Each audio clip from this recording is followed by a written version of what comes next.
Hey everyone, welcome back to WonderGod. Today we will see what if Harry Potter returned as a demigod of Olympus. Here is short summary. Harry was born a demigod and due to some poor luck on his part he ended up in the camp for the children of the Greek gods and not the Norse. So how will this Harry with a misunderstanding of who and what he is fare in the magical world when he returns? But before we begin, if you enjoy stories like this, make sure to subscribe to WonderGod and share it with your friends, because it really helps the channel grow. Now, let's begin the story. Being that the Olympians had moved westward and effectively abandoned Europe, the region split along two separate lines, where anything north of France went to the Norse and anything south of the British Isles was given to the Roman gods. One would have assumed a wizard as old as Dumbledore would have recognized the Elder Futhark rune that was on Harry's forehead when he saw it, but no, a trait shared among wizards was their lack of common sense, so he for whatever reason believed it was a scar given to him by Voldemort's killing curse. A funny notion that someone would survive the curse and yet still have gotten injured by it. No, had he considered that for even a moment he would have recognized it for what it truly was, a birthmark symbolizing his divine heritage. For Lily Potter was in fact the mortal shell of the Norse goddess of the sun. And it was by her blessing that her son would survive that night. Harry hated living with the Dursleys for so long, he hated that they hated him despite always trying his best to earn even a smidge of love or affection but always being denied it.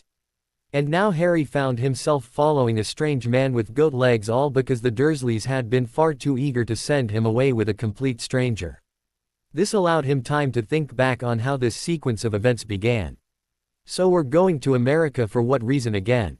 Grunnings Drills wants to set up a buyout of a smaller company and they need me and Johnson to go and finalize it. Besides being one of their top salesmen, Vernon grunted as he pulled up his pants to loop the belt through. Harry still believed that in a battle between that belt and Wonder Woman's lasso, the belt would win. They figure that our family image would look good for the company.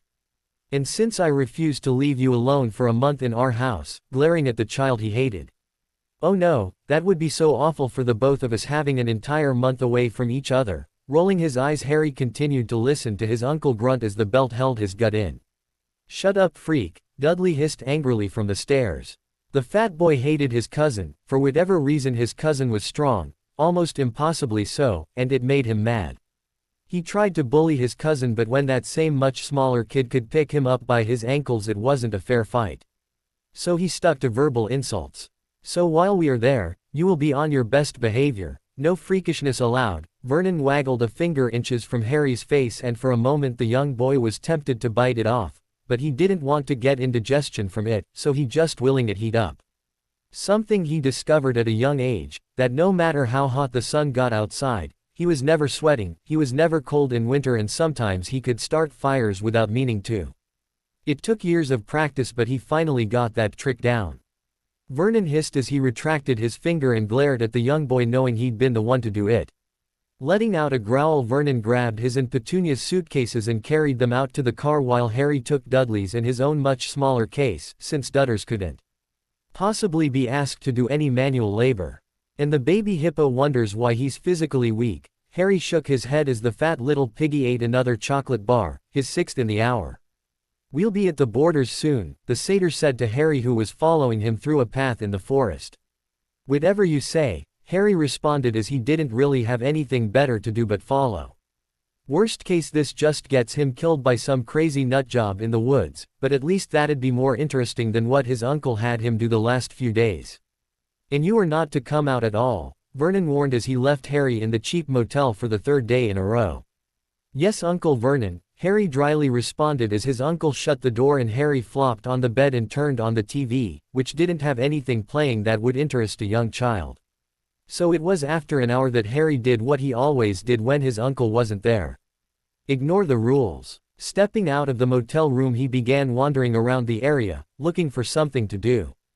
The place wasn't bad, a bit more cars than he was used to seeing, but it wasn't until he got pulled into a dark alley that he regretted his decision.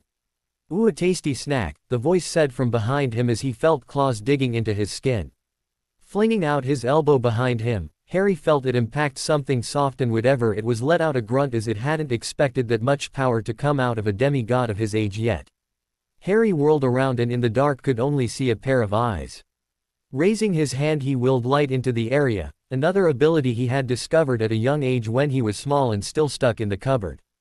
What the? Harry questioned as he looked at the strange human-animal hybrid. He started to back away from it as it recoiled from the bright light.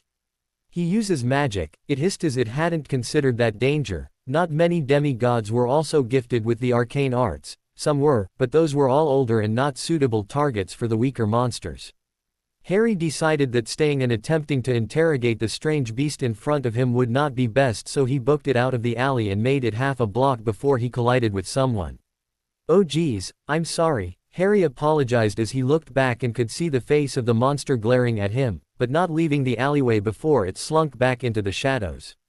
Wait, the person he bumped into looked between him and the alley, having seen the monster as well. "Oh crap, you're a half-blood," the satyr in disguise recognized.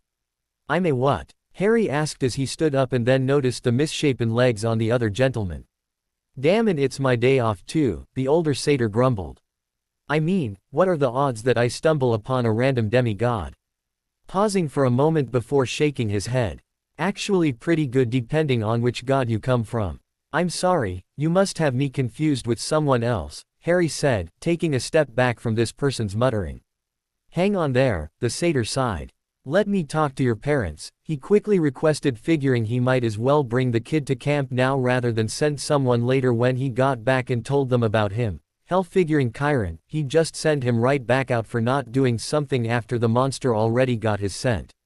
"I don't have parents, sir," Harry said sadly. "Shit," the satyr groaned, for one that was not cool to bring up parents to an orphan, and it could also have meant this kid's been running for a while. That always tended to be an awkward conversation, since the satyrs never knew how bad the kids had it before being found. "I do have an aunt and uncle though," Harry informed. "They aren't here right now, but they should be back in a few hours." Letting out a sigh of relief that he hadn't been a total jackass about this kid's situation. "Sure, that might be best," the satyr nodded as he started to walk towards the motel with the demigod named Harry.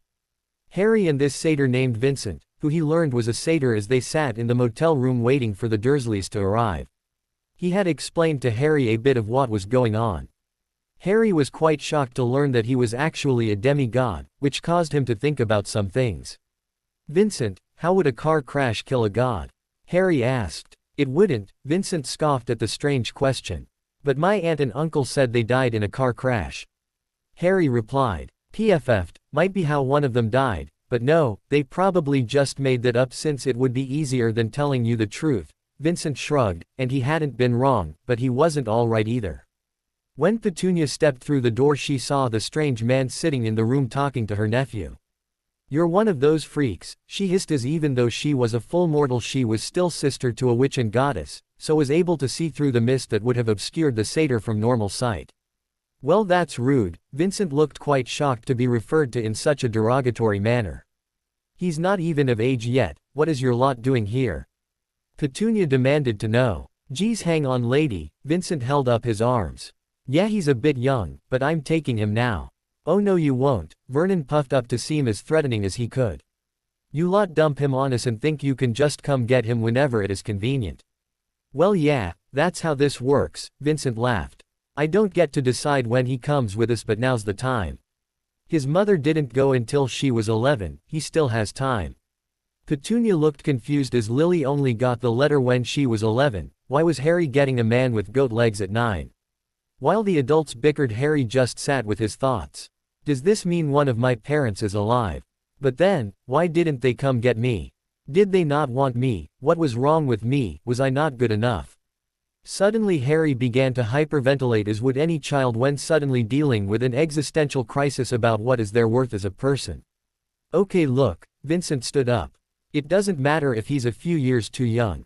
I'm taking him now. So Harry, the satyr finally noticed that Harry was panicking and that needed his focus more than arguing with these mortals. "Dursley, just gather his things, he's coming with me, then you can send the rest of his belongings to this address."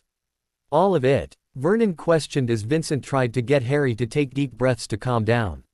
"Yeah, he's not coming back," the satyr responded, clearly tired of this talk with the mortal. Well, why didn't you say that at the beginning then? The fat man said with glee as he grabbed Harry's suitcase and made sure everything that Harry brought with him was packed up. I hope to never see either of you again, giving a sadistic smile to the two people as they quietly left the motel room. As soon as the door shut, Harry heard a cheer of joy from his uncle and he hoped the fat man suffered for it. Okay, why did Odin request that I strike this mortal with a bolt of lightning? Zeus questioned the message Hermes delivered to him in the throne room. Dunno, the messenger god shrugged. Said their sun goddess was really pissed off at him and didn't want to wait a month to drop a pillar of fire on their house. Zeus looked appreciatively at the request before directing a bolt of lightning to strike the fat man the moment he stepped outside. He wasn't really one to question when another pantheon wished a mortal to be smote, but with how much they moved around, it did happen every now and then that someone offended a god then fled to another territory to try and escape punishment. So that was how Harry Potter found himself following the grumpy satyr named Vincent towards a camp of other demigods. And for the first time in Harry's life he was excited to be around other kids, because these kids would be like him. Normally this is a bit more difficult, Vincent commented. Things typically go wrong when I'm bringing a demigod to camp. More monster is smooth sailing from here on out, chuckling at his own joke. Harry looked horrified at that comment, not because of the monster attacks, but because. Why would you say that? That's pretty much going to guarantee that something goes wrong now. Nah, it's fine, Vincent waved off the concern. I got it on good authority that the fates aren't listening right now, so we aren't tempting them. If something does happen, I get to say I told you so. Harry pouted as he did not like the casual way this satyr was pretty much inviting trouble. Nah, we're already here, the satyr chuckled as they had crossed the barrier before he made his comment. He wasn't foolish enough to do it when there was a possible danger, and the fates would always hear if someone was arrogant enough to mock them. Vincent, I thought you were still on vacation. Chiron trotted over. I was, stumbled into this little half-blood by chance, Vincent ruffled Harry's hair. Figured you'd make me go back and get him anyway. He was already being chased by a monster, so I just picked him up. The centaur chuckled. I would have, Chiron said as he and the satyr started walking through that camp, even as Harry followed along, nervously noticing as more kids who all seemed to be older than him were coming out of cabins and stopping their tasks, seemingly interested in his arrival. Chiron smiled, seeing all his campers wanting to meet the new kid. Attention everyone, we have a new arrival, raising his voice so everyone could hear him. The centaur reached his hand out towards Harry. I know he's a little young for a camper, but please help me in welcoming, turning to the child so he could get the name. Harry Potter, sir, Harry gulped. Harry Potter to our camp. Chiron finished as the other demigods clapped and cheered to have another camper. Wait, that Harry Potter. A feminine voice called out from Hermes' cabin. Chiron looked confused as a teenage girl pushed her way through the campers. You're the boy who lived, she said, getting in Harry's face. I don't think so. Harry looked at Vincent, who shrugged. Hold up your hair, the girl demanded as Harry backed away from her terrifying advance. Vanessa, that's not how you ask someone, Chiron chastised the camper for not being polite. Fine, sorry, grumbling at getting told she was being rude. Would you please show me your forehead? Why? Harry asked nervously. I want to see if you have the famous scar. I have a scar, Harry said, lifting his black hair out of the way to show the lightning bolt on his forehead. You're him, Vanessa squealed as she grabbed Harry and started to take him towards the other witches and wizards that ended up in camp. While demigods all had abilities or traits of their parents, it didn't always come in the form of magic, so there were only 3 or 4 magicals in Camp Half-Blood at any given time. So it's true, you survived the killing curse.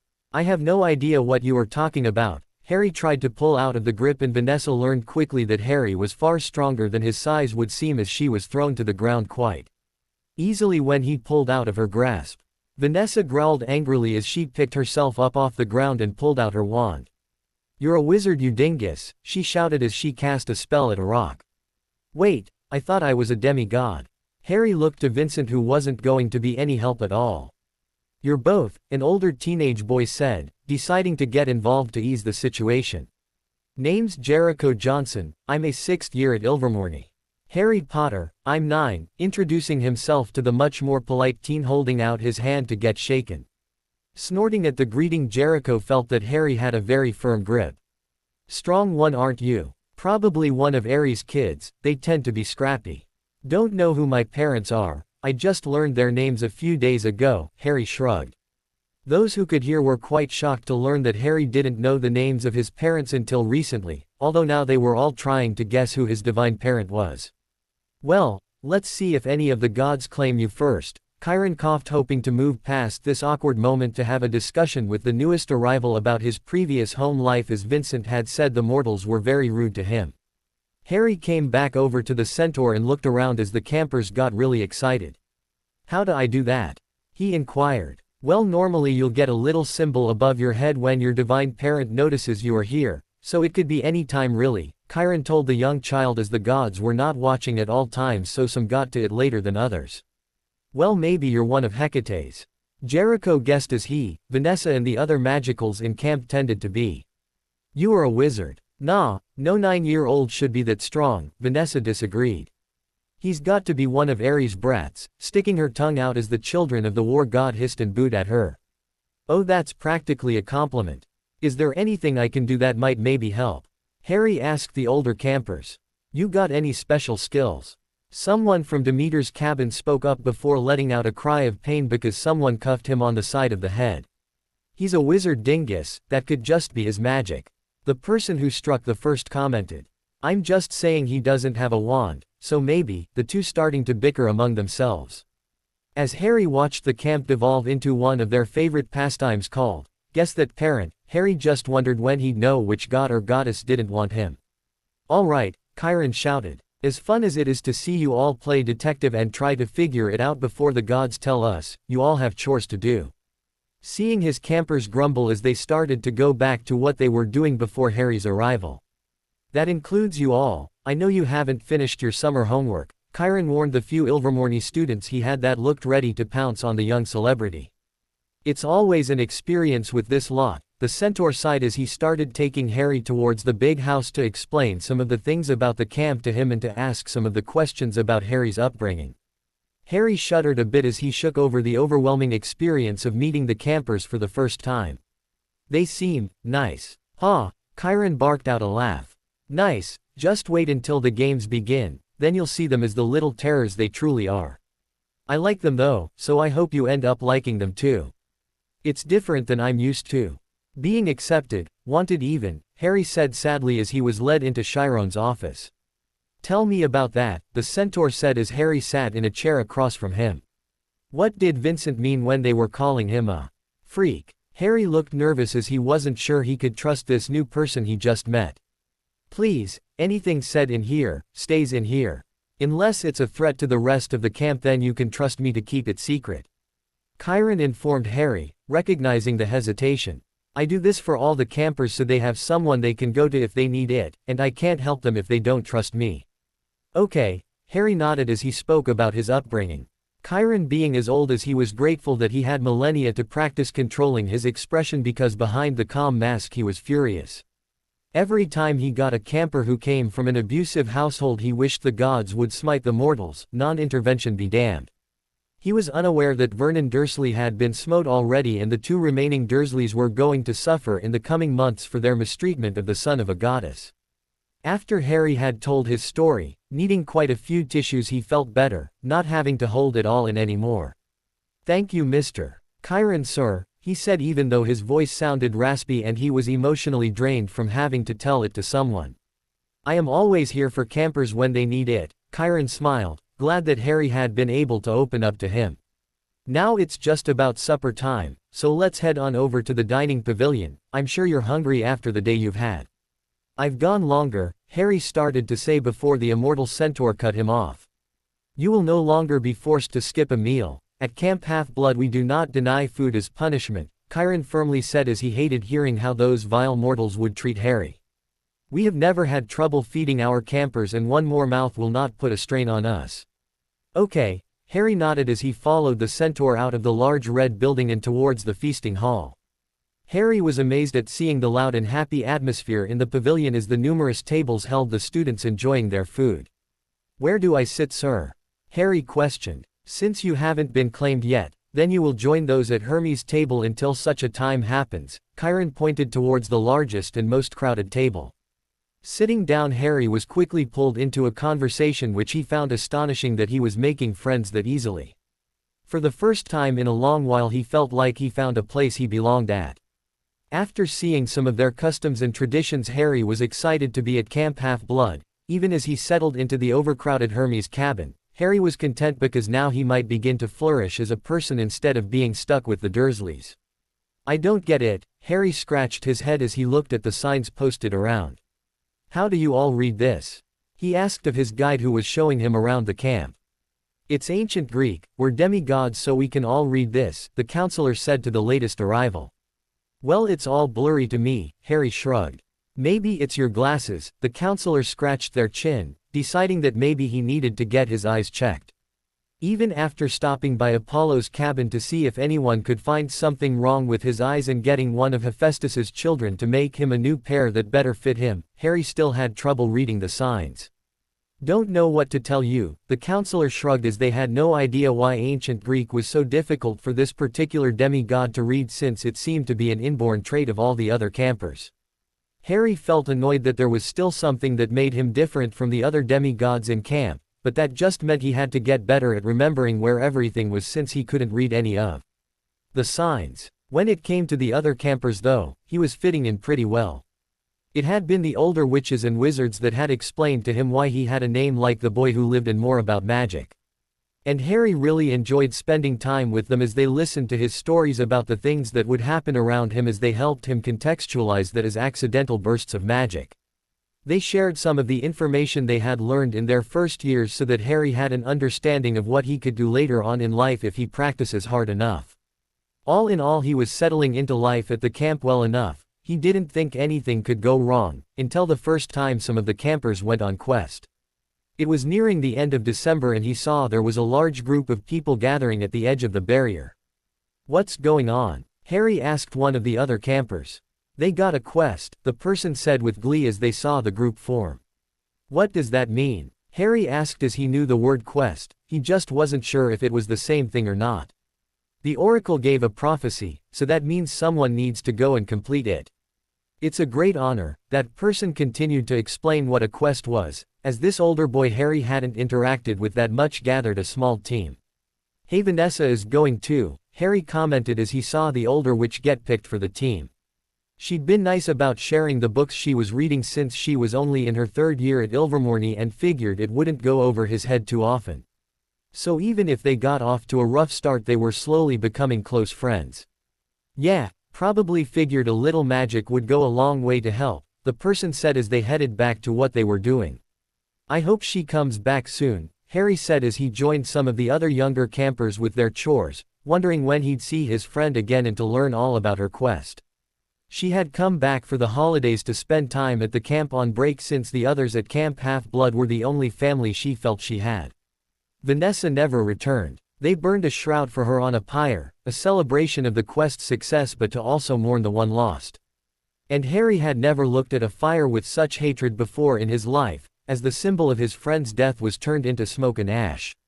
It happens, Chiron settled down next to Harry who had been as far away from the other campers as he could without seeming disrespectful.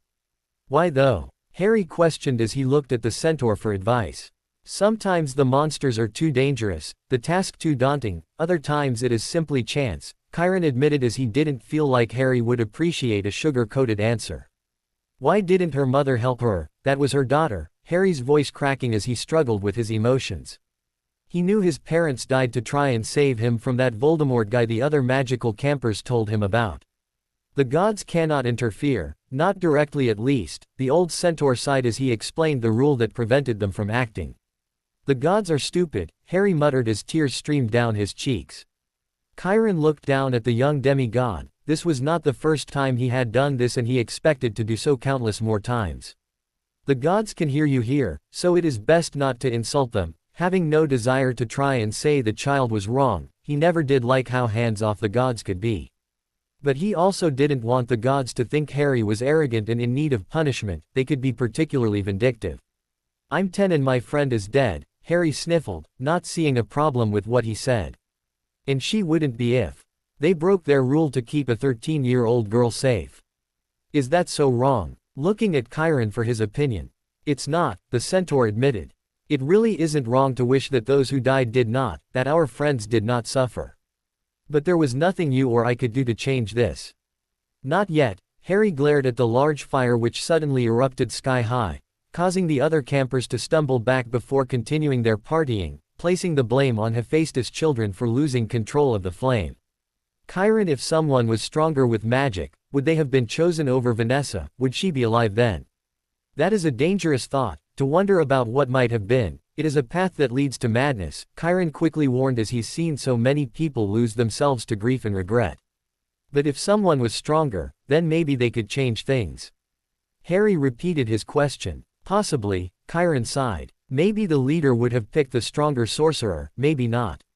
Sometimes it's people they like more, people they get along with, maybe it's because they think a certain talent will help them better than another. There are a lot of factors that play into how quests are given that I doubt even the gods could figure everything out before something happened. Then I have to be stronger. If I was older and better, then maybe they would have chosen me and Vanessa would have been here when I got back. She could tell me stories from her books, teach me more about magic, and keep being my friend. Harry gritted his teeth angrily as his tear-filled eyes flashed with power. If you want to be stronger, then you will have to work for it. Chiron ran a hand through his hair. Any power you get without putting in the proper effort though is false power, and it will cause you more problems than solutions, Chiron warned, as he knew that the Magicals had many tools at their disposal to get stronger than the other campers had, and that to him just meant they had more ways to hurt themselves if they weren't careful. I will, Chiron, I'll get strong. For Vanessa, Harry promised, as he never wanted to see another of his friends not return from quest ever again. Harry, one of Athena's daughters, called out as she came over to him where he was practicing his swordsmanship. You got a letter, she said, holding out the letter that came with an owl. Huh, not Ilvermorny, Harry said as he wiped the sweat from his brow. He had expected that the American school would send an invitation to him, but it had been Hogwarts, something he figured was still a possibility. Could one of your owls please send the acceptance? He asked, as any owl of a child of Athena could reach anywhere in the world almost impossibly fast. And that was the standard mail system used by Magicals, so he didn't want to have any of Hermes' children send it and have them get suspicious. He had learned to not let those who weren't demigods or Magicals know about magic, as per the statute of secrecy, but also more importantly, they warned Harry that because he was going to be around Magicals, to never let them know he was a demigod. Even Mr. D had told him that it could be disastrous, as the blood of a demigod could be used for some truly heinous dark magic and rituals, so it was best that they did not know. This situation was worse because the other Ilvermorny demigods at least had each other to rely on in the school, while Harry would be on his own halfway around the world if something went wrong. They could for the normal fee. The daughter of Athena giggled as Harry rolled his eyes. Yes, yes, whichever owl sends it can have my bacon, grumbling as he hated having to give up the delicious meat, but until he got his own he needed to pay the fees. Even if he suspected that getting an owl of his own, he'd just be paying it instead. Are you sure you have everything you need? Chiron asked as Harry gathered his belongings needed to get back to Britain. Unlike the other campers who were going to Ilvermorny, anything that Harry forgot this year would take, well, not much more time and effort to get to him than the others. But he should still make sure he was responsible to pack everything he needed. Since it was his first year, the older Magicals in the camp, of which there were now only two, a fifth year and a third year, made sure that Harry had gotten everything he needed for Hogwarts. His wand had been a nightmare to get him. They had gone through almost 100 wands before the wandmakers had given up. He's going to be a custom job, the three wandmakers concluded, as nothing they had would get that proper reaction. It wasn't until Harry stepped into the magical menagerie that he discovered a piece of his wand. Harry had been looking over the various pets, even if Hogwarts only allowed an owl, toad or rat, when he could swear he heard someone speaking. Jennifer. Harry looked over at the witch who had taken him to look at the animals. The wizard Tobias had gone off to get his school books or their better equivalent because he had written his professors about the list that Harry had gotten, and those that taught at Ilvermorny had been shocked at the choice for history, claiming it to be an outdated piece of garbage. The potions and defense text hadn't been bad, the professors claimed, but they said it was incomplete and lacked context, and were either chosen because the professor had faith that all the students understood the foundational principles of the craft, or they simply wanted students to struggle. So Tobias had been given a list by his own professors of texts to supplement Harry's education since he mentioned this wizard was going to have to go to Hogwarts instead. The reaction from the Ilvermorny staff had been mixed. While some lessons taught in the ancient school were by some of the best in their fields, the standards the lessons were taught to were questionable. So Tobias had said he was going to be gone for a while. Jennifer looked over to Harry as she had gotten distracted by the puppies and kittens. "What is it?" Harry shook his head. "Sorry, thought you were talking to me," being that it was only Jennifer and himself in the store as the shopkeeper had stepped into the back, Harry wasn't sure who was talking. "There it is again," Harry said as he heard the voice speak. Jennifer looked to Harry. "I'm not hearing anything," she commented as she tried to hear what Harry was hearing. Hearing voices wasn't common, but it did happen sometimes, so she wanted to be ready in case it meant something bad. "It's coming from over here," Harry commented as he approached a glass tank. "Hello," he said as he looked in the glass before a serpent became visible for him. "Hello," the horned serpent replied. "Oh, I didn't know that it was you talking, I was overhearing your conversation." Harry apologized for accidentally listening to what the snake had been saying. "That is all right, speaker," the snake hissed towards the young boy.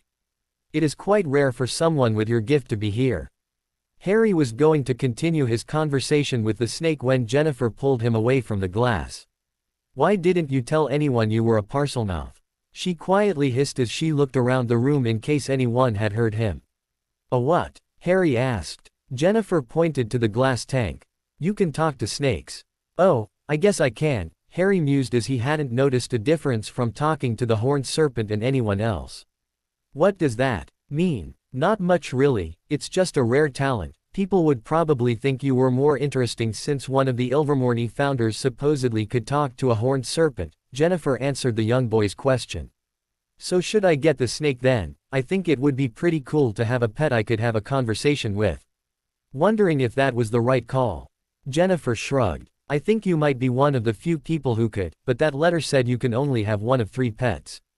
It can turn invisible, so no one would notice anyway." Harry grinned as he liked a little rule breaking every now and then, as did all the demigods.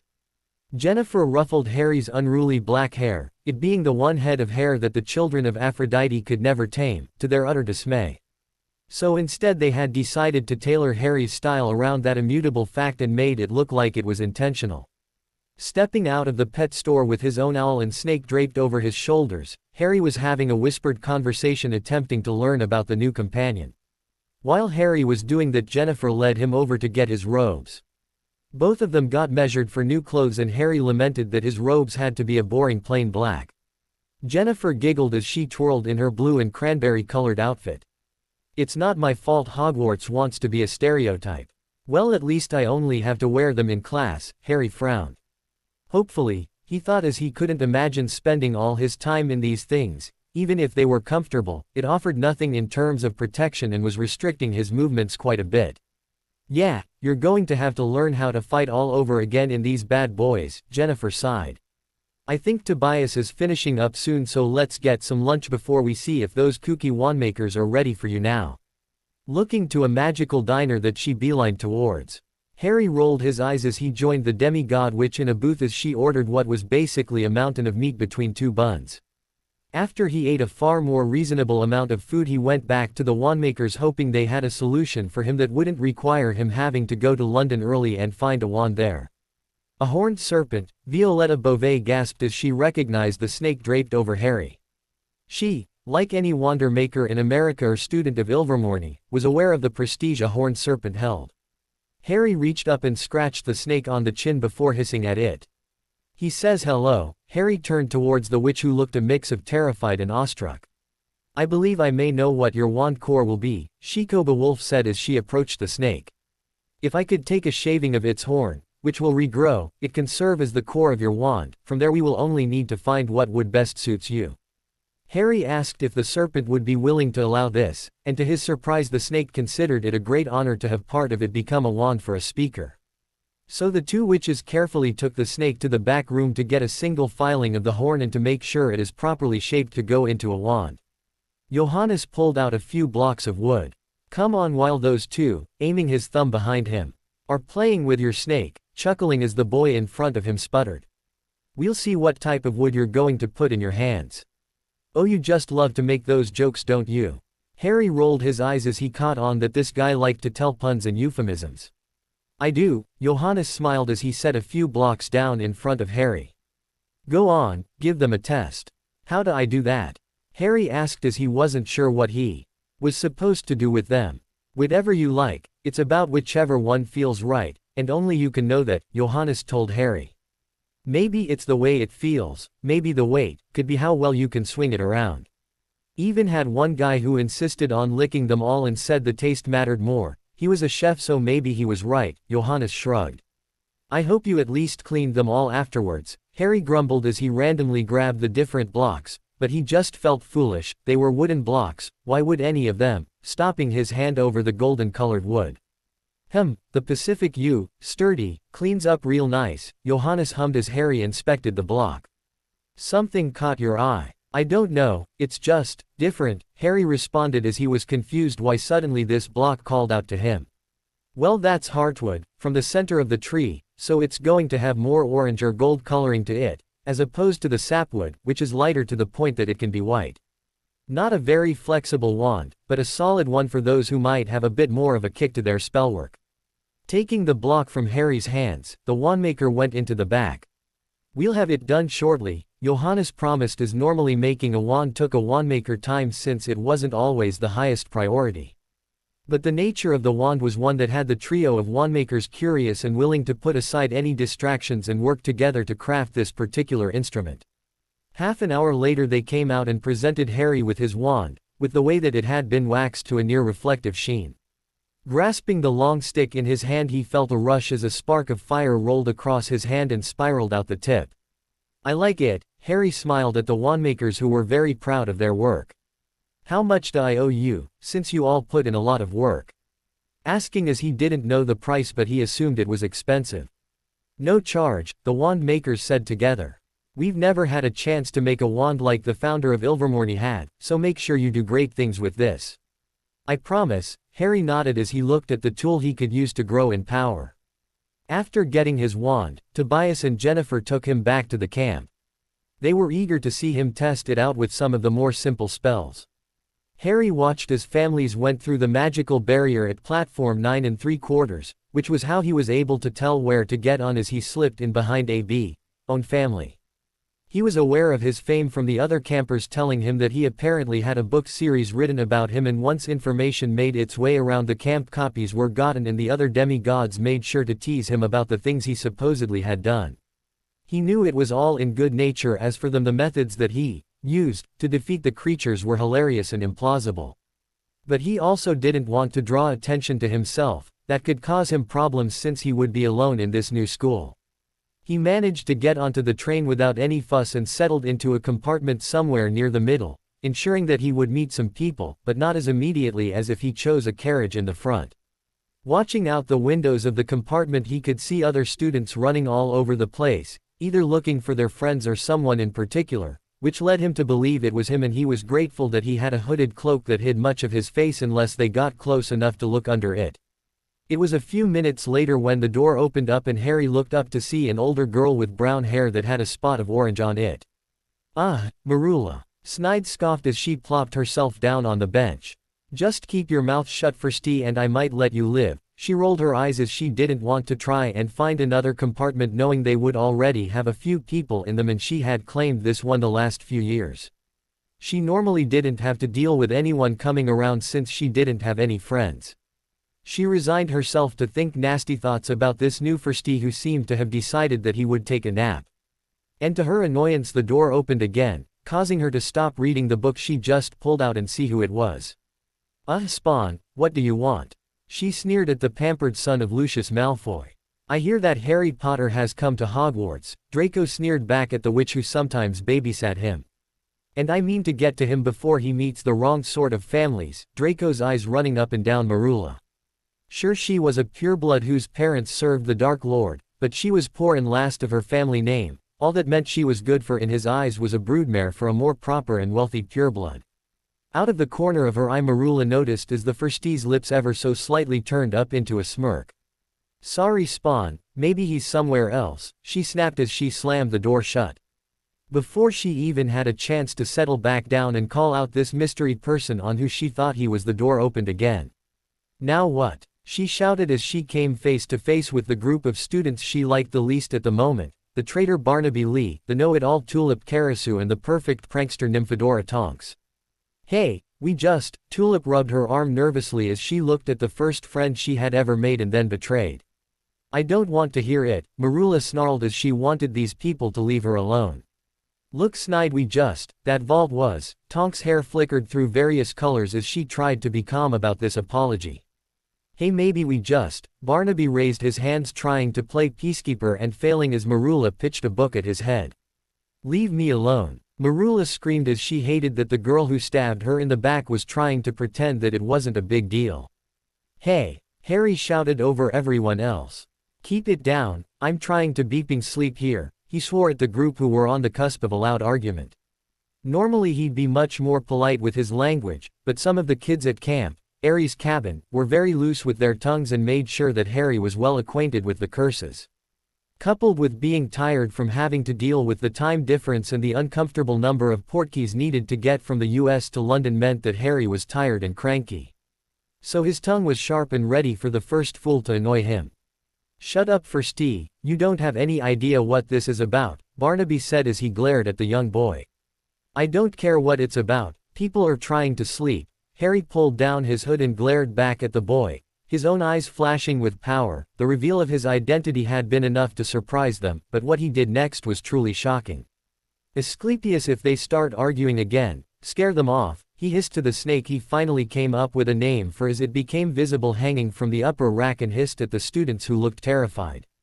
Merlin's balls, Harry Potter's a Parselmouth, Tonks' mouth snapped shut as the intimidating horned serpent hissed at her. Yeah, and Harry Potter is trying to get a nap, so if you plan to talk, sit your butts down and do so quietly with your indoor voices or he's going to get bitey with some of you, Harry said as he nestled back against the wall. And pulled his hood back over to block out most of the light. And that wasn't a suggestion, he muttered as he heard the shuffling of feet and the door closing before the previous conversation was restarted, but much quieter and more restrained. Because of the literal hanging threat of a class creature, the conversation was more subdued and productive than it would have been had they devolved into screaming at each other. To the point that a tenuous alliance was made in regards to the cursed vaults. However, the discussion had taken so long that the trolley had made its way to the door. Anything off the cart, dears? The trolley witch asked the room, who declined, but the movement of the famous boy drew her attention. Harry stretched a bit and looked at the cart of sweets before shrugging. I'll take the lot, he said as he handed her a stack of galleons and received an enormous pile in return. It was a mix of everything she sold, but of course it wasn't the entire cart, that would be ridiculous, but Harry had enough that he could share. Well, Harry looked at the older students. Any of you want some? Asking as he offered some of the candy to the compartment. He could see that the teens were looking at him suspiciously. I'm sorry, I hadn't gotten a lot of sleep last night and I was still not over having to take 6 portkeys to get back to London. It was wrong of me to take my frustrations out on you lot because of that, so please, let me make it up to you by bribing you with chocolate. For a moment the compartment of 4th years stared at Harry before Tonks snorted. Okay, you were doing good up until the bribe part. Harry rolled his eyes. Really, you're going to try and tell me that magical teenagers don't want junk food? I didn't say that, Tonks shook her head as she snatched up a chocolate frog. Just didn't think you'd be so upfront with your wicked ways. Please, when I show my wicked ways, you'll know, Harry chuckled as he ignited his hand briefly before snuffing it back out with a wave. He was so glad that some of the other demigods had shown him how to harness his gifts outside of magic. They benefited as well, as currently the pool was that Harry's divine parent was between Ares, Apollo and Hephaestus. There was still a small group who considered that him surviving a supposed killing curse might make him a child of Hades, but the big three weren't supposed to have children, so those talks were quieted up quickly and the other campers really hoped it wasn't the case. Okay, Tulip gulped back her fear. That was pretty wicked, the redhead admitted as she hadn't expected that out of Harry Potter. But after what she just saw, she wouldn't be putting anything off the table just yet. Harry for the most part felt at ease talking with the older students, as the other demigods at Camp Half-Blood were all older than him, except for a few other campers. So, What's Hogwarts going to be like? He asked as he popped a jellybean in his mouth before his features twisted in disgust. Oh, that's rancid, he said as he coughed. Seriously, every flavor? He questioned as he looked at the package. Someone does not know how to make candy, shaking his head in disbelief that adding something like spoiled milk as a flavor is a good idea to sell. Yup, every flavor, Marula chortled as she took one herself. A mint, she said smugly as she looked at Harry's face. Anyway, Barnaby said, it's a castle, and you learn magic there.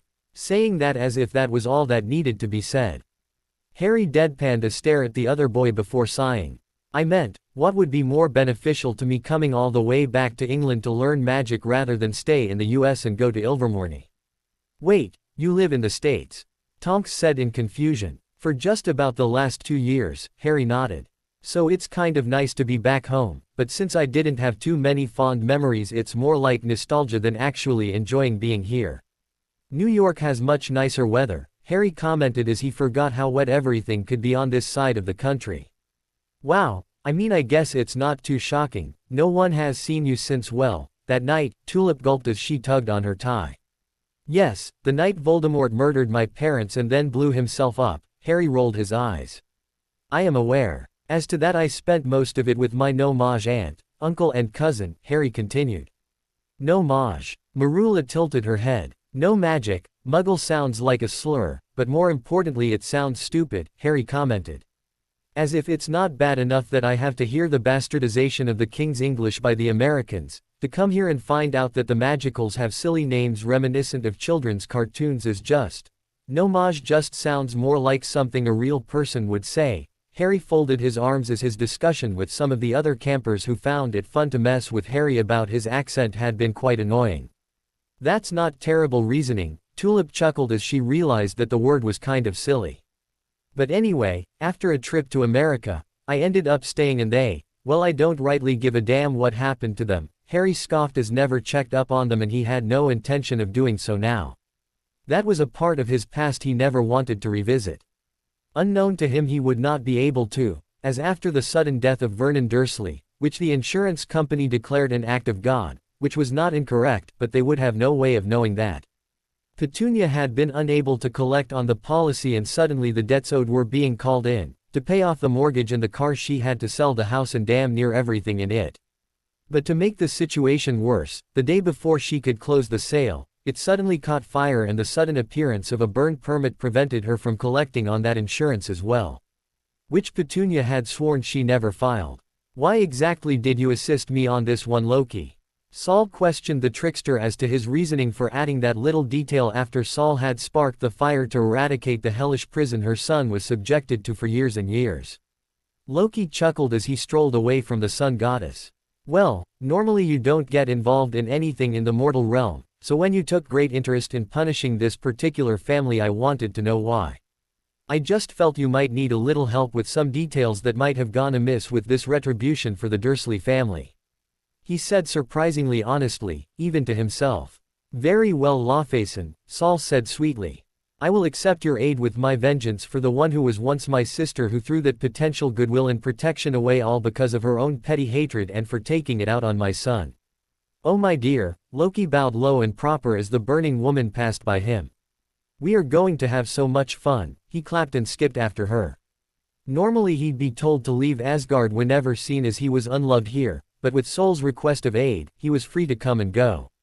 So for the last few years Petunia has been barely scraping by in a dingy poor apartment, working painfully long hours at terrible wages just to make ends meet. She had 2 full-time jobs and barely made more than what she needed. It was exhausting and there were so many things going wrong that it was draining the will to live out of her, but she at least was content to know that she still had her son Dudley. Things for Dudley hadn't been going well either, with his father dead and their home destroyed along with most of his belongings. He'd been distraught about his material possession and his mother refused to replace them all, saying she didn't have enough money. But he knew she was a liar because she worked more than Dad did and he could afford all of it.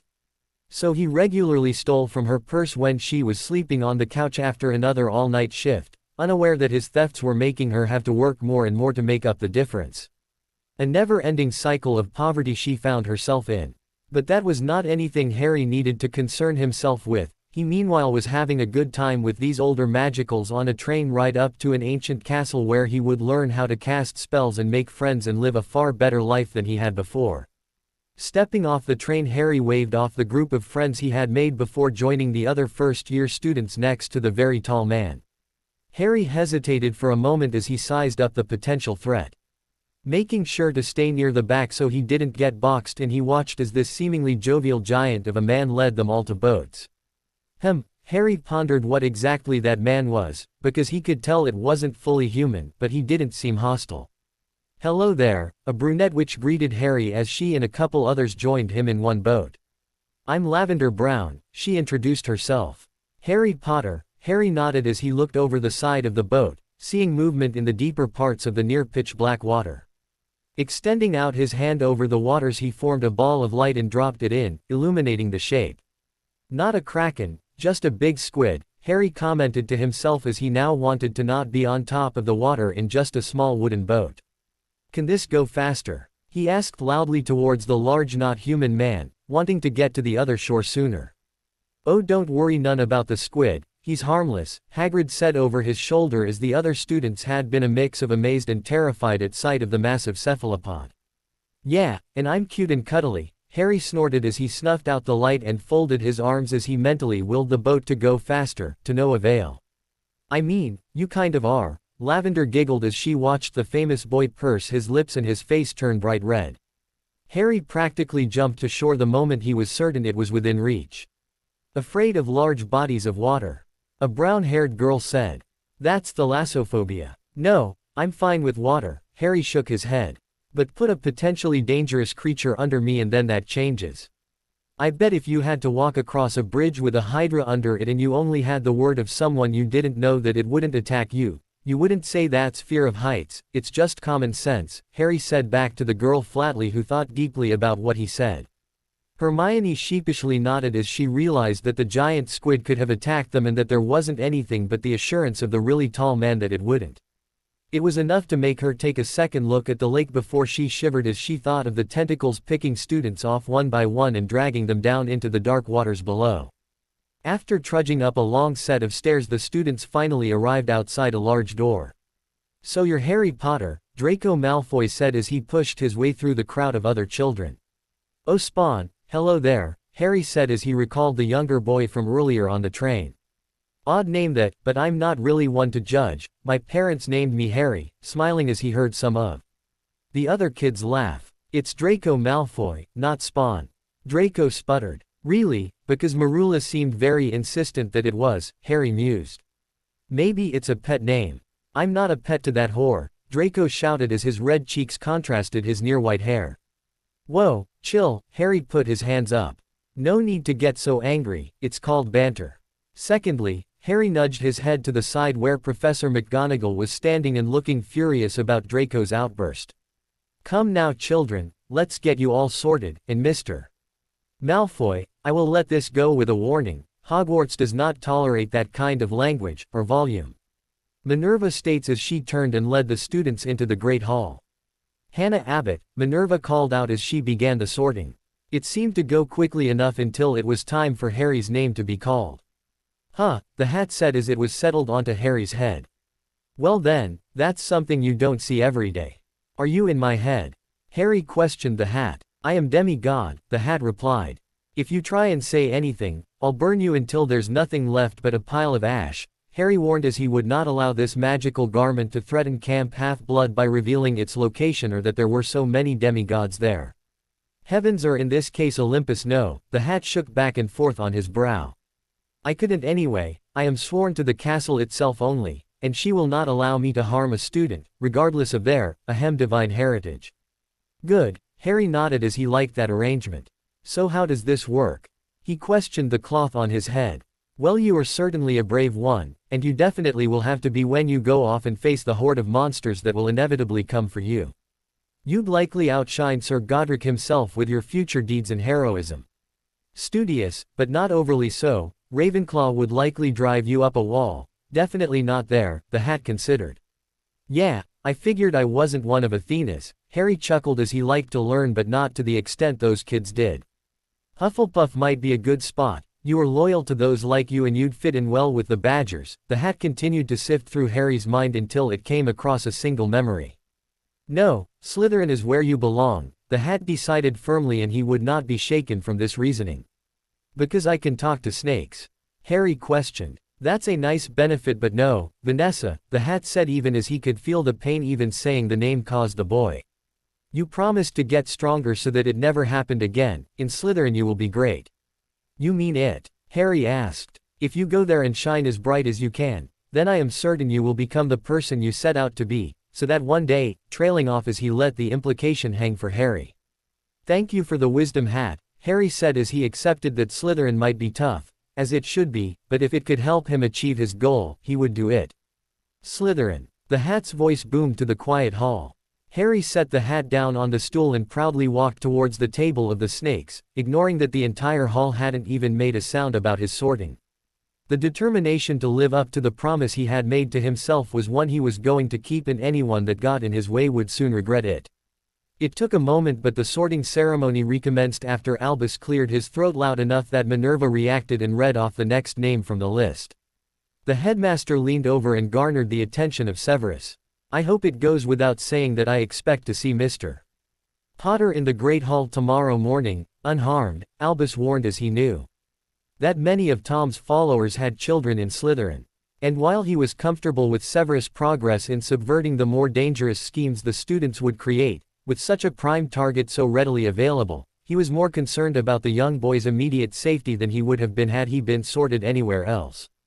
I will do what I can, but I cannot be everywhere, nor can I be overt, Severus replied as he sipped from his goblet. He was loath to do anything to protect the damnable child of the man who stole Lily from him, and this situation was only made worse with him being in his house. Severus was petty enough to believe this was some cruel prank played on him by the deceased marauder. Harry noticed there was tension as he sat among his housemates. However, he understood why that was. He was not ignorant to his history or that of what happened in Britain a decade ago. He also understood that many of that supposed Dark Lord's followers would have children and that they would likely also attend this school. And it didn't take a genius to know that they would not take kindly to his presence in the castle, lesser still with him in their house. But he also knew they wouldn't act in public against him, that would be too blatant and would only serve to get them and everyone else in trouble and draw suspicion towards them. They'll wait until we are back in the dorm, that will be away from the prying eyes. Harry contemplated when the perfect time to make a move against him would be. Likely not the first day either, he continued reasoning. No, they need to feel out the others in the house first, taking a look around at how some of the mid-year students would take not so subtle glances at him. It will be done when only those who have the same mindset are there, so that there won't be anyone who would rat them out. Smiling as the food appeared and he dug into the meal with gusto. After all the students had been fed, Albus Dumbledore stood up to make a few start-of-the-year announcements. He went over the standard rules in regards to pranks, the forest, all of which the students would ignore, but that wasn't something he concerned himself with, it was a headache the other professors would be required to deal with. After that he went on to introduce, or in the case of the students who had taken Muggle studies, reintroduce Quirinus Quirrell as the new defense against the dark arts professor. This got a respectable amount of applause from the students, which the nervous man smiled and nodded quickly to. What game are you playing at, Tom? Dumbledore thought as he knew that Voldemort had done something to his professor to have him exuding such a potent feeling of dark magic from the man. But until he had more information to go off of in this decades-long war between the two of them, he couldn't act, not without potentially opening himself and the students to more danger if revealing Quirrell had been part of the plan. I will just have to see how things go for now. With Harry now in play, there is more uncertainty in what may transpire this year. Albus pondered on how the boy who live's presence might affect Tom's scheme. And I would like you all to give a warm welcome to Madam Patricia Rakepike, who is here to help settle the issue of the cursed vaults that so many students have taken to hunting for. Albus scanned the room for the small groups of students who had delved into that particular Hogwarts mystery. The students gave a more cautious applause as many were unaware of what the cursed vaults even were beyond the rumors that spread around the castle in regards to them and the ever-changing hidden wonders inside them. Lastly, I would like to inform you all that the third-floor corridor on the left-hand side of the castle is out of bounds for those who do not wish to die a most painful death, stating his intentions firmly, knowing that by doing so every student in the castle will then go look. Such was the duality of a warning. Harry wondered on what reason the school would have anything in it that would cause a most painful death to the children inside, but he also hesitated as he considered that back at camp there were numerous ways for them to die if they weren't paying attention or did something incredibly stupid. So he decided to allow the castle the benefit of the doubt and assume it wasn't anything too bad, for now. After the announcements had finished, the students were released to go to the dorms to get some much-needed rest. Harry wondered why his table hadn't moved, but he heard further down the line as an older student chastised a first year about it. Harry figured it did make some sense to wait until the hallways were clear rather than be packed together with 3 other houses trying to get out of the hall at the same time. So he patiently waited until the rest of the house stood up and followed them through the winding dungeon to where he would be spending most of his time when not in classes. All the first years were stood in a line as they waited nervously in the center of the common room, with all the older students grinning and chuckling like hyenas. Well, almost all of them, for one blonde-haired boy who was assured of his position in the house by virtue of the head being his godfather and his father being the de facto leader of the darker side of politics after the fall of the Dark Lord. Draco Malfoy believed himself to be untouchable. The other was a black-haired boy who stood on the far end, with as few people behind him as possible, to ensure he was in the most tactical location for the spot he was put into. Harry was confident for completely different reasons than Draco. He was assured of his own training and power. Part of what he learned at camp was not just how to fight, but how to win. And it didn't matter if it was one-on-one or many-on-one, the importance of the lessons was to make sure each demigod was capable of defending themselves in any situation. Thankfully the group only served jeers and hollered as the head of house, Severus Snape, entered the common room. Professor Snape silenced his students with a wave of his hand, and it almost would have been impressive if this had been anything other than hazing. Harry had seen better and had been a part of better. This effectively let him tune out the droning tones of the man who talked about power, tradition, and other such nonsense before stopping and giving more direct instructions on how they were to act outside of the common room. Finally, after what felt like ages, they were dismissed to the dorms to get some sleep. Albus was awake in his office, far later than he normally was, going over the various plans and how they might interfere with each other. If it was only Tom or the vaults, that would be more simple, but with both happening, he lamented as he felt he would be quite mentally taxed ensuring things went by smoothly and they didn't overlap. He feared that if that happened, too many people would be dragged into the situation that he would be unable to control them both at that point. Harry found that the private rooms each Slytherin student had was a massive boon he was unaccustomed to. Back in camp, since no deity had claimed him, he was stuck in Hermione's cabin, and while he loved each and every one there like the numerous brothers and sisters he never had. Not hearing the snoring, the shuffling of sheets or Olympus forbid when one of them wanted to try and be discreet. Harry had at times missed the cupboard under the stairs. Because of how many nights it was hard to get good sleep. So as he stretched in what he assumed was a magically comfy bed, he decided that he would need to be the one to keep himself in line, and that meant waking up on time, getting in his normal training and keeping up with the other lessons that Hogwarts wouldn't be covering. He was on his own, a normally terrifying position to be in for a child, even if they were in a school with hundreds of other people. But for Harry, he saw this as a challenge, to test what kind of person he truly was.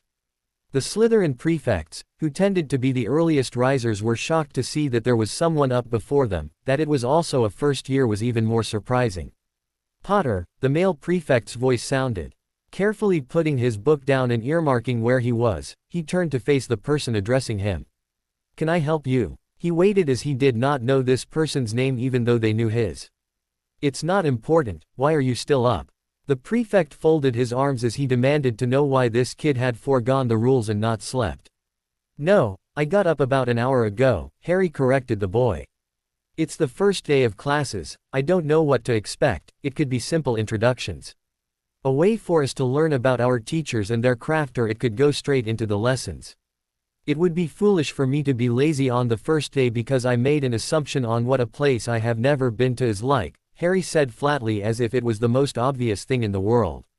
The older boy looked highly offended that this student, made worse by it being the bloody boy who lived, had talked back to him that he was prepared to strike out with a spell to correct the behavior, that when he went to draw his wand, his female counterpart had tapped his shoulder and shook her head. He followed her gaze to where Harry already had his wand in hand. "Next time, don't be so obvious when going for a weapon," Harry chastised. "And also make sure whoever you plan to attack isn't ready for you," Harry said as he flicked his wand back into his sleeve. Harry smirked as the pair of prefects shuffled past him and out of the room before he turned back to his text and sighed. Despite using the methods taught in camp for dealing with the dyslexia from being a demigod, it was still difficult to read the text as the magical tomes had many words he didn't know in them for ingredients and spell structure that he wanted to know before the first lessons. Breakfast was much again the same as any meal he had back at camp. Hundreds of people crowding around tables, conversations both quiet and loud were heard all over. However, Harry knew that he shouldn't use up too much of his time people watching as he just received his class schedule and would need to learn the layout of the castle. Finishing his breakfast, he gathered his bag and then began the process of trying to find his classroom, which was more difficult than it had any right to be. "It said the classroom was on the first floor, yet I had to get to it from the fourth," Harry grumbled as he looked at the room he had gotten lost trying to find. "This castle is nutty," shaking his head as he pushed his way into the classroom. He froze when he noticed the cat sitting perfectly still on the desk. "You aren't a cat," Harry said as he recognized that this was not a normal animal. Taking on the form of animals was something the gods were notorious for, and as such all the demigods were trained to recognize when an animal was more than it seemed, as that could be seen as a sign of great importance. Harry cautiously approached the animal that just matched his gaze.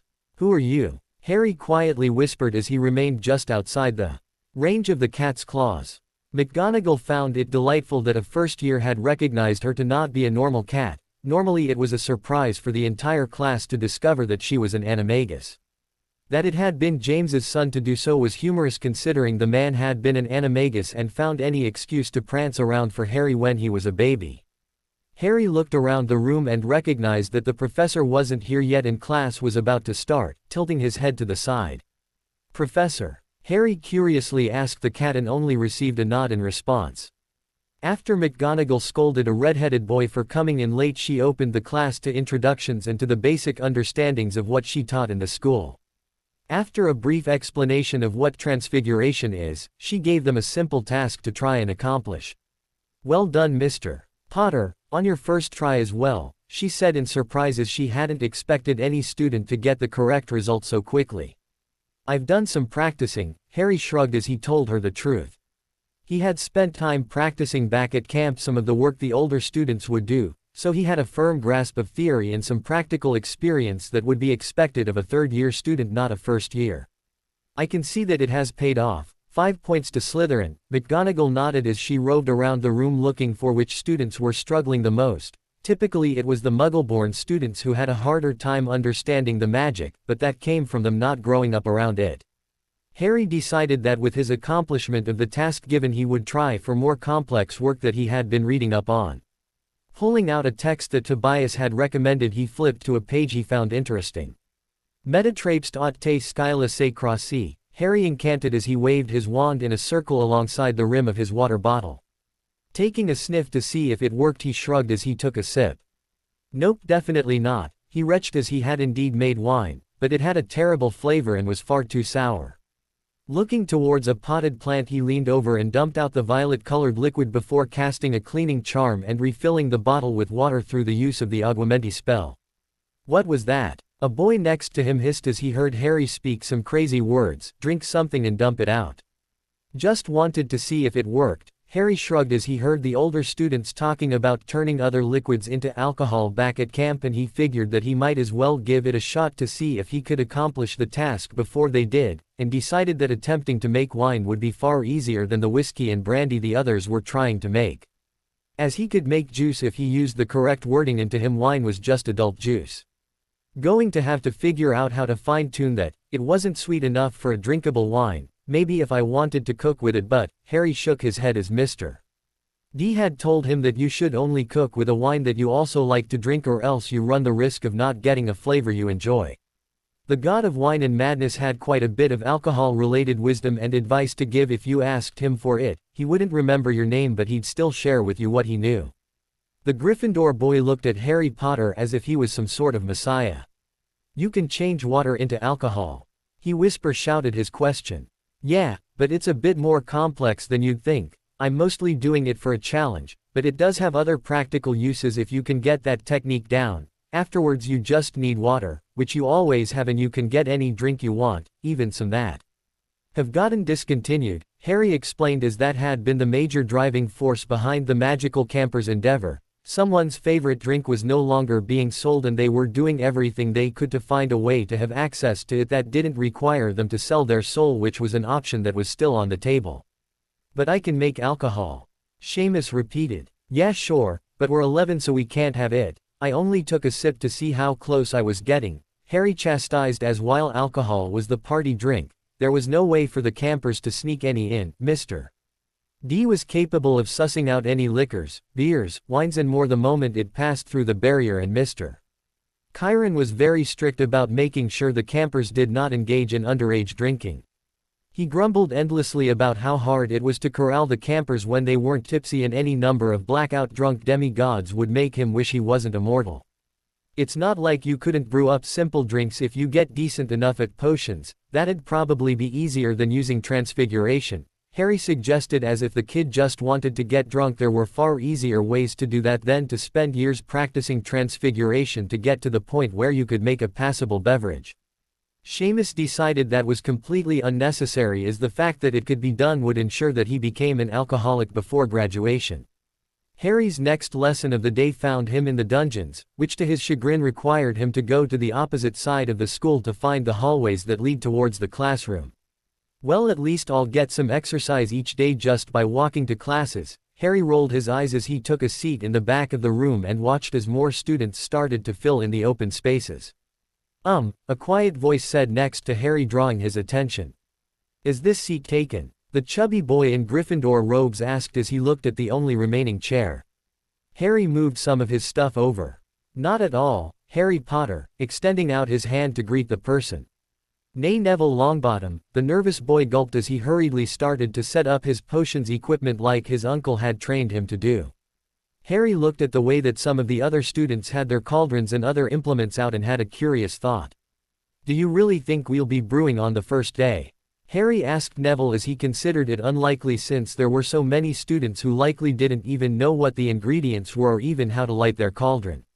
Harry found out that yes, they were expected to brew on the first day, and no, the professor wasn't going to go over even the most basic information on making a potion.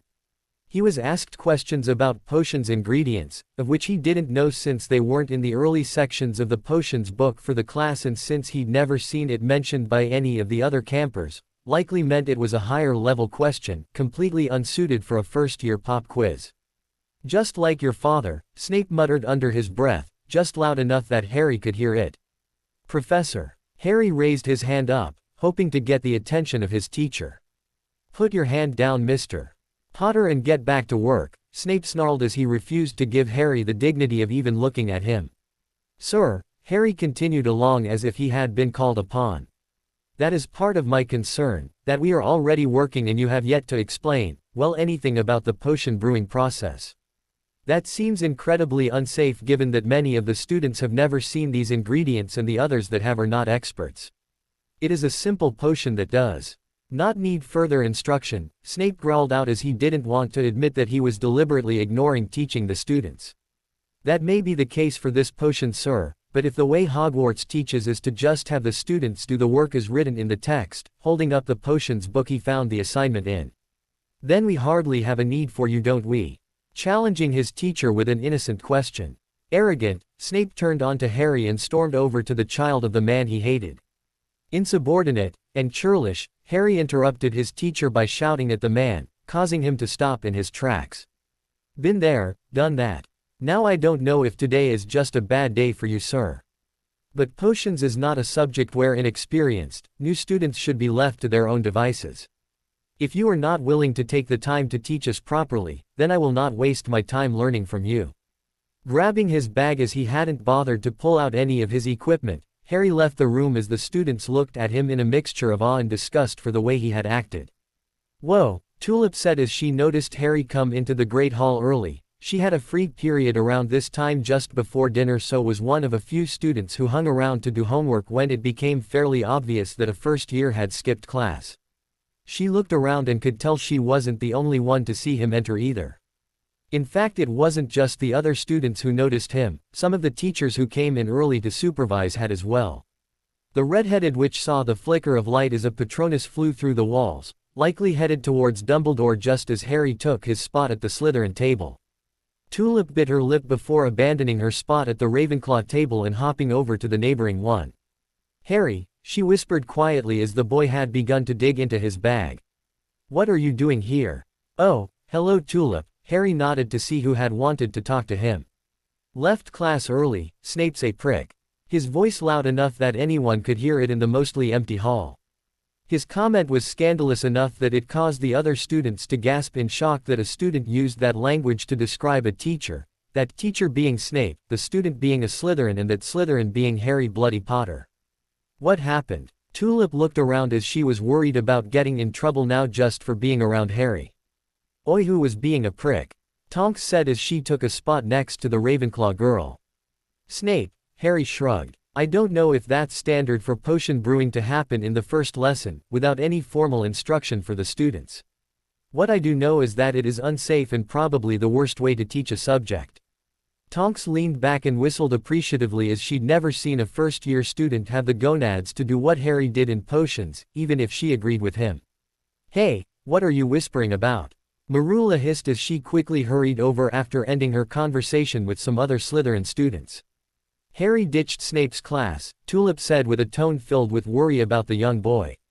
"No way," Marula replied in surprise as no one had ever done that for. "Skived off class, sure, that happened all the time, but no student had just walked out of the lesson before." "Yes way. If I have to learn to brew potions, I'll be better off under self-study than I would with that man teaching me," Harry shook his head in disbelief. The sound of angry footsteps could be heard coming up towards the doors when suddenly they stopped and a conversation began between Severus Snape, who was doing nothing to keep his voice quiet, and Headmaster Dumbledore. "We will need to speak with the boy first, Severus, before any disciplinary action can be taken," Dumbledore said finally as the two came over to the Slytherin table. Dumbledore looked reserved while Snape seemed to be barely restraining his anger. "Ah, Ms. Snide, Ms. Karasu and Ms. Nymphadora," Dumbledore smiled at the witches who nodded at the headmaster, except for Tonks who held back a scream of frustration. Yes, Ms. Tonks, if you all don't mind, I would like to have a word with young Harry about his behavior in class today privately." "I mind," Harry leaned against the table. "You do?" Albus questioned. Most people didn't protest when someone said if you don't mind. "I think based on the few minutes I spent with that man in class and the impression I have gleaned off older students from 3 separate houses, none of which are Gryffindor and one is of his own house, that there is wide-held, let's say, contempt for the way this man teaches," Harry said as he gestured to the 3 witches who now suddenly looked shocked they were being put on the spot as their words were used as an example. "I feel it is in the best interest of everyone in the school if this discussion were held publicly." Albus took a while to absorb what Harry had said. "Unfortunately, disciplinary talks are to be held in my office with the teacher, head of house and guardian." Harry hummed and bobbed his head. "Well, considering Professor Snape fits 2 of those and I have no legal guardians, then I see no issue with this being held where other students can hear it. Mr. Potter, I hold guardianship in cases of students like yourself," Dumbledore informed Harry in a means to get him to a less public area to discuss the situation with Snape and his class. "I am all but certain you don't, but if you did, then you are in quite a conflict of interest, aren't you?" Harry shrugged. "Sir, to make things simple, I have no intention of attending lessons held by that man, and unless he promises to take teaching his lessons more seriously and not make comments about a man I have never met before, I don't see myself returning anytime soon." "You ungrateful," Snape advanced on Harry, who instead of cowering like so many students had before, lunged at the professor and tackled him to the ground. Then with one swift and powerful punch Harry knocked his professor unconscious, the sickening crack of Snape's head striking the stone floor resounding in the hall of students, ceasing all chatter. "Well, I guess that answers that," Harry stretched as he started to gather his things. "Complete waste of time for me to come here, should have just gone to Ilvermorny with Tobias and Jessica," Harry muttered as he started to head out of the hall before an invisible barrier stopped him. Mr. Potter, I cannot allow you to assault one of my staff and then just leave. Albus shook his head as he used a believable excuse to keep Harry in the Great Hall. He needed to control this situation before it spiraled out of control.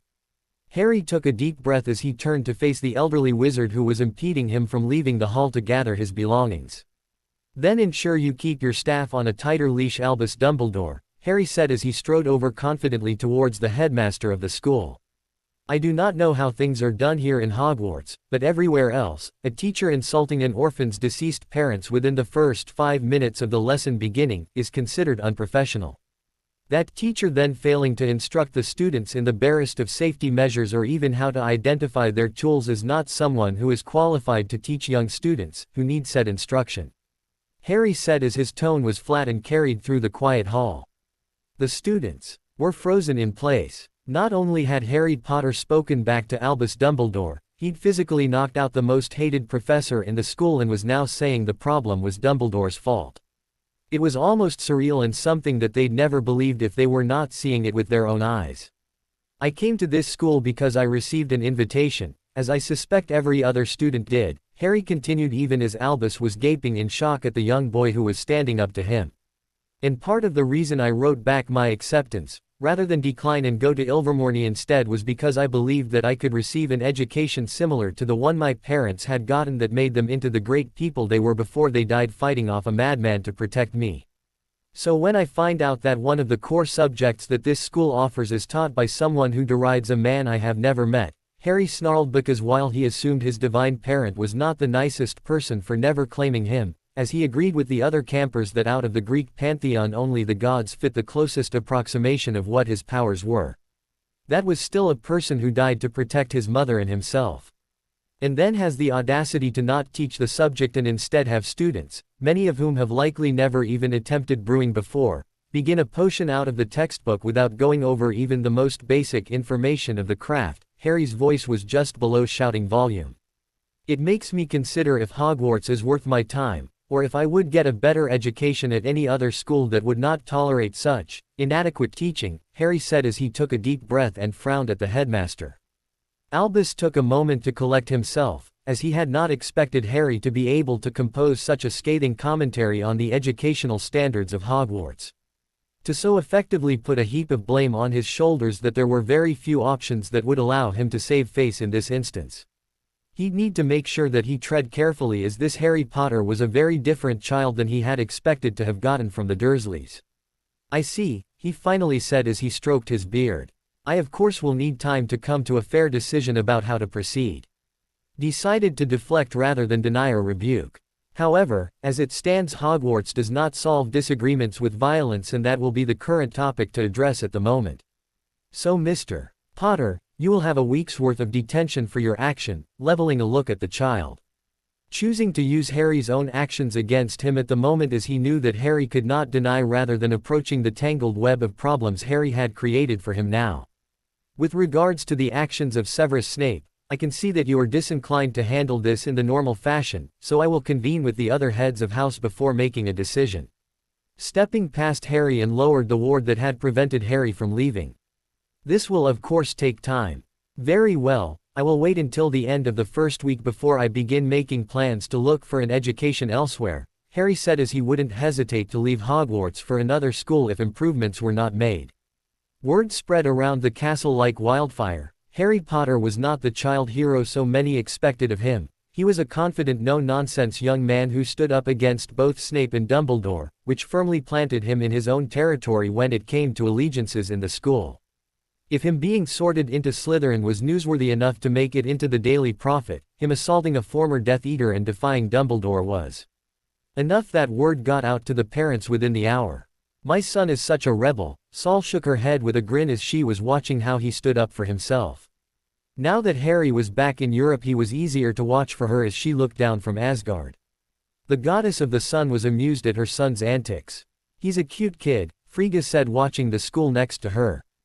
Hogwarts and Durmstrang were some of the more entertaining places to watch in Midgard, since they fell inside the Asgardian Pantheon's territory and magical children tended to get up to strange mischief. Shame this Snape fellow didn't let go of his grudge after all these years. Saul looked upon the unconscious man sadly. I remember him being my friend. Her memories as Lily Potter had long been assimilated into herself and she was able to recall them all with clarity. I know that James and his friends pushed him too far, but to treat my son with such disdain just because he looks like his father. That is too cruel. If he keeps it up, then he will suffer a gruesome fate.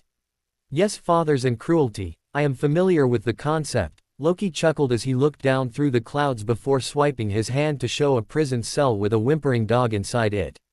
Now what do we do about this? Harry found that the week after his incident with Snape and Dumbledore in the Great Hall went by very quickly for him. Having an entire extra class period free where he didn't have to attend potions meant that he was able to complete all of his other school work before lunch most days, and that left him enough time to practice some of the extra exercises that some of the other campers had suggested he do. But as that was him learning to better control his divine gifts, he made sure to do it in out-of-the-way locations, which in turn led to rumors circulating about him. Such as he was practicing the dark arts so as to usurp Dumbledore and take over the school. Others claimed that he was readying to fight all the remaining Death Eaters in single combat. Nothing really came about it until Thursday afternoon when Tonks suddenly burst into the room Harry was training in and almost had her skin seared off as a huge gout of flame roared towards her and her friends before freezing in the air mere inches away from their face and was pulled back. "Geez, Tonks, knock next time, I could have seriously hurt you," Harry shouted after he redirected the fire into the ceiling, scorching the stone above. "Whoa," Marula looked up at the red-hot bricks above. "How do you have such control?"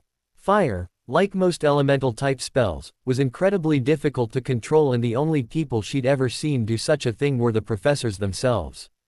"Just been practicing a lot," Harry shrugged off the praise before discreetly adding his wand to his hand so he didn't have to explain how he was doing that without the fancy stick. He looked over to a book he had set out and began to flick his wand around, and the desk in front of him turned into an animated wooden bowl. "Can't seem to get this one right though." Commenting on how lopsided the bull would trot around the room. "Well duh, because that's fourth-year stuff, Harry," Tulip commented as they were currently learning that spell in Transfiguration. To see a first-year working already at their level was impressive to say the least. "Cool, so any pointers on where I'm going wrong?"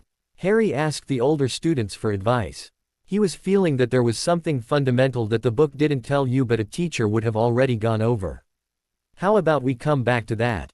Tulip suggested, postponing that conversation for a bit as they had come to see Harry because they had something else they wanted to talk to him about that didn't include his advanced abilities in magic. Harry, are you really planning on leaving Hogwarts?" Harry nodded his head, indicating that was his intention. "I'm not going to spend years of my life here getting a subpar education. I have many more important things to do with my life than allow it to be wasted because some of the teachers are determined to not do an adequate job. Don't you think that's a little bit, I dunno, harsh?" Tulip questioned, even if she partly agreed with Harry's sentiment. As a Ravenclaw, she valued education more so than the other houses, and oftentimes she lamented how bad Hogwarts could get in regards to teaching their subjects. The turnover of defense professors had for years been causing a lot of issues with study between the students, leading to noticeable gaps in knowledge from having too little structure. That also said nothing about the abysmal history class that even some of the teachers admitted was glorified nap time. Harry ran a hand through his hair. "Maybe. The other professors so far seem to be doing a good job, even if the current first-year material is stuff I've already learned. I just really did not appreciate Severus Snape's comments about my parents." "And you shouldn't," Marula agreed with the younger boy, to the surprise of the other girls that she would take Harry's side over her head of houses. "My parents aren't the best people, and I've heard a lot of bad things about them over the years. It hurts in a different way." "Yeah, my family is all kinds of beeped up too," Tonks patted Harry on the shoulder. With being related to the Black family, even if her mother was disowned, it was still something she carried with her. Tulip just shrugged. "Sorry, my parents are normal." With both her parents being gainfully employed in the Department of Magical Law Enforcement, she had a fairly stable upbringing. Harry chuckled a bit and wiped a stray tear that had formed when he began to think about his parents. "Pretty sure that makes you the weird one, Tulip. We all have messed up families, that's practically normal." The redhead's cheeks puffed out in protest. "Hey, you can't just pick on me. The other two girls picked up on Harry's attempt to change the subject and started to tease their friend a bit before they remembered they had come to see Harry for a reason. "Oh yeah, the professors were looking for you." Apparently Dumbledore finally made his decision. Marula informed Harry, as she was one of the few people in the castle that could be recognized as someone who Harry had no issues talking with. It wasn't that he was rude, but other students seemed too unsure how to approach him. Most of the Slytherins gave him a wide berth and the other students were still cautious because Harry had a tendency to act in ways they couldn't predict. "Well, I guess this will decide whether I stay or if I go," Harry stated before beginning to pack up his belongings that he had laid out, then letting the older girls lead him to the headmaster's office for the meeting. For a long moment no one said anything as Harry sat across Dumbledore's desk with the other heads of house and the headmaster. "So, have you come to a decision then?" Crossing his legs and leaning back in the chair while he waited to hear what Dumbledore had to say. Looking towards his heads of houses who had all but unanimously sided with Mr. Potter when they were informed of what had transpired. As much as he wanted them to stay out of it, word spread so fast that Albus was certain that it was even being whispered about in Beauxbatons. You will need to continue attending potions as it is a core requirement," Dumbledore said, then finished it off with Severus as your instructor." Harry tossed up his hands. "Well, I guess that settles it. I'll have my bags packed by dinner." He stood up out of his chair and began to move to the door, grumbling about how much of a pain in the ass it was going to be to get back to America, since he'd have to get a letter off to Ilvermorny, but he was certain that school would take him as a late admission. "Albus," Minerva gasped in shock that the meeting had been so short. For Merlin's sake, the boy had one lesson with Severus and is already threatening to walk out of the school. The older witch moved over to stop Harry. "Give me a moment, Mr. Potter," Minerva said genially. "It's been far too long that Severus has had free rein to do as he pleased in Hogwarts, and I will not stand for it any longer. Once word of it reaches the ears of the Ministry that Harry Potter has abandoned the school over one professor, especially one with a history like his," sending a noticeable glare at Severus' left arm which he instinctively moved behind his back. "What do you think the reaction from the public is going to be?" Minerva said while keeping her hand on Harry's shoulder. While he was not one of her lions, she was Lily's boy, and damned it all, she would stand up for him when she didn't before. She owed him that much for letting Albus convince her to leave him with the Dursleys. "I agree, it will not look good, especially for you, Severus. Mr. Potter has been missing from our world for a decade. He wasn't even seen in Diagon Alley. He had his first public appearance when he stepped into our hall, and the very next day had a physical altercation with a former Death Eater." Phileas concurred with his colleague about the seriousness of the situation. "There have been too many complaints from my students over the last 10 years about the way Severus favors certain students, and to then hear that he would insult James and Lily to their orphaned son's face the first chance he gets. I won't have it," Pomona huffed. "I never insulted Lily. This arrogant child acts just like James, and I knew you all would side with him," Snape snarled angrily, seeing his former teachers ganging up on him. Albus steepled his fingers and leaned into his hands. "What would you all have me do?" Right now he was faced with a difficult challenge. He needed Severus to act as his spy in Slytherin and keep the purebloods under control, but he also needed his other professors to follow him openly. "Severus, you are one of the, if not the best potions master in the entire country." Minerva sighed because she hated to be the one to say this, as she still saw him the same as when he used to come into her class as a wide-eyed first year. "But you are terrible when it comes to children." Turning back to address Albus. "I motion to have Severus removed from teaching below NEWT students, and we hire someone who is better suited to handling children. They will not have his talent, but that's hardly required when it comes to anyone not pursuing their own mastery. Furthermore, I want Harry removed from Slytherin and resorted." Deciding to rejoin the conversation because it really was about him. "I'm fine with the first part. Get me a new teacher for potions and I won't leave. I'll even promise to not take NEWT potions just to avoid him for the 7 years, but I won't leave Slytherin. The hat sorted me there. I doubt it will change its mind." "Not unless you have," the hat said from up on a shelf, content to stay quiet about what goes on in the headmaster's office that didn't pertain to it. "You remember why I put you there?" "I have not, and I do. I'll never forget that promise." Harry spoke in a firm voice, far firmer than what is expected of a young child. "The budget is strained as it is," Albus sighed, wanting to avoid having too many extra people in the castle, it just made everything more complicated. And who could I even get on such short notice? I'm sure we can make some concessions to hire one more staff member, and I still have some contacts that might be willing to take up the position temporarily. Phileas offered a solution. Being a charms master and dueling circuit champion, he met a lot of people and through them knew more. Very well, Albus relented, knowing that there was no other option to keep everyone in the castle, and he just hoped that the person hired for this year didn't introduce too many new elements. After that unnecessarily annoying meeting with the Hogwarts staff, Harry had come to see Tonks, Tulip and Marula to discuss what was going to happen, and while they didn't show it too much, the girls were happy that Harry was staying in the castle and wouldn't be leaving for the American school. So you beat up Professor Snape in the middle of the Great Hall and you all but get him fired too, Tonks cackled madly after Harry finished retelling what happened in Dumbledore's office. Harry couldn't suppress a smile at how giddy the metamorph was. She wasn't even trying to stop her hair from changing from various shades of pinks and yellows while rolling on the floor. That's not an unfortunate outcome, Tulip spoke up. As a Ravenclaw, she wanted to get the best education possible, and potions was a class that got significantly more difficult as it went on. Having another teacher in that class at least through her OWLs next year would be so much easier, since she wouldn't have to deal with how overbearing the current potions professor could be. She twirled a strand of her red hair around her fingertips, thinking about how this could really change her perspective on a future career that involved potion brewing.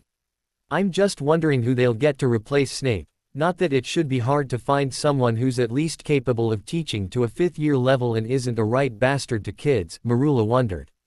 Whoever it is, I'm definitely going to like them more than Snape, that's for damn sure, Tonks happily sighed, thinking about not having to put up with Snape for 2 whole years before she ended up in the NEWT classes with him to qualify for the Auror exam. Mom, what are you doing here? Tonks questioned when she saw her mother sitting up at the head table in the week following the incident. The mother was sitting at breakfast, just happily chatting away with the other professors next to her. The metamorph's hair was a shocking electric blue as she scurried up to the table. Oh no, don't tell me you're the new potions professor. Hello Nymphadora, Andromeda smiled happily at her daughter while taking a bite of the food. And I guess I won't tell you then. Moom, Tonks whined at her mother's insistence on using her name and not answering her question. After Phileas contacted me about the open position, I jumped at the chance. With your father working at his firm and you here in the castle, I really didn't have much to do at home besides filling orders for potions by mail. Andromeda explained to her daughter that she was just feeling a bit lonely at home without much of a purpose. Hey Tonks, Harry said as he approached the head table when he saw his friend standing up there and figured this would be a good chance to get a read on the new teacher. Hello ma'am, my name is...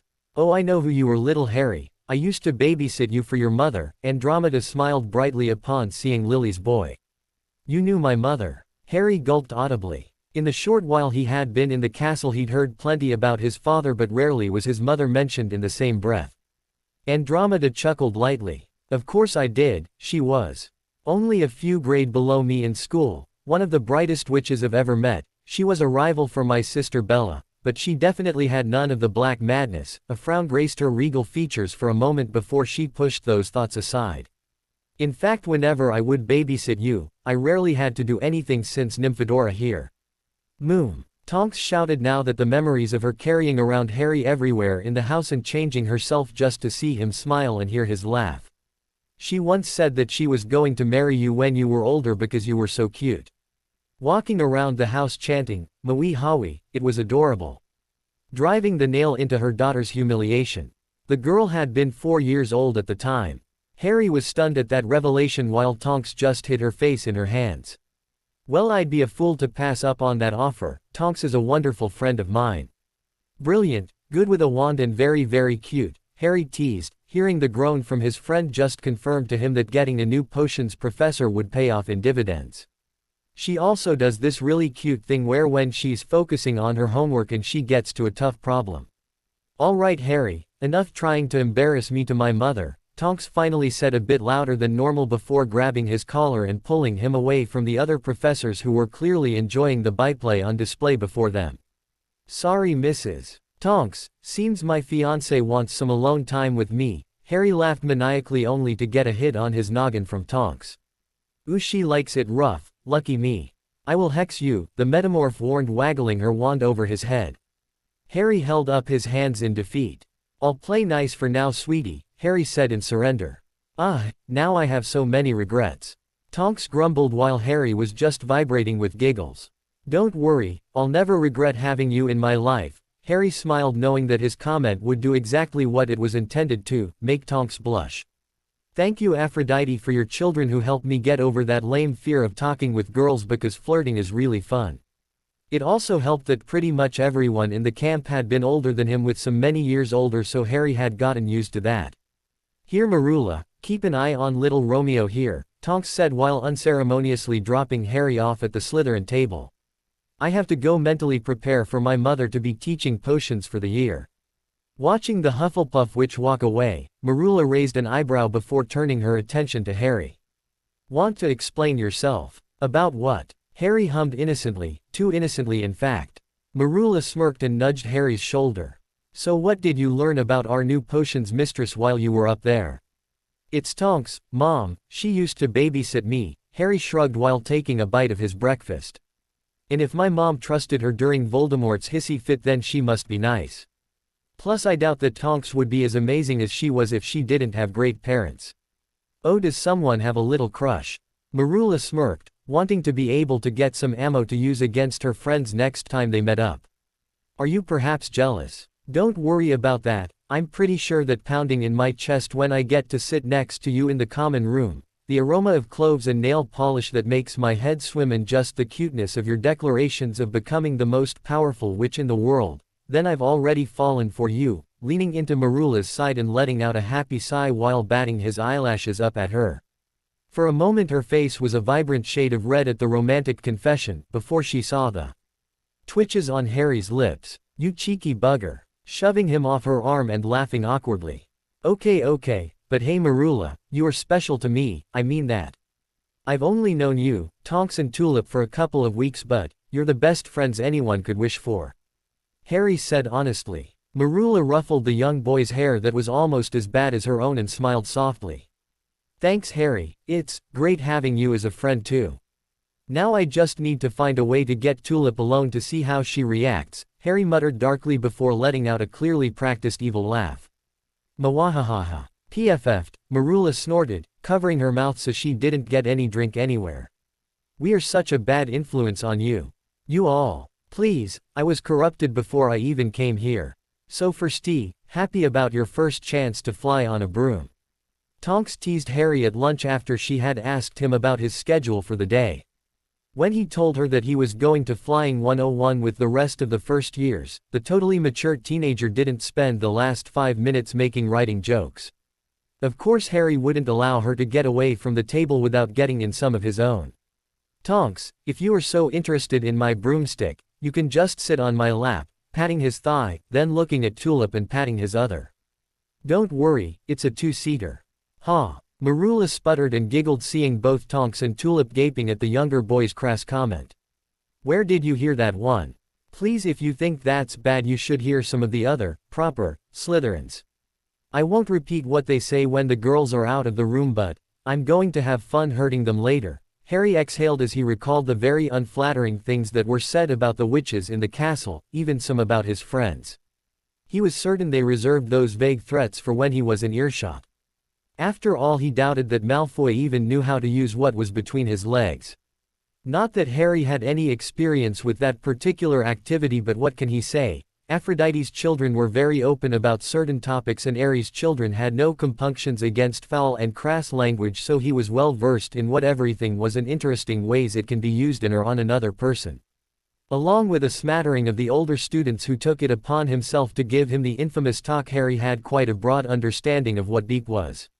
Which was unnecessary to know that the boys talking about forcing Tonks to do things was not okay just because she was a metamorph, so he kept those in mind, and only if it became too difficult for him would he go to his friend's mother. The training back at camp about stealth and traps would be put to good use. Nobody threatens my friends, he whispered harshly under his breath, but the girls still heard him. Malfoy. Hand it over, Harry ordered of the blonde boy who was holding something that obviously came from the Gryffindor boy's pocket. Why should I, Potter? Malfoy sneered back and looked at Harry's outstretched hand like it had deeply offended him. Harry simply shrugged and retracted his hand and slowly returned to the group of other students, leaving Draco as the center of attention. I wasn't aware that the Malfoy family was so hard up for money. I'm sure that once I tell Longbottom just how desperate you are, he'll understand and happily let you keep the Remembrow. You do look like a charity case after all. The ooze from the other children only worsened the redness in Draco's cheeks, and if were possible steam would probably be coming out of his ears from his anger, making him puff out his cheek before he pitched the glass orb at Harry as hard as he could.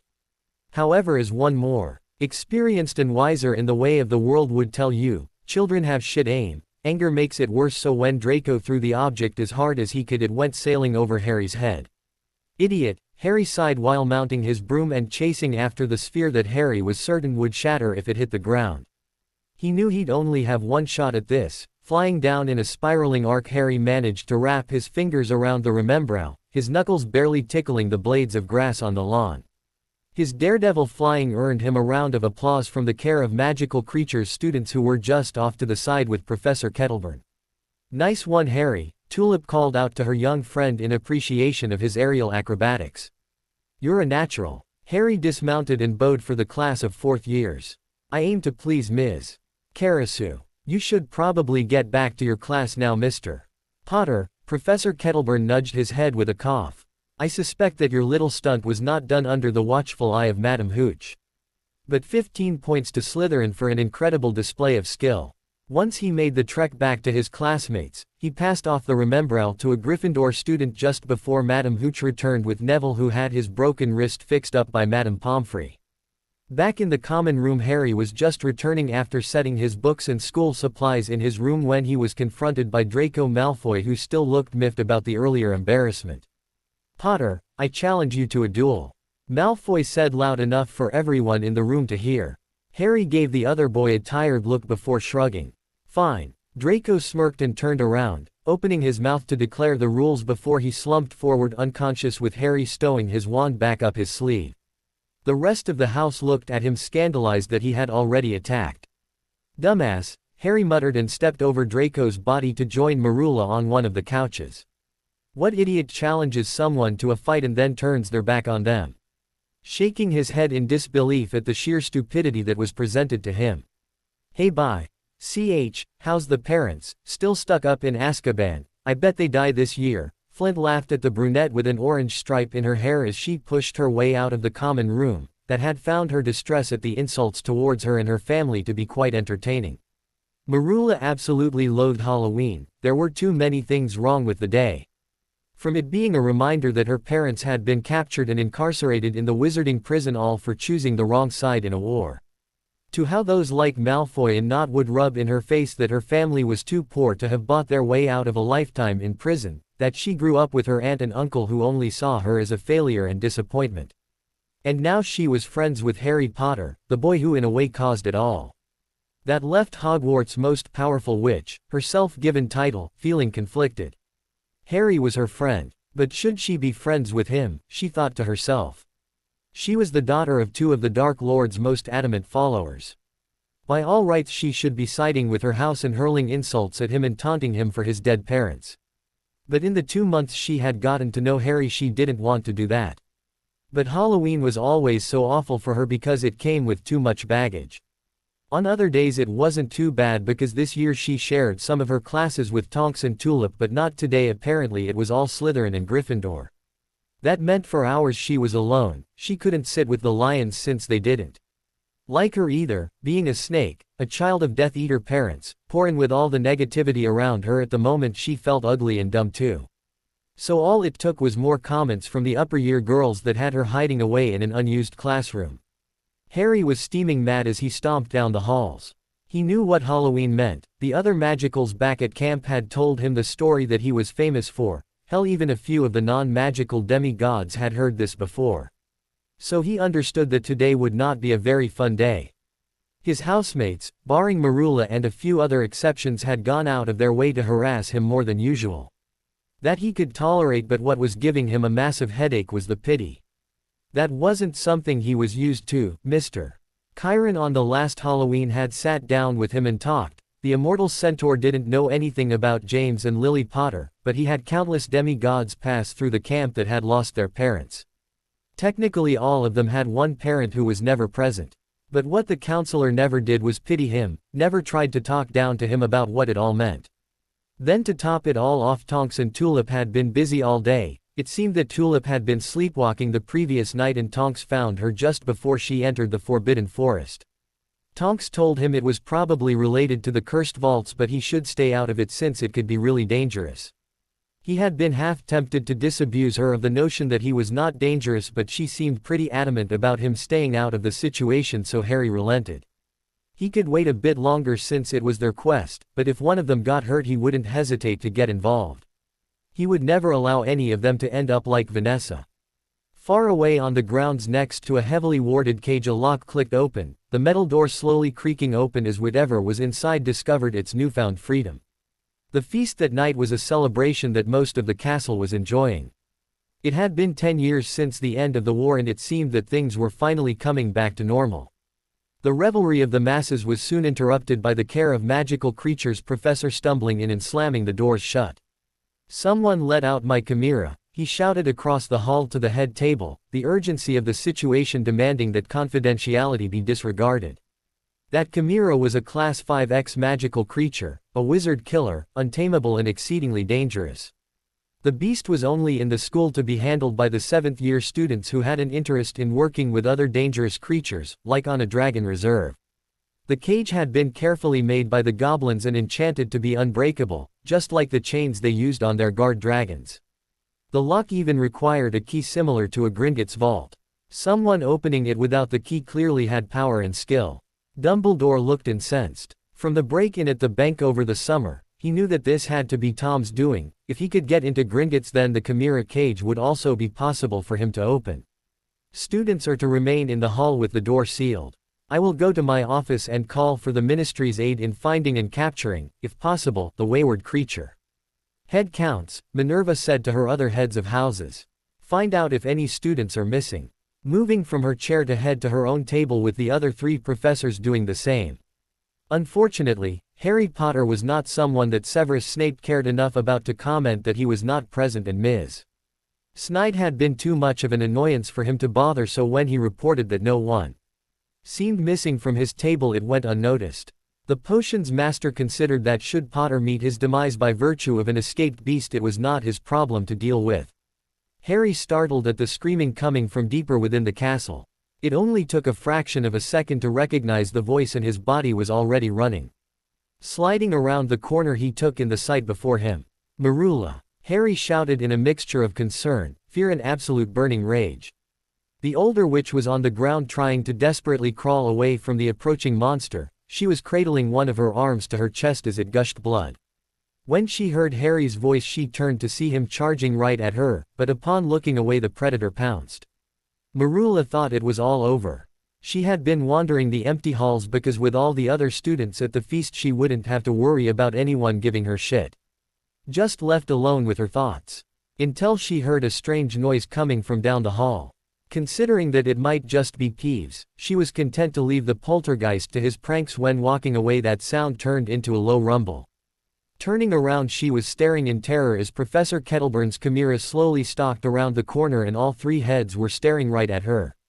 Then in the next moment the beast was lunging at her. It had taken everything in her just to narrowly avoid getting ripped in half by the insanely dangerous beast's powerful claws, but it still managed to catch her on the arm.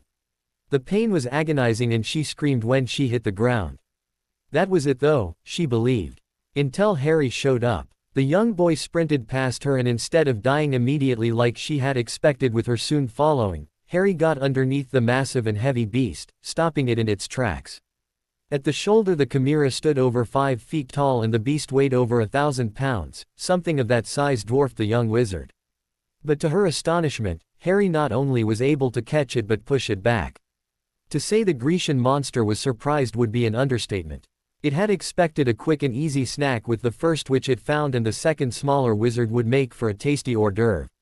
Instead the young, smaller and supposedly weaker prey had just thrown it into a wall.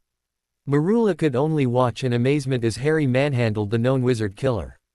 A creature whose skin was highly resistant to magic and strong enough that it could rend steel with its teeth, and here was an 11-year-old who was physically holding his own against it. It was unbelievable, really. Despite being considered a monster, a chimera was an intelligent creature, not capable of speech but enough to assess a situation. And before it was not a normal human, many magical creatures had the capability of discerning between normal humans and wizards, but some, like chimeras, hydras and others, could tell if they were in the presence of those who were touched divinely. This was no ordinary wizard, it was a demigod. Of what kind the beast did not know, but no monster, no matter how deadly, ever battled with a demigod brazenly. There was an instinct to them to know that any demigod had the capability of killing them should the fates and luck decide it. One skinny witch was not worth the effort needed to defeat a demigod, not even considering that he does not survive the fight. Letting out a powerful roar, the beast leapt through a window to the outside of the castle and sprinted past the wizards on the lawn and into the nearby forest, where it would find much easier game than in the castle.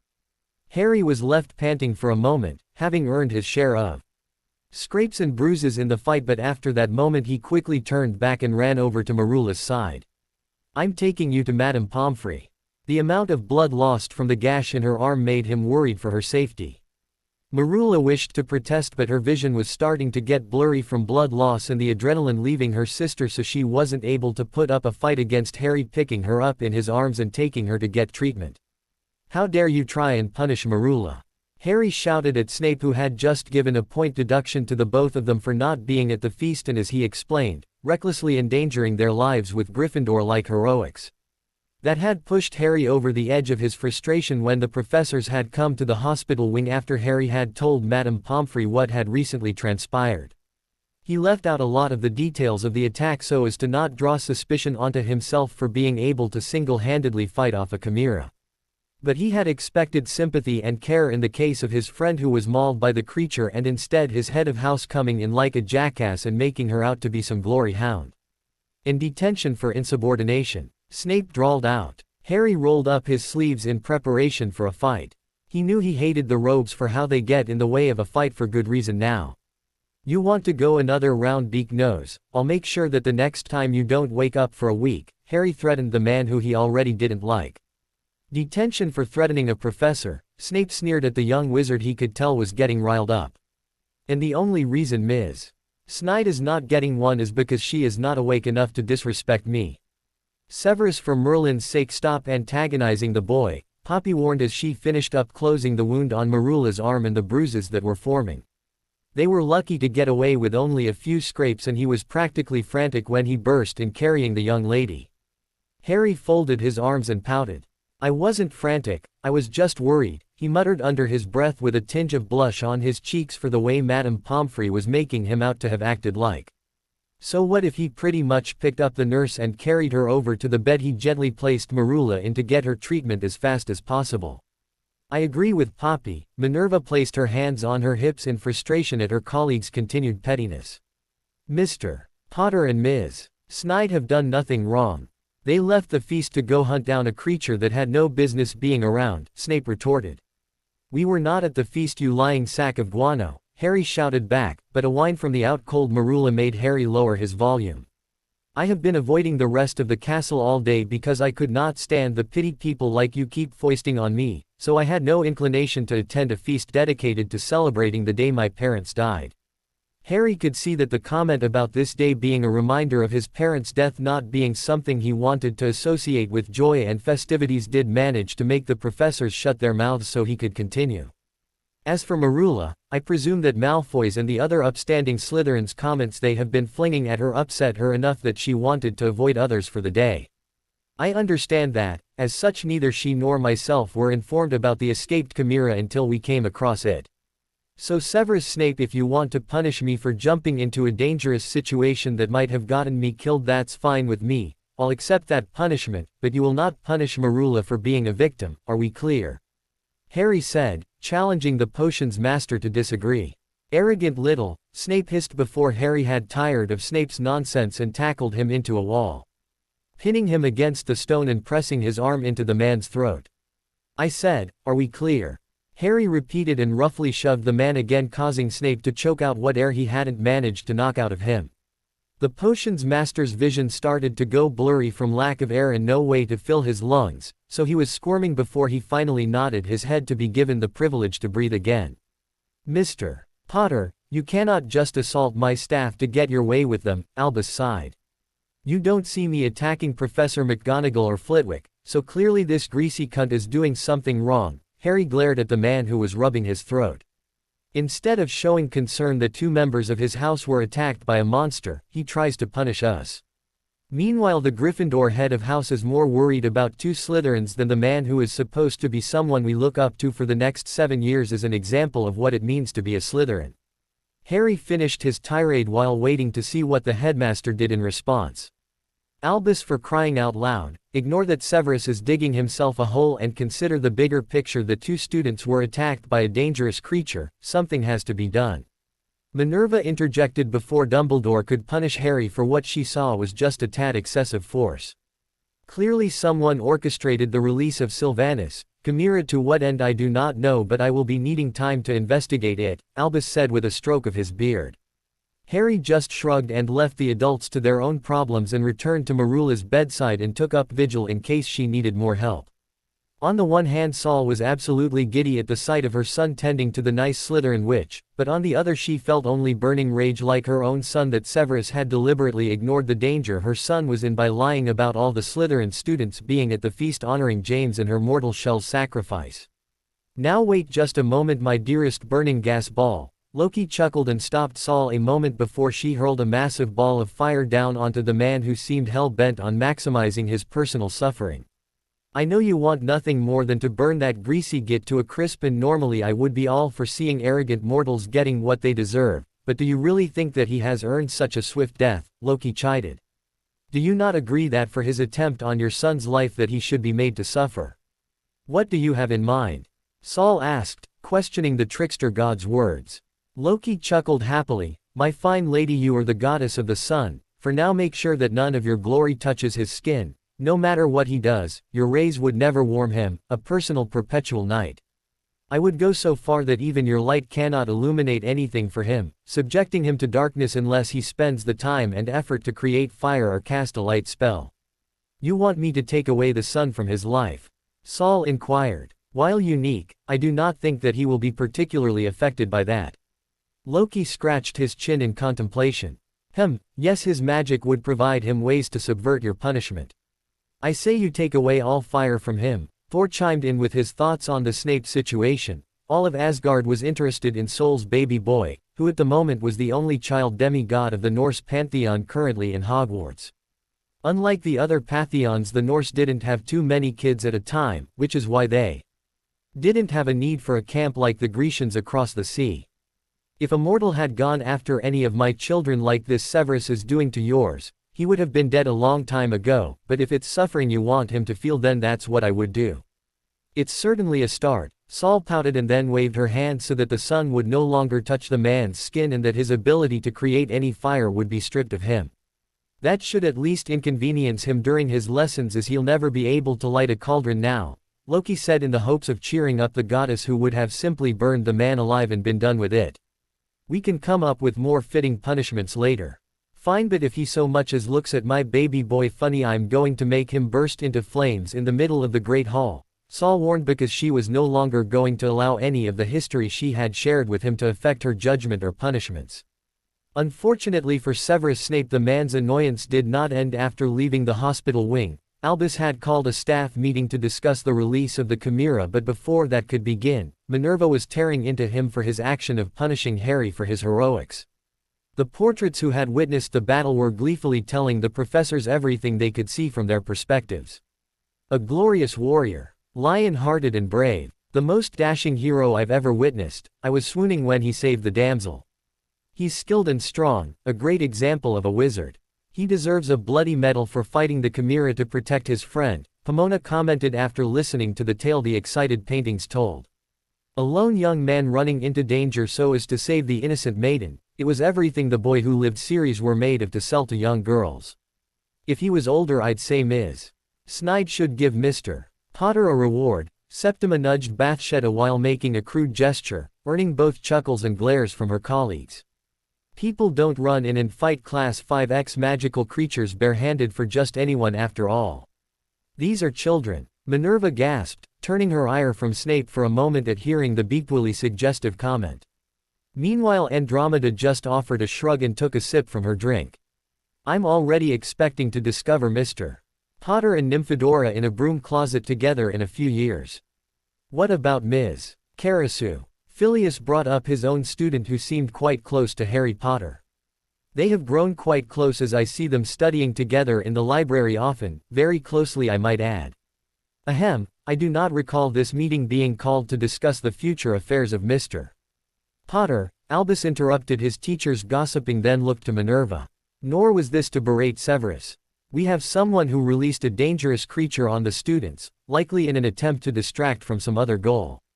Madam Rakepike, where are you at with your investigation into the cursed vaults?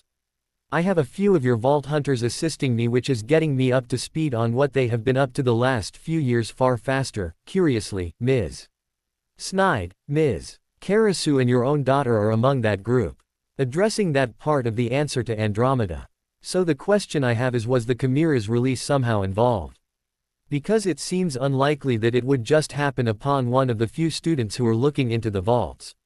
Albus was torn between two possibilities, as Ms. Snide was part of that group digging into the cursed vaults, but had that been the only person it would have been simple. Mr. Potter's intrusion meant it was also possibly a ploy by Tom to kill off the boy who lived, and that would mean Ms. Snide was just in the wrong place at the wrong time.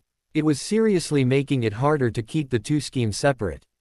Until something more concrete formed, he had to simply wait and see, because tipping his hand early would only give Tom the advantage, and a single mistake could cost the lives of many children and reward the defeated Dark Lord with a method of immortality. And Harry was just throwing a chimera around with his bare hands. Tulip asked for the fourth time after she and Tonks had found Marula after she had been released from the hospital wing. Of course the tale was already spreading throughout the castle like wildfire, but unfortunately it mutated quite heavily, so neither of the other two girls knew what was the truth until they could talk to either of their Slytherin friends. Yes, I wish I was making it up, but Harry really did take on the chimera by himself. Marula admitted once again. She didn't like the idea of being seen as weak, since she based much of her personality on being powerful, but she would not lie about what Harry had done for her. Maybe there is something to that boy who lived thing. I mean, maybe Hagrid could have done that, but he's a bleeding half-giant, Harry is. This cute little ragamuffin who might secretly be Superman. Tonks guessed. Seeing that neither of the other two witches were aware of who she was talking about, she sighed. All my pop culture references wasted.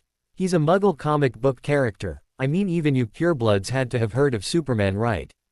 No, we got that. You just admitted that Harry is cute. Tulip smiled smugly at Tonks, who gasped at the slip of the tongue. Tonks is crushing on Harry, Marula teased. I'm not, Tonks whined while her hair betrayed her by turning a vibrant red.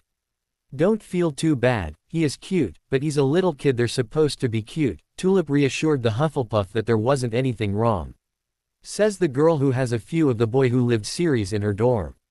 Marula giggled, having had to pay a pretty sickle to get information on her fellow vault hunters over the last few years to find ways to get them out of her way. Now it was all just useful information to tease her friends with. Tulip looked scandalized that someone else knew that she had those books. Hey, maybe he'll autograph them for you, Tonks nudged the redhead who was blushing furiously. If you expand your chest, I'm sure he'd eagerly sign that, Tonksy. Marula shot back, only to be rewarded with a glare, but before the girls could continue to jab at each other, the door to the room they had turned into their regular meeting spot opened and Harry came in carrying a long package. Whatcha got their hair bare? Tulip inquired what he had in his possession. Just something that some friends back at camp sent me when I told them about the chimera, Harry commented, setting the wrapped package down on a table and revealing what it was that he received. A sword. Marula gasped in awe at the gleaming metal weapon. Wicked, Tonks shouted as she reached for the sword, only to be stopped surprisingly easily by Harry's firm grip. A sword is not a toy, Harry warned, picking up the blade and checking its balance. A bit long for me, but I suspect they expect me to grow into it and would rather it be something I get used to using instead of getting a new one in a few years and having to relearn its weight and size.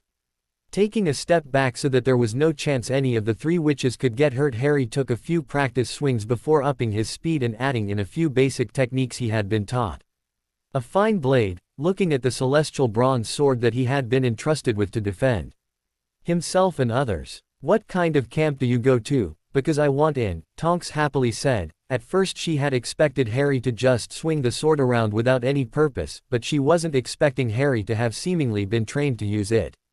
"Sorry, it's in the States and they recruit you, not the other way around." Harry shrugged, hoping to get the other girls off the topic of his camp. "Can't my favorite person in the whole wide world put in a good word for me?" Tonks puffed up her lips to make them extra pouty. The larger than normal eyes only worked to try and help sell the bit of her being sweet and innocent. "It really doesn't work that way. I have no say whatsoever in who is allowed at camp." Harry promised that even if he brought it up with Mr. Chiron it would be rejected since none of the girls were demigods. And he'd likely get in trouble for revealing it to not only mortals but magical mortals at that. "Pooh, you're no fun, Harry." Tonks turned away and looked hurt that she wasn't getting what she wanted. Harry just let out a dejected sigh. "Tonks, if you promise to take it seriously I can teach you a bit how to use a sword." The metamorph squealed and whirled on Harry, pulling him into a tight hug. "I knew you were my favorite for a reason. Celestial bronze. Oh my poor boy." Saul wept that her son, a Norse demigod, was using such a tool. "There's nothing wrong with that, the Grecians make fine enough weapons," Thor commented. "Well brother, would you be caught dead using celestial bronze?" Loki smirked at the disgust on his brother's face. "Never, I have standards," Thor scoffed. "Saul, he's too young for a proper Asgardian weapon," Frigga interjected quickly, stopping the sun goddess from using her burning star as a forge to create her baby boy a mighty weapon. "And you haven't even gone to see him and reveal his heritage." Well, Saul stopped and pondered. She had been putting off going to see her son now that he was within the borders of their territory, otherwise she would have had to talk to Apollo and she could not stand him constantly hitting on her. "Just have a letter sent to him and he'll come running," Frigga chastised the nervous goddess. "What would I even say to him? I've never had children before him." "You are putting it off out of fear of rejection," Frigga sighed. "So, I can wait a bit longer. He's in Hogwarts and he should be safe. I'll ease him into it with a present on Christmas," Saul negotiated as she wasn't ready to just appear in front of him. "Merry Christmas, Harry." Marula smiled and waved to Harry as he entered the common room, rubbing his bleary eyes on the holiday morning. Very few Slytherins remained over the break, choosing to spend that time with family, and Harry would have just gone back to the camp over the break, but an odd letter had advised he remain behind. "Merry Christmas, Marula." Harry smiled back and walked over to the girl who was holding a wrapped present. "Open it." Marula hurried him as she wanted his present to be the first one he opened. Rolling his eyes as he found it weird that the older girl was more excited about the holiday than he was. But nonetheless he tore into the packaging. "Huh." Harry tilted his head at the odd bauble. "It's a faux glass," Marula smugly informed. "It will let you know who your enemies are." Right now Harry only saw shadows in the glass. "That should be useful, thanks Marula," giving the girl a hug, who hesitated for a second before returning it. "I got you something too," pointing to the tall broom-shaped object resting against a wall. It had cost a pretty canute, but seeing Marula bounce around the room was well worth it. "A Nimbus 2000, a Nimbus 2000. Marula squealed loudly after unwrapping it. "I know you wanted to try out for the spot that Flint has, but the broom they kept making you use was crap. With this you should be able to outfly that buck-toothed kid easy," Harry said, proud that he had guessed right with the gift because he had remembered Marula grumbling earlier in the year when the house team tryouts happened and Flint kept his position because he had a better broom but no real skill. This time Marula didn't hold back and swept Harry up into a bone-crushing hug.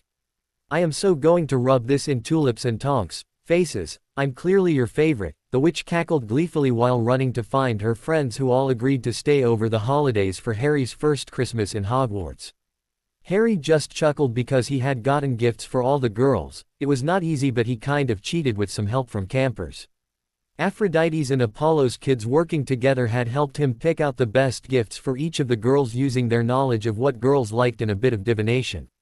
He owed a lot of chocolate for that, but a bulk order from Fortescue was worth the price of seeing his friends happy. The constant letters from camp teasing him for having 3 girlfriends was kind of a downside though. But he also noticed that there were a couple more presents under the tree. Huh, both to me, he questioned who else would have sent him gifts, since anything from Camp Hedwig would have brought. To Harry, love, Mom. Harry's eyes widened at the present. But, how? His mind raced to figure out how his deceased mother sent him a gift. Unless she was my divine parent, but would that make her Hecate? Tearing into the present was a photo album, loaded with photos of both his mom and dad, many of them throughout their years at Hogwarts. His father who looked like the spitting image of himself roughhousing with 3 other boys and his mother who had such a brilliant smile. Turning through each of the pages, Harry got to see more and more of his parents as they grew up in Hogwarts. A wedding photo, Harry gasped as he stared at his parents at the altar. His dad looked handsome and his mother was practically an angel standing in her white dress. Beep, Harry sniffed as he felt tears stinging his eyes. He frantically rubbed them so they didn't blur anything he saw in the photos that showed that they loved each other. The next page was his mother in a hospital bed holding what he could only assume was himself. Page after page held pictures of his parents with him. Closing the book and clutching to his chest tightly as he fell to his knees and sobbed. These were the 2 people he wanted to know so much about, and finally getting a glimpse of them tugged at his every emotion. It was a pain he had never felt before. He shuffled into the great hall, having forgotten his other present because of the monumental impact this one had made on him. There weren't many students who remained in the castle, so his arrival in disheveled state was immediately noticed. Harry, why are you crying? Tonks ran up and worried that something seriously wrong had happened because Marula hadn't mentioned anything and she had only left Harry about a half an hour ago. Harry could only open his mouth before sitting down and opening the photo album. Oh Merlin, Tulip gasped upon seeing the photos of Harry's family. Amazing, Marula breathed out because she never would have guessed that was what caused Harry's current state. Soon other students and even teachers crowded around the table to see what the reason for the young man's state was. Mr. Potter, who gave you that? Minerva wondered because she could not think of a better possible gift for the lad. My mom, Harry wiped his cheek. She must have had this made and ready. Just in case. Phileas nodded with a smile. Lily was a brilliant woman, it wouldn't surprise me that she had a contingency like this ready. Wait, Tonks shouted and pointed at a photo of Harry's mom. Is that Snape? Harry turned from the photo of her mom standing happily with what was obviously a younger version of their potions professor and the man who was standing at the edge of the group to see what was so interesting. The sallow-faced man actually looked shocked that this photo was included. His mouth opened and closed like a fish. Harry pulled the picture out and looked on the back for any writing.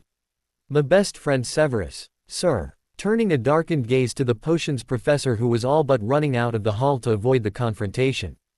Severus, you get back here, Minerva shouted as she chased after the cowardly man to force him to explain his relationship to Harry's parents. She would no longer allow him to remain quiet in that regard. He and my mom, Harry stammered, trying to piece together why his mother thought of that vile man as her best friend and yet they had such animosity. I'm sure he'll tell you, Minerva will force it out of him, Phileas promised as he was going to help Minnie get Severus to talk to the child. Despite everything else Harry Potter deserved to know about his parents, and Severus might be the only one who can let Lily's son know about her years at Hogwarts and before. What was the other present? You haven't opened it yet. Tulip pointed out to the other wrapped parcel that had gone forgotten in the interest of seeing the photos of the Potters. Oh yeah, Harry shook his head and with as much care as possible put the photo album off to the side where it couldn't get damaged. Pulling on the string for the next package, Harry was perplexed at the strange cloth inside.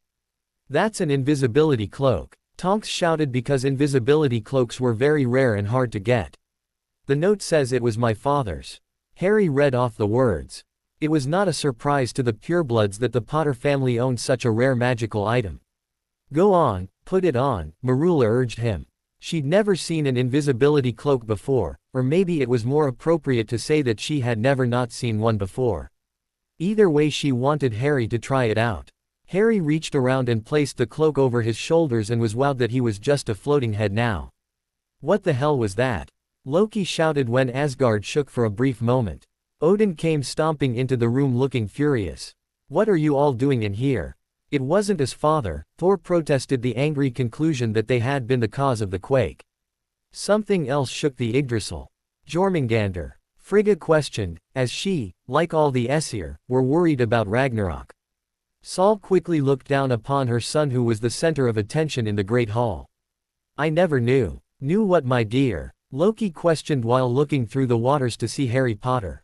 Oh, that. What is it? Odin demanded to know. Nothing serious, just that our burning gas ball's son is now in possession of Death's cloak is all. Loki nervously chuckled that a demigod now possessed a symbol of power for a god older than all other gods. He what? Odin stomped forward and looked down upon the school and became horrified at what he was seeing. Hugin, Munin, tell me what you know of the Deathly Hallows. All gods knew of the Deathly Hallows. They were the only symbols of power created by death itself, a being that no one worshipped but at the same time believed in. Thus they fell under the same laws as all symbols of power. It was off limits to be stolen by another god. That a demigod child was in possession of one was sure to cause problems in the future, and Odin wanted to head off as many of them as possible, before anyone other pantheons accused him of attempting to alter the careful balance between them. Until I learn more, Saul, you are forbidden from contacting your son, Odin ordered. He did not want it to seem like she had orchestrated this, nor did he want to learn that she had in fact done so by specifically producing a child with a mortal who possessed one of death's symbols. All Father, I swear, my divine knowledge was locked away during my time as Lily Evans.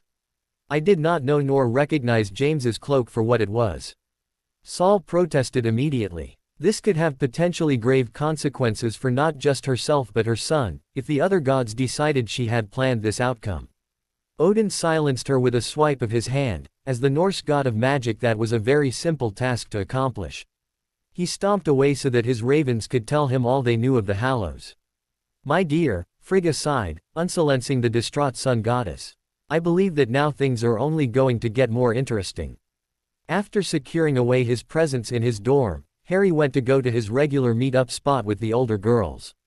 They had brought the gifts that Harry had gotten for them but had not opened them since they wanted him to see their reactions. When Marula proudly showed off the expensive top-of-the-line racing broom, the girls were eager to see what Harry had gotten for them. Oh Hair Bear, Tonks squealed as she saw the full accompaniment of Auror-grade items, unsummonable wand holster, dragonhide vest, boots and gloves. Enchanted utility belt that would allow the wearer to pull out whatever item they were thinking about with expanded storage space. Tomes of Auror-grade reading material and a knife that Harry swore could break minor wards and curses. Tonks knew Harry had gone all out for her gifts and gave Harry a massive hug to show how much she was loving the gifts. She ran off to a corner and put on the presents she had received, while completely unable to control her shifting hair colors. Seeing how much the other two girls were loving their gifts, that only made Tulip much more curious as to what Harry could have gotten her. Obviously Marula's love of Quidditch but lack of money meant that an expensive racing broom would be what she wanted more than anything. You could be deaf and still have heard how much Tonks wanted to be an Auror, so Harry's gift was clearly perfect for her. Carefully pulling off the wrapping paper, Tulip was confused at what she was looking at. So Harry chimed in to explain. You like pranks so much that I asked some people at camp who quite frankly pranked too much to send their best material. Of course when they got caught gathering all this up, other campers grew worried, but when they learned that it was all going to end up here at Hogwarts, far far away from where it could be used on them, they all chipped in with some of their own. Waving his hand over everything the demigod campers had sent. I'm going to be quite honest, I don't recognize what half of this stuff is, and most if not all of this is self-made. Harry sighed as he knew that while safe, for demigods anyway, that a lot of the gifts were going to give the witches and wizards here some headaches. Incredible, Tulip hummed as she picked up some strange-looking device. If Harry had to guess, it was made by one of Hephaestus' children. What it did, however, was completely unknown to him. The redhead flicked the switch and bubbles started to become produced by the open end, which fascinated the witch as to what this could do as a prank until Marula popped it with her finger. Yo mama so fat, a loud voice resounded throughout the room as each bubble popped, unleashing a new scathing diss. Tulip sat stunned after the matriarchal insult finished. Oh, my God. Harry looked nervous, thinking that Tulip actually hated her present. Tulip, I'm really sorry, I thought you would like it. He hadn't wanted to upset one of his friends. Like it, Harry? Tulip slowly turned to the black-haired boy and squeezed him as hard as she could. I love it. By the third hug from as many girls, Harry should have been ready for it, but he still had not gotten used to physical affection like that, so his body still involuntarily froze from trying to figure out what to do. After a moment he returned the hug all the same. When it came time to open his gifts from the two girls, they looked decidedly less excited, since they didn't think their gifts compared at all to what Harry had given them, nor what he had gotten as reminders of his parents. "I love them girls," Harry said, as he knew that no matter what Tonks and Tulip got him he would cherish. Back at camp, Christmas presents were exchanged, but it wasn't like a mountain of gifts were given. So he had gotten a few from his first holiday with the other demigods, but it was still a fairly alien concept for him to be on the receiving end of presents. Tonks had gotten him a cool hat that she said would make him look dashing if he wanted to make a habit of running into battle, and Tulip got him a book on knights, since Harry would practice with his sword at least every other day. Considering some of their earlier conversations, and the girls were feeling a bit inadequate for giving gifts that didn't compare in cost or thought to what Harry had given them, someone who later in the day the girls couldn't say had been the one to suggest it, had Harry close his eyes. 3 pecks on his cheeks and Harry was treated to see 3 blushing teenage girls who would not look him or the others in the eye.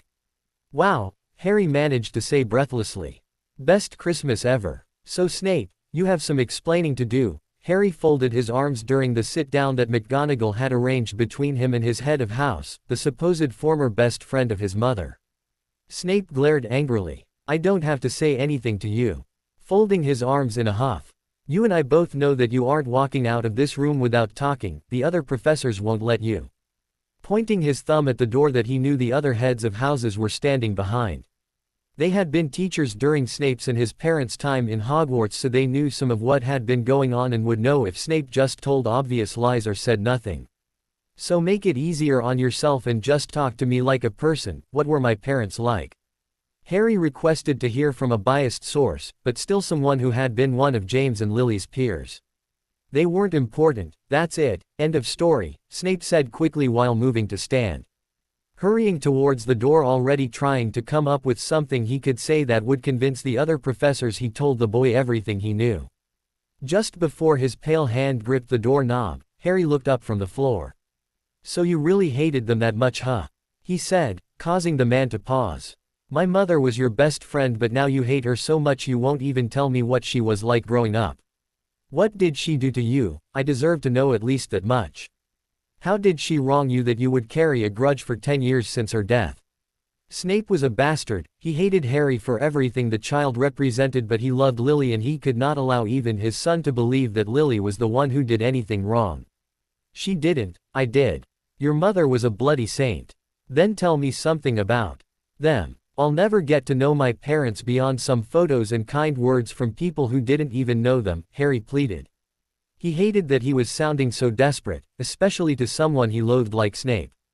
But the potions professor might be his only chance to get closer to his mother and father. "Fine," Snape huffed and returned to his seat to explain how Lily was his neighbor growing up. "Does that lessen his punishment?" Frigga inquired from the demigod's mother as she watched the mortal explain his complicated relationship with her son. "Not unless he is honest," Saul sighed. With her intimate knowledge of the situation, she could tell that Severus was dancing around something, trying to carefully avoid speaking about a detail. "Oops," Loki faked shock as he poured a vial of liquid into the liquid viewing portal. "Was that a truth potion? Oh dear, I didn't mean to do that. I should fix it," he cackled and wiggled his fingers. "Wait, that was a compulsion spell, not a neutralizing spell. I'm so clumsy." The two goddesses glared at the trickster god, who clearly knew that they could influence mortals from the pools they used to watch. "Nay ladies, let us see what this Snape has to say now." Thor interjected as he was wanting to hear the really juicy stuff the man was clearly hiding from young Harry.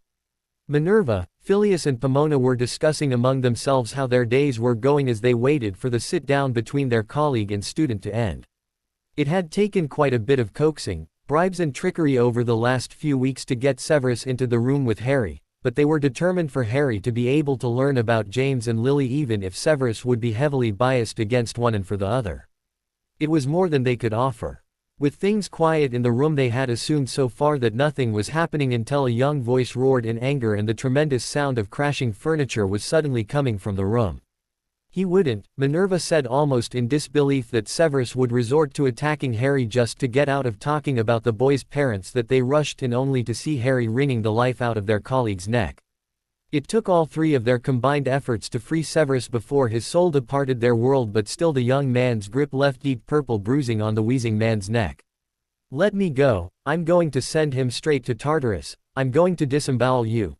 Beeping piece of shit, cowardly bastard, Harry swore as he threw his professors off of him with his immense strength and stomped towards the frightened mortal. Harry was digging around in his robes for the sword that he would need to explain why he used it on his professor to Chiron back in camp, but that had been enough of a distraction from the other professors that they used enough spells to chain him up so he couldn't exact bloody revenge on the man who had confessed his part in his parents' deaths.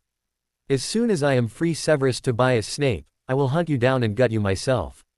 I will relish seeing the light go out in your eyes after hours of torture, do you hear me?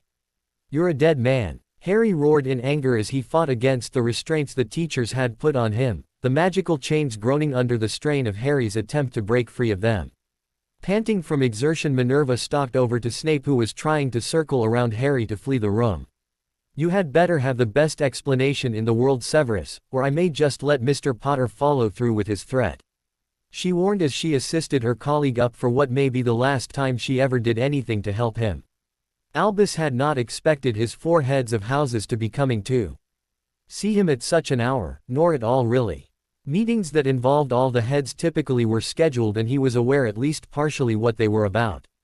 Severus being led in like a naughty schoolboy with hand marks around his throat, and Harry Potter, amusingly enough, hopped into the room wrapped in heavy chains after the professors was certainly going to be one for the old pensieve.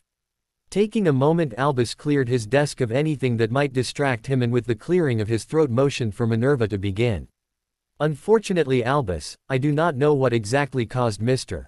Potter here to try and throttle Severus, but what I do know is that no child threatens to torture and gut a person without some reason, Minerva answered, and then motioned for Harry, who was just glaring at Severus. She was certain that would have set the other man ablaze by the intensity if Harry had the capability. Which funny enough Harry did, but he was purposefully restraining his divine gift for a few reasons. Most of all, he wanted to feel the traitor's life slip away under his own fingers, despite how poetic his divine parents' powers would make the greasy man's death. Tell them why my parents died, Harry snarled angrily at the man who was still rubbing his crushed windpipe. I believe the boy is deranged, Severus managed to get out, and considering his phrasing did not go against the truth potion, as Severus did believe Harry to be deranged. Tell them now, you greasy asshole. Harry screamed his order once again, continuing his fight against the bindings on him. Now, I don't think we need such language, Albus interjected, hoping to bring down the tension a bit. I told him, Severus stopped, obviously trying to fight against the compulsion to be honest. I told him. Go on, Albus waved his hand, hoping to get Severus to speed things up a bit. I told him that I'm the one who overheard Sybil Trelawney's prophecy and gave it to Voldemort, which is why he attacked the Potters. Severus blurted out, to the shock of the other adults and portraits in the room. None were more aghast than Dumbledore, who had not expected Severus to ever reveal that information to anyone other than himself. See, Harry shouted as he wiggled again in his spot. Let me out of these chains so that I can rip his beeping head off. He demanded of the teachers who had stopped him from exacting his justice. Severus, is this true? Pomona said, her tone mixed with disbelief and disgust at the same time. Severus only nodded and hung his head. Yes, I was spying for the Dark Lord, when I overheard the prophecy. After I gave it to my lord, I implored him to go after James Potter, to kill him and his blasted son, but to leave Lily alive. Why? Phileas managed to get out. He wasn't sure what he wanted to hear. Because I wanted revenge for everything James and his stupid friends had done to me. But if Lily was alive, she could be controlled and become my perfect bride. Severus answered the question, which only caused the skin to crawl of the other professors, barring Dumbledore, who knew this already. That is horrid. Minerva swallowed back the bile building in her throat. Yes, and then when it all fell apart, Severus wept. I arrived and only Harry and that fool Peter were alive.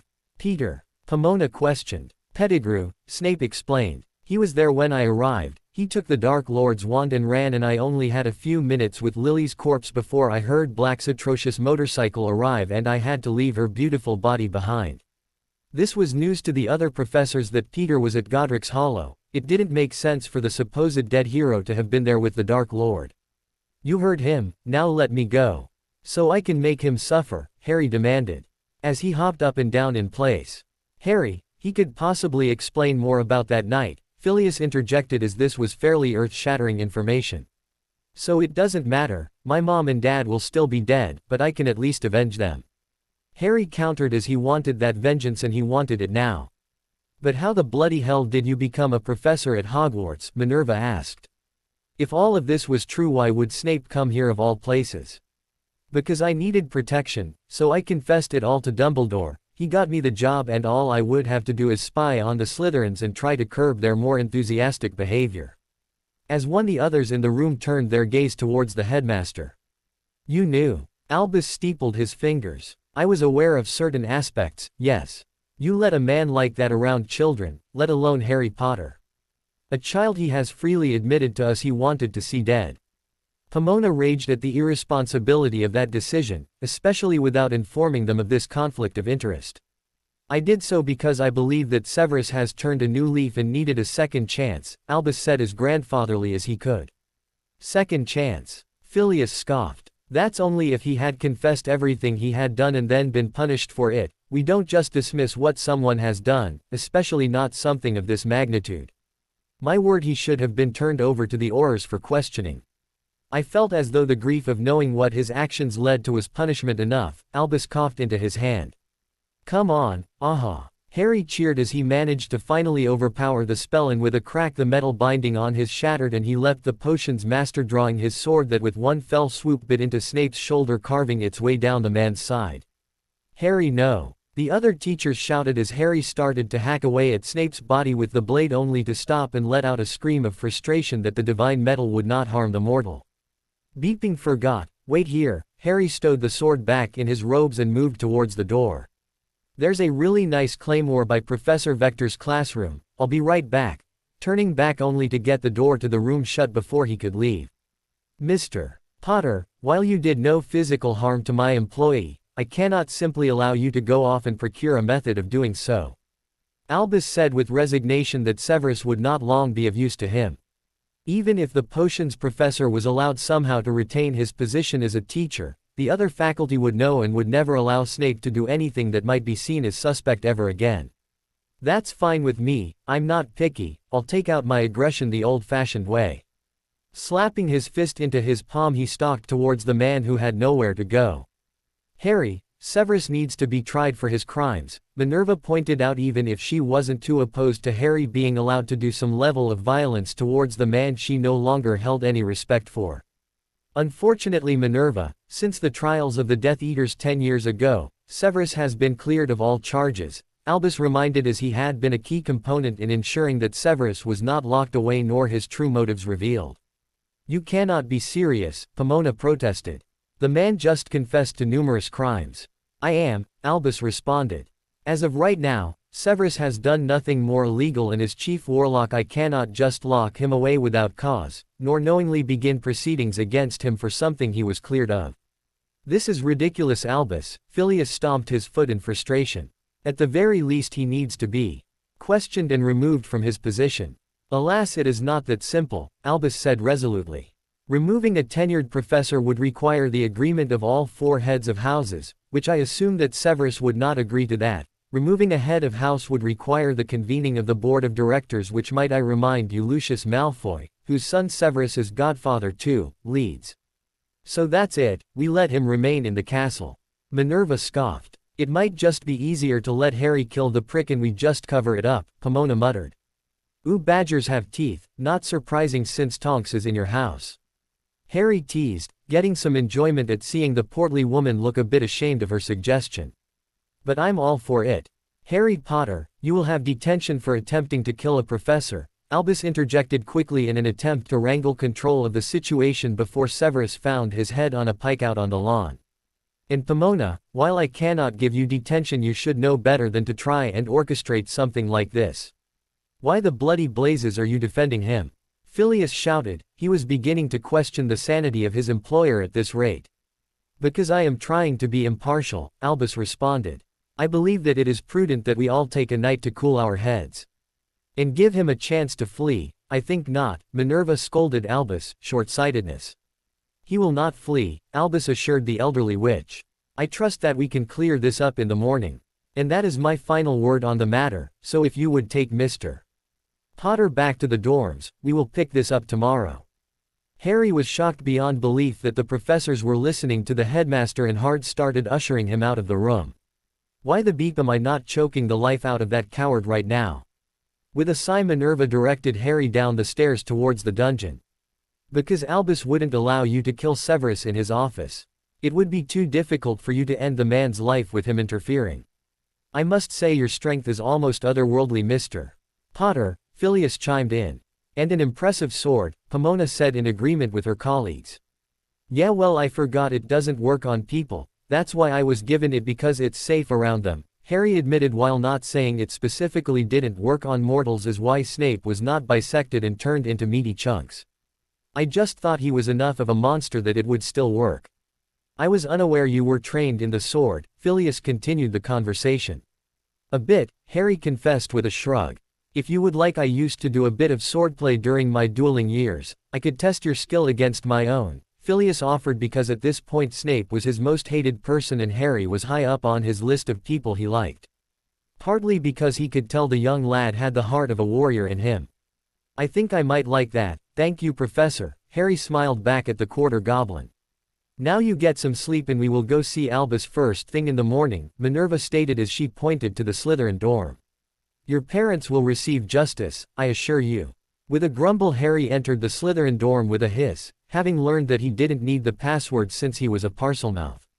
I was unaware that he could do that. Pomona gulped as this was a new development. Quite, Phileas stammered out while watching the entryway close. Do you think he knows what that means? Minerva questioned, because the last Parseltongue had been a young man who went on to do terrible things. Right now I don't think he'd care, Pomona sighed. But if this were to get out amongst the student body, it could cause him no small amount of trouble. Then we'll keep that to ourselves. Apparently it's quite in fashion for professors to keep secrets from students, Phileas snarked. He is going to try to flee, Thor commented on the slimy wizard's behavior. The Asgardians had continued to watch the discussion between Dumbledore and Snape, which was mostly Albus attempting to assure Severus that his position at Hogwarts was still secure and that tomorrow he would smooth everything over with Harry. Each of the gods knew that was bullshit. If the son of Saul had inherited only one thing from his mother, it was her temper, and with the knowledge Harry had now, there would be no chance for that grudge to ever go away. Not if we make it so that the castle does not let him out of its walls, Frigga stated firmly while swirling her hands above an image of Hogwarts. I will ask and the castle will answer. The satyr of old were quite brilliant in the construction. They wanted a place to keep their magical children safe, and in doing so brought to life something that would outlive them all. Saul watched gleefully as Severus, who had just left the headmaster's office, immediately tried to use a secret passageway to flee from the school, yet instead of coming out in the nearby town, the potions master found himself stepping out of a broom closet. The Aesir chortled in bemusement while watching the struggling mortal grow more frustrated until he was cursing the headmaster's name on the presumption that Dumbledore was preventing him from escaping. It wasn't Harry that he was afraid of, to him he was nothing more than a brutish, albeit physically strong, child. It was his colleagues and former professors that worried him. He had no guarantee that they would not spread this information that he was compelled to divulge, of the reason why he still had not figured out just when someone had slipped him a truth potion. The second that the curfew ended, Harry was out of the Slytherin common room where he had been waiting the entire night, a location that Severus Snape did not set foot into. Probably for the best, since Harry would not have hesitated in slaying that man. But he still had a plan for today to accomplish just that. Once he picked up the overly large claymore outside the rune's classroom, Harry settled himself at the steps leading up to the head table in the great hall and pulled out a whetstone and began to sharpen the blade's dull edge, keeping a stern gaze on the doors. An 11-year-old sharpening a near 4-foot-long sword was the first thing most of the early risers saw upon entering the hall. The determined look on such a young face was unnerving for the students, and those who worked up the courage to approach him were simply told that blood would be spilled and justice would be dealt, which did not soothe any of the students' nerves. The Slytherins, who were already wondering why they had not seen Professor Snape in since the previous day and his absence at the head table was telling when the first professors came into the hall and barely reacted.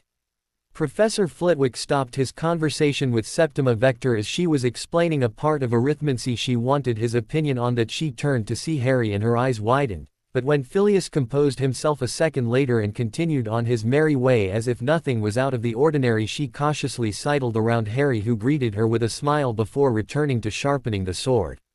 As the hall slowly began to fill up, it was Tulip stopping mid-yawn at seeing Harry waiting for something with a firm look and a sharp sword. "Harry, what are you doing?" she cautiously asked. "Waiting to see if Snape is willing to accept his fate with a shred of dignity," Harry answered while checking over the progress he had made in making the large sword sharp again. Tulip blinked and then glanced up at her head of house, who simply smiled and waved before returning to his conversation with Septima. Realizing that the adults were not going to be the ones to step in, she sat down next to Harry, gazed outward towards the tables. "So do you want to tell me what you mean by that, Harry?" "Oh, just that Snape pointed Voldemort at my parents, wanted my mom as his beep, and never bothered to disclose who really betrayed my parents," calmly informing the red-headed girl his reasoning for why he was preparing to kill a man. Popping her lips, she just nodded her head. "That would definitely do it, I guess. But what if he doesn't show up?" Pausing his sharpening, Harry stared at the ceiling for a moment. "Then I hunt him through the school," shrugging at the solution he had come up with. "Right, how silly of me," Tulip exhaled nervously. When she saw that Tonks and Marula were coming in, she waved them over and met them a bit of a distance away from Harry so as to not let him overhear. "So Harry's going to murder Professor Snape," Tulip stated worriedly to the other girls. "He thinks Snape played a part in a lot of the bad things in his life, and so far the professors already here are treating this as completely normal." "Yeah, Professor Sprout held a meeting this morning telling us that under no circumstances were we to be alone with Professor Snape," Tonks added on to what Tulip had just said because she thought it was incredibly weird that her head of house gave an announcement like that to them all. She didn't disagree that Snape was a bastard, but Sprout had never come right out and told them he was dangerous and they were to use any excuse, including running away, if he tried to isolate a member of their house. For all those assembled in the hall wondering just what would come of Harry's strange behavior, their questions were answered when the headmaster and the potions professor came into the hall in the depths of a very loud argument. "I assure you, Severus, I am in no way responsible for your inability to leave the castle. And further, I promise that I will smooth things over with Mr. Potter." "Albus, you nitwit, it's not the damnable boy I am worried about," Severus hissed angrily at the old wizard, who clearly was losing his mind if he still believed that he would be of any use in the castle now that his colleagues knew just what type of man he was. "If Minerva and the others see that you are making amends with young Harry, then surely they too will come around to see that you are truly reformed," Albus repeated himself from their earlier conversations on the topic. "I wouldn't be so sure of that, headmaster," Phileas warned his employer of the folly of such a thing ever happening. "Looking over here, Mr. Potter is not here," Phileas hummed curiously, seeing that the young warrior had vanished from the steps. Albus tilted his head curiously until his eyes widened. "Harry, no," he bellowed as he whirled around, only far too late as Harry had thrown off the invisibility cloak and brought the large sword down on Snape's shoulder. "This is for my mother," Harry screamed while the blade cut through the man with ease. A spray of blood gushed out of the carcass of the former living body, coating Harry and Albus in the gore. Planting his foot on the small of Snape's back, he kicked the body away from the blade, sending the lifeless corpse to fall onto the stone floor. Standing there huffing, Harry had barely a moment before a flash of light overtook his senses. The entire Great Hall was in chaos. Some students were busy evacuating their stomachs at the sight of Snape's dead body while others were screaming their heads off. Meanwhile, Albus was being yelled at by not just his staff but the young ladies that Harry spent most of his time around. He just murdered a man in front of over 100 witnesses. He was seeking vengeance for the crimes that man got away with, Phileas countered even as the other professors began to clear the hall of students. "Crimes that you should have been forthcoming with, not just us, but that young man in the Wizengamot. I dare say that you should have known that Harry did not make an idle threat against Severus. Bringing him into the Great Hall was only signing his death warrant." The deputy headmistress chastised the man she used to trust. "Think about what his actions have caused." Albus pointed around the room to all the students cowering. I think the only thing his actions have caused is for the standards of this school to rise from the muck it was, Pomona bellowed. About the only difficulty that will come about from this is that we can no longer force Severus to confess that Sirius Black was innocent. My cousin was that. Andromeda questioned in confusion, having come over to pull Nymphadora and her two friends back so that she and the other professors could take control of the situation, but hearing her cousin's name come out of Professor Sprout's mouth only brought up questions of her own. What does Sirius have to do with any of this? Albus had quickly cast a spell around their immediate area as the berating he was receiving was beginning to tread into territory of information he would rather not be blabbered about throughout the castle until it could be handled properly. Some of what Severus had confessed in our presence calls into question much of what was believed to have happened on the night of James and Lily's deaths. Calls into question that ruddy man, jabbing her finger at Severus' cooling body. Stated perfectly clear that Peter Pettigrew was there when he arrived on the scene, and that Sirius only arrived after. That information caused Andromeda to gasp in shock. For a decade she had believed that little Siri had truly been dark this entire time. That he had committed one of the worst crimes imaginable, betrayal of your friends, allies, and brother in all but blood. Could there be more to that dreadful night that was unknown to everyone but a select few people? Dumbledore, did you know this? Andromeda asked because she couldn't believe that if he did, that he sat on this for this long. Know what? I knew that Severus had come to me to confess what he had done, Albus explained to his newest teacher. He expressed deep regret for his actions and wanted protection and in his words a chance to atone. Well, a fat lot of good that did. The man practically terrorized the entire school ever since he was hired on, and he always had you to protect him. Phileas snarled as he was growing very tired of the way Albus was doling out information in scraps and never enough for anyone to have a clear picture. Regardless of what you think of Severus or myself, right now the matter at hand is that Harry Potter has murdered a man in all of our presence, Albus said over the chattering sternly. This is something with many witnesses and cannot be swept under the rug. The Aurors will have to be called. Oh, you bet that when they get here, they will be very interested in what we have to say, Pomona indignantly stated before walking over to a fireplace in a room connected to the Great Hall. She had a direct way of contacting Madame Bones. Less than a minute later, a very disheveled older red-headed witch and a very disfigured man with a peg leg and staff came plodding down the aisle. Oh, so this isn't some sort of messed up prank. Harry Potter actually killed him, Amelia said in surprise at seeing the dead professor on the stone. Good riddance, Mad-Eye grumbled while forcefully poking the body just to check that it was in fact dead. Can never be too careful, a dead body could just as easily be trapped. Nobody has trapped Severus' corpse, least of all to ensnare you, Alistair, Minerva rolled her eyes. That's what they want you to think, you must have constant vigilance, Mad-Eye grunted while looking over the murder weapon. So, a famous student gets imperious and claims a victim. No, Alistair, as far as we are aware, Mr. Potter was not under the influence of anything more than unyielding rage, Pomona answered.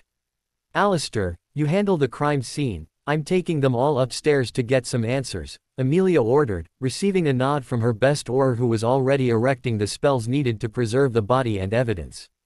And someone bring along Potter, I want to talk to him too. Harry's eyes snapped open, and he attempted to jump out of the chair only to cause it to tip over from his movement. Thankfully he was saved from smashing his face into the ground, which is how he found himself bound to the chair. Oh, real cute Dumbledore, Harry muttered only to see himself in a larger room with the three remaining heads of houses, the headmaster, and some other woman he didn't recognize. Mr. Potter, my name is Amelia Bones, I am the head of the Department of Magical Law Enforcement. Now I was brought here because there is a claim that you killed Severus Snape. Is that true? The redhead was waiting for Harry to deny the claim. She couldn't believe that an 11-year-old would cut a man in half with a sword. I did, and I'd do it again. The older witch sighed. All right, I need to know why you killed that man. He's the one who pointed Voldemort at my family. He heard a prophecy about how a child born as the 7th month dies would defeat his master, so he told it to Voldemort and then urged him to go after my family over any others because he hated my father and wanted my mother, Harry explained. It is the truth, Severus admitted to us his part in the deaths of the Potters, information that never made it to the Wizengamot during the Death Eater trials. Minerva chimed in to help bolster Amelia's belief in what Harry had said. He also mentioned Peter Pettigrew had been at Godric's Hollow when he arrived, before Sirius, and had instead taken the Dark Lord's wand and fled.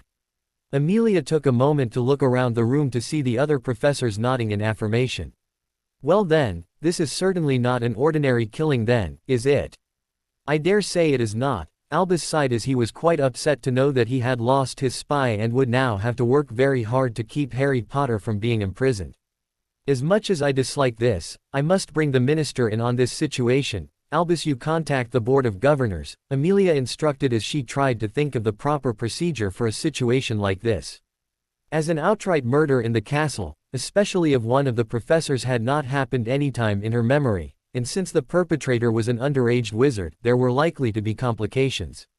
Mr. Potter, in the meantime, I am going to be placing you under arrest. You have admitted to the crime, so please do not resist. Amelia turned towards Harry to see him not at all upset. Harry nodded as he held out his hands so that the witch could place cuffs on him. It was the proper thing to do since Madame Bones was just doing her job, so there wasn't a reason to cause trouble. I'll go quietly. I think you can hold off on the going until we have been able to get all the details, as I doubt this will be a simple case, Amelia responded. There was a nagging in the back of her head that this was not going to be as easy as the other underage cases her department handles, which tend to be Hogwarts students trying to nick some fire whiskey or getting into fights. Albus, it will be best if we can use a larger room. Let Alistair know so he can go through his usual checks. Very well, I'll let him know to go to the faculty meeting room. That'll give him time while we gather the necessary people, Albus grumbled as he sent his Patronus out to Alistair, informing him of where to meet them. 5 minutes later, and Cornelius Fudge along with the members of the Board of Governors stepped out of the flow in Albus' office. I dare say, what could possibly be of such importance that I had to come straight here from my home rather than a meeting at the ministry? Cornelius questioned as he looked around Albus' office. A new problem, Albus admitted while pointing to Harry, who was sitting in the chair minding his own business with his handcuffed hands placed openly in his lap. Lucius Malfoy had raised his eyebrow at the curious sight. He had been informed by Draco of Harry Potter's placement in Slytherin. That had boded well for them, until Draco had informed him that Harry had all but refused to follow tradition in any regard. I noticed that we are lacking Severus' presence. I had been informed that Mr. Potter was a member of his esteemed house. Nobody missed the displeasure on the other three heads of houses' faces when Lucius had said Snape's name. That is exactly what we are going to be discussing once we adjourn to the proper meeting room, Albus quickly interjected before anyone else could say anything that might harm his already lengthy plans to get Harry out of trouble and into his debt. This intrigued Lucius, who normally had very little appreciation for the headmaster, but every once in a while, the old codger was able to say things that even he had to admit were definitely something he wanted to know more about. Albus, we'll need the school's pensieve for this one, I think, Phileas chimed in as he would submit his memory of Severus' confession to prove what they were claiming. As the group took their walk through the castle, they arrived to see that Alistair had just finished sweeping the room. Nobody under disillusionment, and there aren't any listening charms that I could find. We should use a different room, this one is too clean. Sighing, Albus just removed his glasses to clean them, a technique he used to buy him time to calmly respond so as not to ruin his grandfatherly appearance. Alistair, as I have said numerous times, Hogwarts is a safe place. There is no one here who is out to get you. Now I would like to have this meeting concluded sooner rather than later, so may I begin? Alistair grumbled while everyone took seats, with him having placed the Potter kid to his left with Amelia to his right. As you are aware, I have called a meeting. Albus started speaking, ignoring the eye roll from some of the others who felt they had been the ones who were the reason for this happening. A short time ago, a dispute happened in the Great Hall regarding a discussion held in my office last night. This conflict got out of hand and the result was Potter here bisected Severus with a bloody, literal usage, sword. Alistair quickly finished before Albus could get going with his flowery language. The grizzled Auror flung some pictures onto the table for all to see who were not down in the Great Hall. So boy, you wanna just confess or make this 10 times harder? Alistair, Minerva shouted at the man who was clearly trying to strong-arm a child into confessing to a crime. This is not so simple a case as your average back alley murder you so love to talk about at the bars. My word, Cornelius gulped as he picked up a photo showing Severus' torso on the stone floor with his guts spilling out into a pile. He quickly passed the photo down to Lucius, who looked aghast at what he was seeing. "My dear boy, why?" "Because that ma," Harry started to say before a man that Harry did not recognize came hurrying into the room. "Not another word, Harry. Ted Tonks, attorney for the accused," the man hurriedly introduced while forcing himself further into the room. "Now I'm going to need any supposed confession that my client may or may not have admitted to be ignored, as he was not informed of any of his rights." "Theodore, it is not necessary." Albus tried to intervene, only to have Ted started pulling Harry away from Alistair, who put up a modicum of resistance. "It most certainly is. I'm going to need to speak to my client alone, so hands off, Mad Eye, before I set my wife upon you," Ted threatened, only to have the Auror grumble before releasing the young boy, who simply looked more bemused than anything. "I'm going to go out on a limb and guess that you're Professor Tonks, husband, and thus Tonks, father," Harry said with a small smirk on his face. "That I am, Theodore Tonks, lawyer at your service," the man proudly stated. He produced a card and handed it to Harry, which was neat, as nobody had given him a business card before, most likely because he was 11 and thus had no need for them. But this one had Mr. Tonks' name on it and had him listed as a barrister. "This is most unusual," Griselda Marchbanks stated while pushing up her glasses to see the picture a fellow board member had passed down to her. "Dear me, how gruesome." "I would be inclined to agree," Albus said slowly. "How exactly did you come to be aware that Mr. Potter might require the services of an attorney?" "My wife Flo called me at the office and said that Harry here would need some help and to come straight away. Unfortunately, that left me with very little time to gather information, so again," Ted smiled at the witches and wizards in the room. "If I could just have a moment of privacy." "That's quite all right, Ted," Pomona happily agreed as she motioned to a side room. "This will give us professors a bit of time to get everyone's heads on straight." Ted took the lapse in conversation to start getting Harry into the other room. "Okay, Mr. Potter, what happened that my wife told me that I had to come to the castle straight away?" Harry looked at his handcuffs and then back to Tonks. "Dad, I killed Snape with a sword in the Great Hall. And they arrested me for it." "First off, why would you do that?" Tonks asked. "Because he'd never had a client just outright confess to murder, mostly because he wasn't even a junior partner and didn't get to do much of the important business that the others at the firm did." "Well, yesterday, I had a meeting with Snape that the other teachers had arranged." Harry started his story of how Snape was supposed to be telling him stories about his parents before the man started confessing his deepest secrets. "And then I saw him in the hall with the headmaster, so I threw on my dad's invisibility cloak, came up behind him and cut him down." Ted Tonks had gone quiet when his client started to explain things. After all, Harry was his daughter's friend, and a subject of many of the letters sent back home. It was him, in fact, that got his wife her position teaching the younger students potions at Hogwarts because of this animosity between the Potter child and Severus Snape. He practically paled once Harry got to the details of how Snape had been the one to goad the Dark Lord into targeting the Potters. He had to hold back bile in his throat when Harry told him that Snape had simply wanted his mother as his property, something the Dark Lord was seemingly willing to grant. "So, how long am I going to jail for?" Harry asked. Ted gaped his mouth like a fish for a few moments. "Oh wow, okay, wow, who boy, this is," Ted stammered. "Well shit. Okay, well, first thing we need to establish a defense. Self-defense in this won't fly, it was clearly premeditated. But we could claim temporary insanity."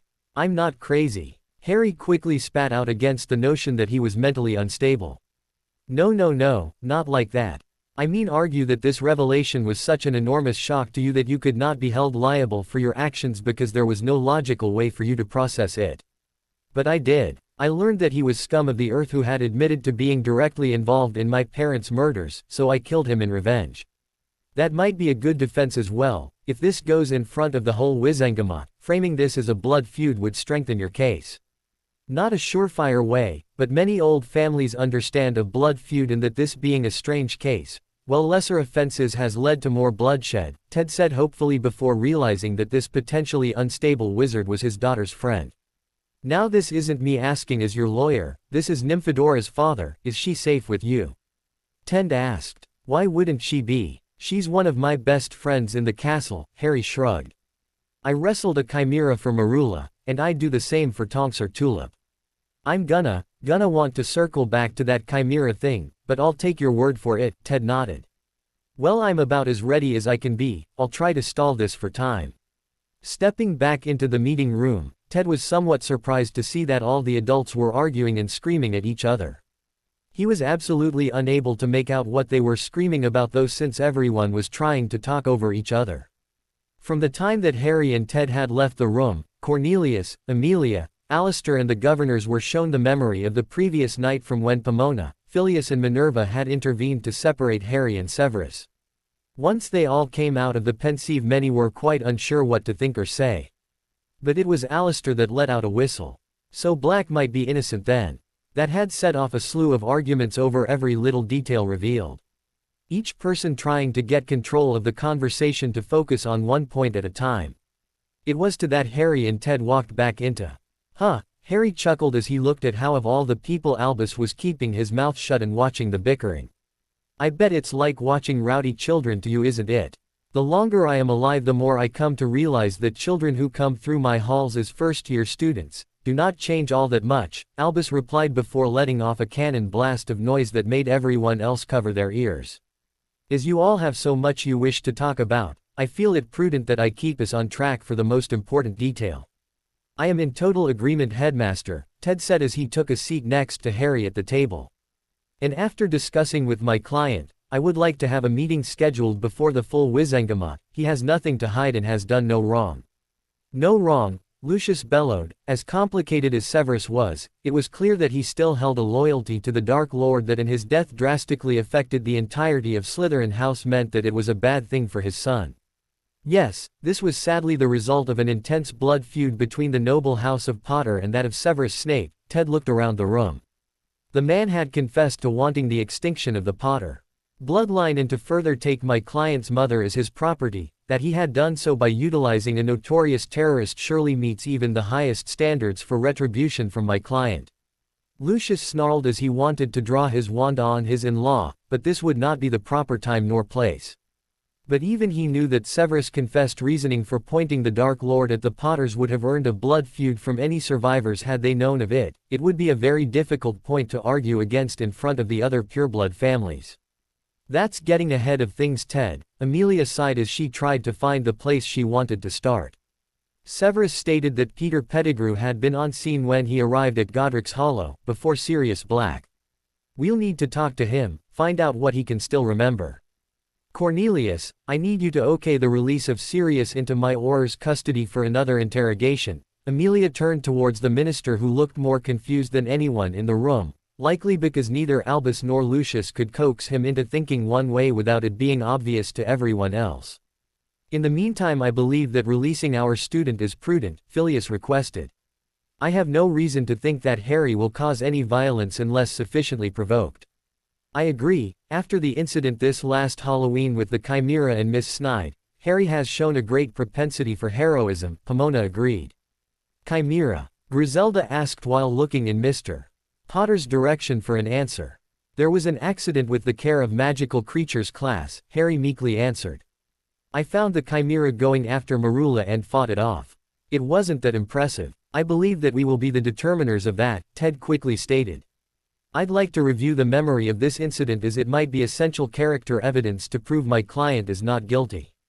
I'm intrigued as well, Alistair stated, because he'd seen a score of handlers struggle to keep a Chimera under control, but a first-year fighting one off without being more mangled than he was, definitely would be interesting to watch.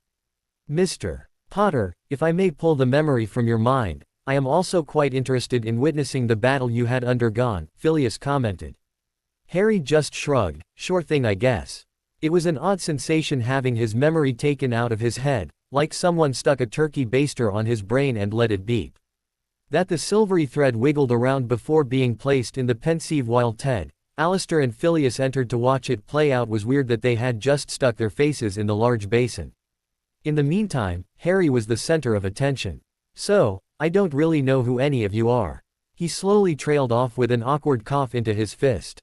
Quite right, Cornelius realized that he and the boy who lived had not been formally introduced. Since Harry Potter was famous, it would only do good to have him see the minister in the right light early. I am the Minister of Magic, Cornelius Oswald Fudge. Lucius Malfoy, the blond man sneered at the child. Ah, you're Draco's dad, Harry nodded. Your son's kind of a git. Lucius looked bright red with anger at the disparaging remark towards his son by Harry Potter of all people. But Harry just ignored it. He's 11 so he has an excuse, we're all kind of gits. Children always stay the same, Griselda chuckled before anyone else could speak. I'm Griselda Marchbanks, the only one here older than Albus. Harry was impressed because he wasn't aware that people would live that long without divine intervention of some kind. But as the other governors introduced themselves, the three people in the pensieve sat back. Up. Incredible. Phileas exclaimed as he witnessed firsthand the fighting prowess of Lily's son. Yes, 10 no 50 house points to Slytherin. You did that for your friend. Ted questioned because he had assumed that Harry was blowing the tale out of proportion, when in fact he'd grossly undersold his accomplishment. Well yeah, Harry shrugged because it wasn't like he would just sit back and watch Marula get eaten. Ted just exhaled because now he realized that his daughter might be a lot safer in the school than he first thought, if someone strong enough to throw around a chimera weighing over 700 pounds was looking out for her. Ted didn't want to know what would happen to a person who tried to mess with her. All right Amelia, we can take the cuffs off him, Alistair chuckled to his boss. Are you serious? Amelia questioned. Alistair nodded with a sick grin on his face.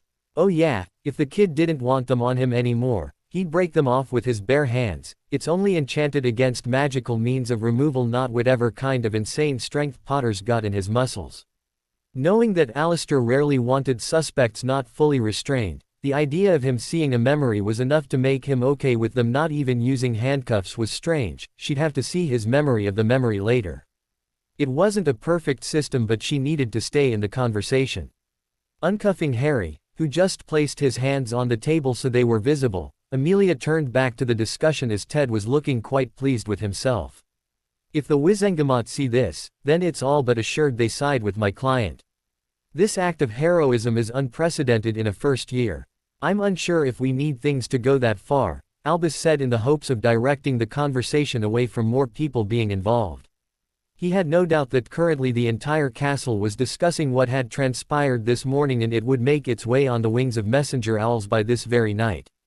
Thus he needed to ensure that his version of events was everyone's version of events, at least the one spoken of in public. As tragic as these events have been, I feel as if dragging young Mr. Potter here into the Wizengamot would do nothing more than turn this entire event into a circus. What would you have done then? Cornelius questioned, while everyone else was quite curious just how Dumbledore intended to frame this incident. Albus waved his wand and a large tome that was the school charter appeared on the table.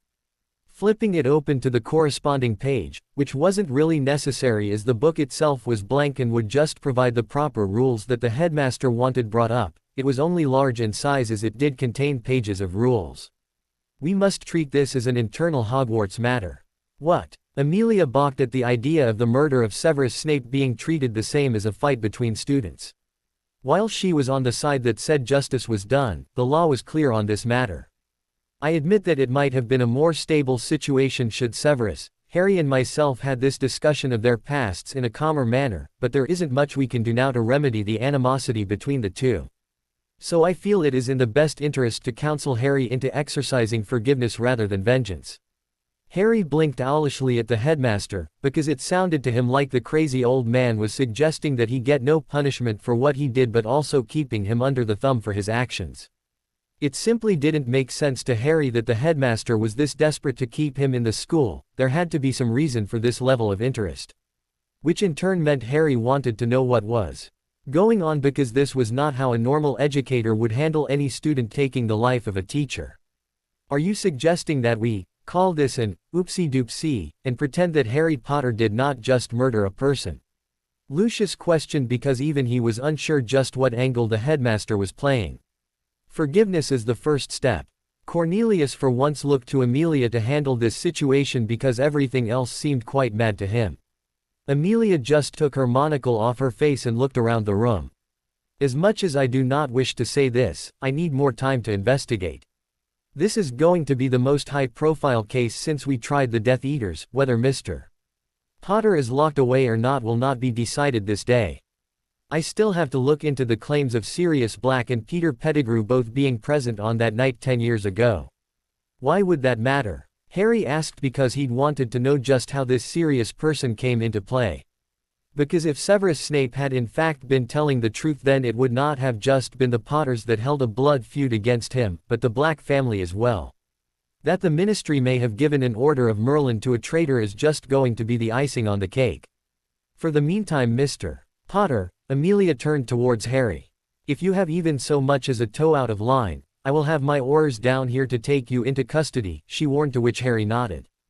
Cornelius, we'll need to make a preemptive statement to the Daily Prophet that the Ministry is taking this incident seriously and results of the investigation will be relayed regularly to the press to keep the public at ease, Amelia instructed. Alistair, get some senior Aurors to go with you to Azkaban and pick up Black. I want him ready to answer questions no later than tomorrow.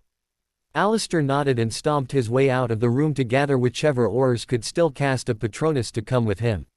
I'll go straight away to the Daily Prophet to have them prepare for the owls that they will no likely be getting, Cornelius stated, because even if he was ineffective at many things, handling the press was not one of them. Amelia stood up from the table. I will be returning when I have questions for everyone, especially because it sounds to me like members of the staff were aware that Mr. Potter had made threats against the former potions master but deigned to sit back and let things play out. None of the other heads of house looked ashamed of their actions, or in this case, inaction at preventing a confrontation between their colleague and student. As one, the Board of Governors looked to Albus. Lucius sneered at the man.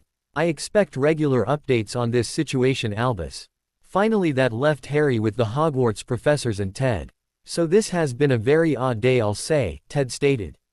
Harry, if you need me again, either send an owl to the address on this card or talk to my wife or Nymphadora. But in the meantime, I will have to go back to my firm to find out the best way to defend your case if it goes to the Wizengamot. Not a problem, sir, Harry nodded. You've been the best attorney I've ever had. I'm the only attorney you've had. Ted raised an eyebrow at the comment. Yes, Harry replied flatly. With that, the man left the room, likely to track down his wife to get her statement and spend time with her since she lives up in the castle for many days of the week now. It was a rare occasion that he had to come up to the school, at least not for dealing with whatever trouble Nymphadora got herself into. Now, Mr. Potter, there is still a matter of your detention to discuss, Albus reminded Harry of from the last night's conversation. His ill-timed comment caused the three remaining heads of house to yell that this potential looming trial was punishment enough. Raising his hands placatingly, I am aware that much has transpired, however it is pertinent that the Hogwarts staff show the rest of the students that there are punishments for actions. Harry just wanted to get out of this meeting, so he just shrugged and agreed. Whatever you think is for the best, Professor. Good, now you will spend your detention with Hagrid tonight, Albus said while glancing at his other heads of house who he doubted would actually have Harry punished. However, the rest of you will need to remain here as we now have a sudden vacancy in employment and the other professors will need to be caught up on the current events. Harry nodded and stood from the table. It had been a number of hours since this incident and Harry was feeling the jitters as he figured that everyone else was wanting to know the results of this meeting. So when he stepped out, it was to see that Nymphadora, Marula and Tulip had been hanging outside the door waiting. He barely made it a few steps before they rushed him to demand answers. With all the other people hanging around the hallways, Harry knew he had to get somewhere others weren't going to just be eavesdropping. The regular room they used was unlikely to suffice due to it being a known hangout by other students who came looking for any of them. Come on, we can use my mom's private room, Tonks suggested for them to talk in. Being that it was a teacher's room and she used to be a black, unless you had the password, which Tonks did because her mom wanted her to spend time with her, even if found herself getting teased a lot, it was still nice to have more chances to see her instead of it just being on breaks. But without that password, you would not get in the room or hear anything. Yeah, well, we live in a muggle neighborhood, so Mum just got used to decorating a home for any guests that came over. Tonks nervously rubbed her arm, since she felt introducing other magicals into how she grew up might look bad on them. It's nice, Harry commented as the room was unlike any he suspected belonged to the other professors. This almost looked like a muggle home. Tonks lets out a breath of relief that she had been holding before directing everyone to a sitting area. After taking seats, a house elf arrived to bring them a platter of snacks. This gave Harry a chance to eat something before he took the time to explain everything that had happened from when Snape confessed to the meeting he had just left. Once he finished, the girls realized now just why Harry had done what he did. Snape was a monster. Marilla realized that her former head of house had been so loyal to he who must not be named, and that the man was both acting as a spy for Dumbledore while not really doing anything about students who were causing problems. And the headmaster knew all of this. Tulip shuddered, thinking that if someone like Dumbledore was aware just how horrible a person Severus Snape had been and yet still hired him as a teacher. Harry took a moment before begrudgingly shrugging. I honestly couldn't tell you what he knew. The headmaster seemed to insinuate that he knew more than he was saying, but less in ways that might hold him accountable for anything he should have done if he knew. That's a little convenient, Tonks commented on her young friend's assessment. Because it did sound like Snape had told Dumbledore some of this, but shouldn't he have asked further questions or investigated, since it was clear from the confession that Severus Snape was not a trustworthy man? Unless he talks, there's not much I can go off right now, but I do have detention tonight, Harry commented as he stretched out a bit. Tonks, do you think your mom will mind if I take a quick nap in here? I'd go to my dorm, but after this morning I think it might be best if I return after I have had a chance to rest up, or after everyone has gone to bed when I return from whatever Hagrid will have me doing. No, I don't think she'll mind, Harry. She was a Slytherin back in the day and would understand that they aren't the most understanding sort, nodding to the young boy who subsequently shut his eyes. Hey, Marilla snapped, feeling like Tonks was being a bit unfair to her house. Not all of them, but I mean, look at my family, all Slytherin except for me and Sirius, and well, you know, Tonks looked a bit sheepishly at Marilla since she would know the nature of the Black family. Fair enough, I guess. So what do we do now? Tulip questioned, because classes were cancelled for the day and seemingly would be for the immediate future. We can use this time to prepare for our trip to the vault tonight, Tonks whispered. What? You want to go tonight? Marilla gasped at the notion of doing something like that right now. Yes, we know the sleepwalking problem has only gotten worse, and the teachers had been keeping an eye on us. Although after what happened this morning the teachers won't notice us going out, and that's why we have to go, Tonks firmly answered. But that's crazy. Tulip disagreed. We almost had a number of students sleepwalk into the forest, and that was with the teachers paying attention, but now that they are all dealing with Snape, there's no way they can stop anyone else. We have to go tonight before someone gets hurt, Tonks explained herself. Then we need to be quick, Marilla added on. We learned the spider-repelling charm, since that's likely what's guarding the vault. Yeah, if it's a big acromantula, then it would easily be able to eat any defenseless sleepwalking students, Tulip said in agreement. Her friends were right. This was now the most dangerous time for the sleepwalkers, and they needed to put an end to it before someone died. Unbeknownst to the three, Harry had only been feigning sleep to hear what his friends might be planning, and a part of him realized that Tonks might be right, but that also meant that they would have no one there to help them if they got into trouble. Night had fallen, and Harry walked across the lawn to where Hagrid was waiting for him at the edge of the Forbidden Forest. He was curious about what the half-giant would ask of him. Harry knew he was capable due to all of his training from Camp Half-Blood because of his own nature as a demigod, but that wasn't something Hagrid or the school were aware of. So what exactly was the purpose of sending a first-year student into a place that at the beginning of the year had been listed as too dangerous for any student to enter? The groundskeeper stood with his swinging lantern in one hand with a large crossbow in the other. "Evening, Mr. Potter," Hagrid greeted the young wizard who had been sent by Dumbledore to assist him in locating any more injured unicorns. He would have been a bit hesitant for a student to be entering the forest, but with the explanation of how Harry handled Professor Sylvanus Kettleburn's loose chimera, he was sure that the lad would be up to the task with any other harmless creatures in the forest. Harry followed behind Hagrid for a bit of time. "We'll cover more ground if we split up. You take Fang and I'll go this way," Hagrid suggested as he pointed in a direction for Harry to go and them himself. The young demigod wanted to remind Hagrid that this was supposed to be a detention and he should be watched, but Harry didn't really care because his thoughts were more on his friends who he was sure had already snuck out of the castle by now. This would give him a chance to find them and keep them safe before they were attacked by what they suspected to be a giant acromantula. The only hindrance had been that on his path through the dark trees Harry actually found an injured unicorn. Its injuries were far beyond his own capability to heal, and surely this animal would die. Sighing, Harry realized it would be a bad omen to let something resembling purity die from a violent act. Kneeling on the foliage next to the creature, Harry found the center of his being. I call out on this moonlit night, to the goddess of the hunt, come aid me in this time to heal one of Earth's most gentle creatures. Give me the strength needed so that an innocent need not perish tonight. Harry's voice carried through the trees on the winds. It took a few moments for his beseechment to be heard and for the deity to make a decision. But Harry soon heard the rustling of the leaves and a rush of magic he knew was not his own. Gently resting his hands upon the unicorn, he closed his eyes and let the divine will take control, acting as the conduit for Artemis to heal the unicorn. A black ichor oozed out of the wound, and moments later the injury began to close itself up and the animal's breathing started to even out. Harry stood up and wiped his brow before bowing. Thank you, goddess of the hunt, for your blessing. He had suspected that Artemis would not have normally aided a boy in any task, but considering her domain over the wilderness and animals, an unicorn that had been injured by some dark magic is something that she would attend to. The unicorn rose off the ground on unsteady legs but soon gathered its bearings before taking off deeper into the woods to avoid whatever had attacked it. Harry was going to also run off when the sounds of snapping branches drew his attention. Quickly unsheathing his own sword and drawing his wand in case it was whatever attacked the unicorn, he was surprised to see a trio of centaurs entering the clearing.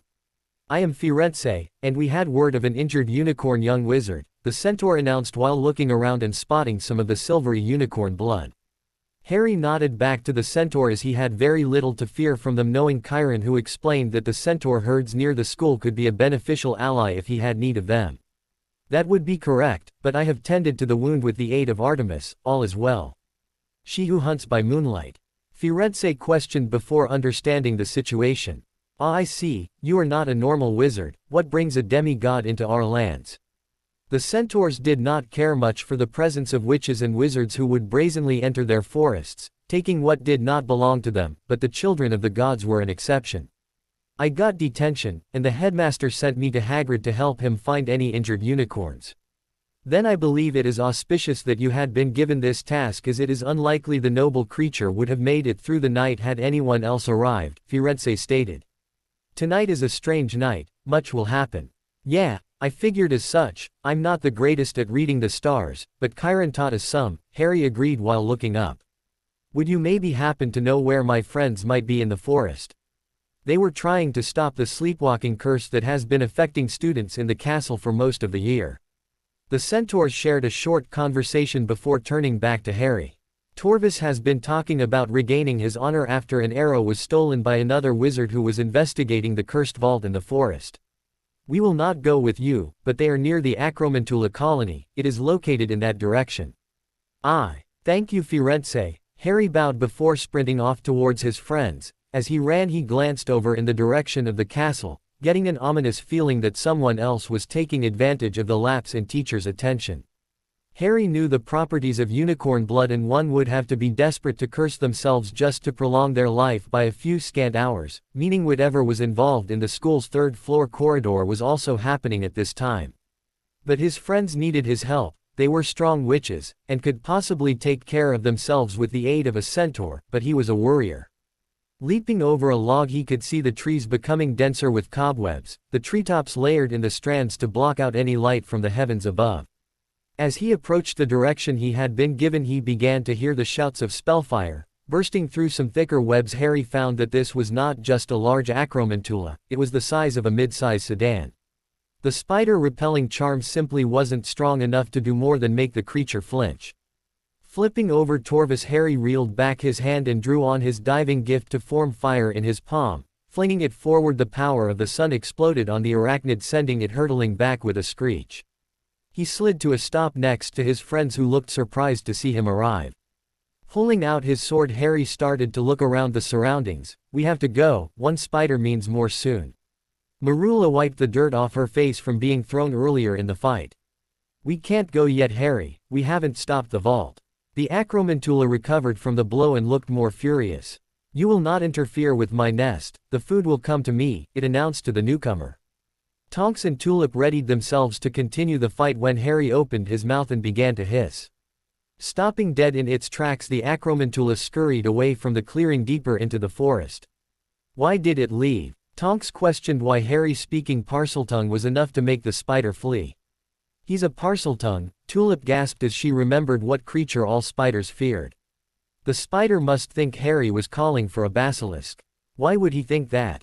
Tonks quirked an eyebrow. Marula rolled her shoulder and felt a pinch from an injury she sustained in the fight.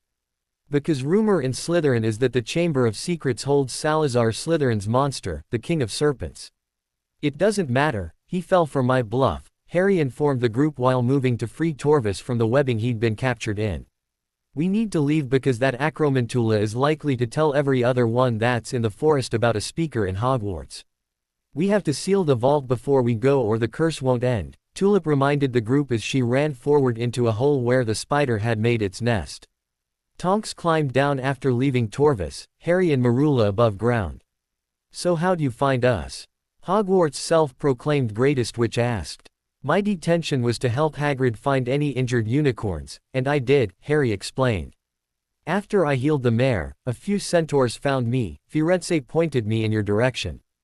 Guess we got lucky then, Marula ruffled Harry's hair as Tulip and Tonks came back out. So it's all done now, right? The two girls shook their heads. No, it was another false vault. The curse broke when we touched the arrowhead to the vault and inside was this portrait and a sweater, Tulip answered as Tonks showed the portrait of the dragon and the sweater that had been inside for them. Yeah, and the message from Jacob was that we can find the final vault together and that they can't be allowed to find it, Tonks sighed because she really thought that they had put an end to all the vaults. Tulip handed the jeweled arrowhead to Torvus who gave his thanks before running off to show the colony that he had righted the wrong from his past. Harry took a breath and then turned to the girls who were conversing with themselves. Now I just need to get you all into the castle before I deal with whatever's attacking the unicorns, Harry pointed back towards the castle hoping the witches would listen. What? Marula whirled on the younger wizard. You can't be serious. Harry sheathed his sword before heading towards the school. Yes, I am. Whatever attacked that unicorn is related to some pretty foul dark magic. So you all should get somewhere safe. And let you go off alone. Tulip gasped at how Harry seemed to be going into more danger. That's not happening, Tonks firmly stated while getting in Harry's way. We can go to my mum. I'm not putting more people in danger, Tonks. This can be really bad, because I don't even know what it is, Harry protested the idea of bringing more people into this situation. Well, if you don't want us getting everyone in the castle in an uproar over whatever it is you think you have to do, then we're going with you, Marula threatened the young wizard with dragging more people in. Harry tried to form words about how insane that would be as he didn't know what he'd be facing. It could possibly be nothing and he was overreacting to a bad feeling, or it could be something that endangers everyone in the castle. So finally he managed to sputter out his reply. Fine, but we go now, Harry said as he hurried towards the castle. It didn't take the girls long to figure out that Harry was taking them to the third-floor corridor, which they had thought would have been involved with the cursed vaults, but nothing they found ever led them in this direction. Doors locked, Harry frowned before taking a few steps back to barge through when Tulip drew her wand. Alohomora, the redhead cast on the lock, freeing it from the spell that had been placed on it to keep it shut. You don't always have to use brute force, Harry. Harry rolled his eyes before opening the door and his shoulders sagged. A beeping Cerberus, he groaned because of course the castle had a monster in it. What? The girls shouted as they crowded the door. Is this the threat? Tonks asked. Can't we just shut and lock the door and that's the end of it? Harry shook his head and pointed underneath one of the paws of the big three-headed dog. No, look, it's just guarding that. We have to go down. Stepping into the room, Harry could hear the sounds of a harp playing but knew that wouldn't matter much. I'll get the dog off the door, you three go down, I'll be right after you. Rolling his shoulder, he knew that the smell of his half-blood would awaken the creature who was already blinking its eyes open. We aren't just going to, Tulip started to complain before Marula grabbed her by the collar. He can wrestle a chimera, I'm sure he knows what he's doing, Marula reminded her friends as the dog moved away from the trap door to go after the demigod. Looking down into the dark, the girls shared a look before jumping down. It's Devil's Snare, Tonks shouted as she felt the green vines start to wrap around her body. This was too much like that one dream she had and she started to struggle. A shout from above as Harry dived into the hole, narrowly avoiding the snapping jaws of Fluffy. He landed next to the girls who were struggling to get their wands out so they could cast some fire. "Oh great, I had a dream like this once," Harry grunted as the vines snapped from his strength. "Funny enough, you three were in it. That's really cute, Harry," Tulip sarcastically said at the young wizard who was frankly picking up on their humor too easily. "But we can't get our wands up enough to cast an incendio without hitting ourselves. Can you pretty please do something about this?" "Sure," Harry said as balls of sunlight began to form in his palms. The brightness caused the plant to squeal and release its captives, dropping them on the floor. Brushing themselves off the floor, they looked around and saw that the room they were in was a dead end, except for a single door. "Guess that's where we are going next." Stepping in, they were astounded by the mass of fluttering keys swarming above them. "And let me guess, only one key opens the door," Marula sighed. "Probably, and if someone got here before us, then it could take us hours to find the right one." Tulip whined because there were more than 100 keys above them. "Wait," Harry said as he was searching the swarm for any indication, and he found it in the center of the pack where it would be the most protected. "That key has a bent wing." The girls noticed which one Harry had pointed out. "Now we just need a way up there," Marula commented before Tonks tossed something in her direction. "Here's a broom, so go get it," Tonks said to the Slytherin. Marula grumbled because it was one of the shitty school brooms. "If I knew I would have brought the nimbus Harry bought me," Marula commented as she chased the swarm. "Well, it'll just take some skill because whoever did it used one of these brooms too," Tulip shouted up as the witch kept trying to catch up to the keys. "A little help would be nice," Marula snarled down because she had to contend with a lot of keys to get the one she was focused on. Tonks and Tulip were just smirking before Harry nudged them. All right, we're on a schedule," Tonks conceded before firing a few hexes at the outermost keys to thin the cloud so Marula could have an easier time. Snatching the key out of the air, she tossed it down so the door could be opened, but in doing so caused the swarm to become hostile and attack. "Keep it open, I'm coming through." Once Marula cleared the doorframe, the others slammed it shut. Hearing the sounds of the keys embedding themselves in the wood told them just how dangerous that would have been if they stayed in the room. "Hell yeah, I'd like to see Flint do something like that," Marula whooped as she dismounted the broom. Now that they were clear of that obstacle, the next room they found themselves in was a massive chessboard. "Fantastic," Harry groaned because he'd never really been good at chess. The ancient game was good for learning strategy, but frankly most demigods at camp were doers not thinkers, so the wargames they played tended to be about fast and hard-hitting blitzes. Oh, we might all just be dumb then," Harry thought aloud. Now he was concerned that some part of their divine nature made them more reckless. Was it being raised on the stories of old heroes and the need to do impressive acts just to get their divine parents' attention for 5 minutes? The three teenage girls watched their friend slowly start to get lost in his own head. "Okay, we just need to win this and we can move on," Tulip said while looking around the board. "Can't we just ignore this?" Tonks complained about having to play chess. It was for nerds and a full chess match could take an hour if it was designed to be difficult. "There has to be an easier way, right?" Tulip shook her head in response.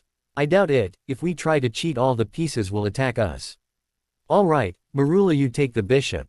Tonks the rook, Harry you get on that horse and I'll take the queen." Everyone took their positions on the board and waited for white to open. The first few moves were carefully planned out by Tulip. If she didn't need to put her friends in harm's way she wouldn't, but cutting off half of her non-pawn units was starting to eat away at her effectiveness. If she didn't change tactics, then she'd have to put the others into risky situations regardless, and it'd be a bigger chance that someone was hurt or worse. "Knight to g6, she said and watched Harry's piece move to cut off the white king. "I'm sorry," Tulip muttered. "It's fine," Harry shouted as he could see that Tulip was upset for moving him into danger. "This is going to be safer to end it before we run out of pieces."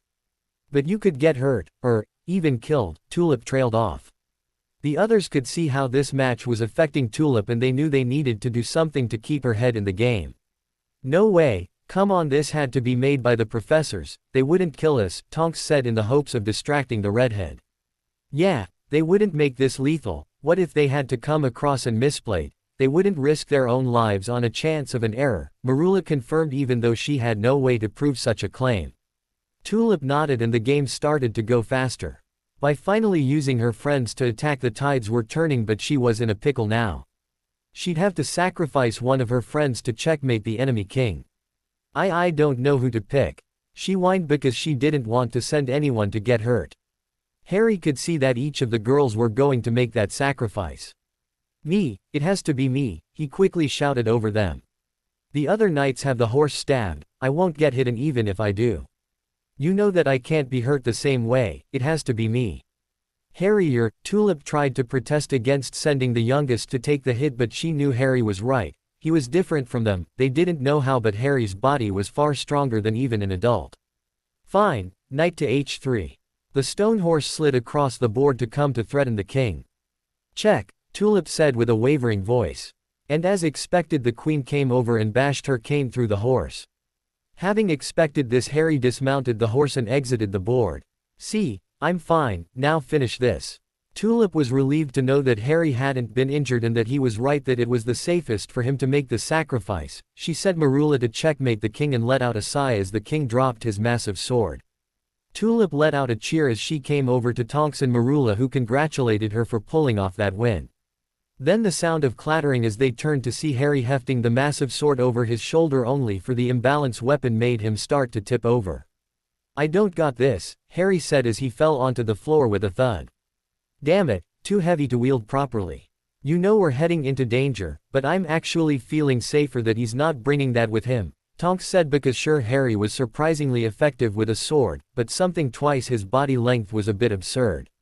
Oh, maybe we should have let Harry take the sword, Tulip gulped, seeing the still mountain troll on the floor.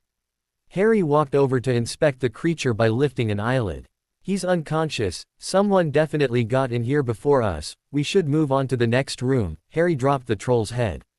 Who do you think it is? Marula asked, in the hopes that some clues led to the identity of whoever was behind this break-in. I don't know, Harry shook his head. Just a bad feeling is all. The professors should be up in their meeting to replace Snape, and I don't think a student would be capable of all this. The final room they entered, unearthly black flames sprung up from the ground, blocking their progression through the archway. Tulip walked over to a table that held a number of potions.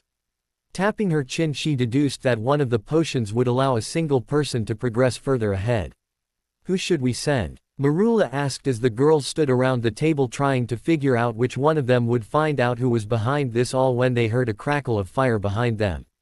Right, Tonks said flatly, because Harry had formed his own fire that engulfed the black flame and then suffocated it. Damn, Harry, you really gotta tell us your secret for controlling fire. Harry rolled his eyes because he liked the girls, but he couldn't tell them that he was a demigod. Worst case was that they actually believed him. Coming down the stairs, they were surprised to see Professor Quirrell standing in front of the mirror looking frustrated. Unfortunately, a group as large as theirs was noticed in the reflection. Of course, Quirrell turned on them with a sick grin. Professor Quirrell? Tulip questioned, because she thought that Quirrell was a bit of a coward and stuttering teacher, and while that had negatively impacted lessons in defense against the dark arts, she never got the impression that he was evil. Dumbledore surely hid the stone so that only you could retrieve it, Quirrell surmised as he raised his wand threateningly. Come now, I have need of you. The girls all drew their wands to level them against their teacher. But Harry raised his hand. What are trying to do? Asking because it seemed that Professor Quirrell believed that he was related to whatever this mirror seemed to be. Quirrell seemed to have a conversation with someone before he tilted his head. It matters not, you just have to do what I say, the others are not needed, Quirrell stated as he whipped his wand and sent out a thin red blade of light that the girls hastily ducked. That was a lacero, Marula shouted as she started to form stone blocks into walls. He's not using kid spells. Harry rushed towards Quirrell but took a hard depulso to the chest.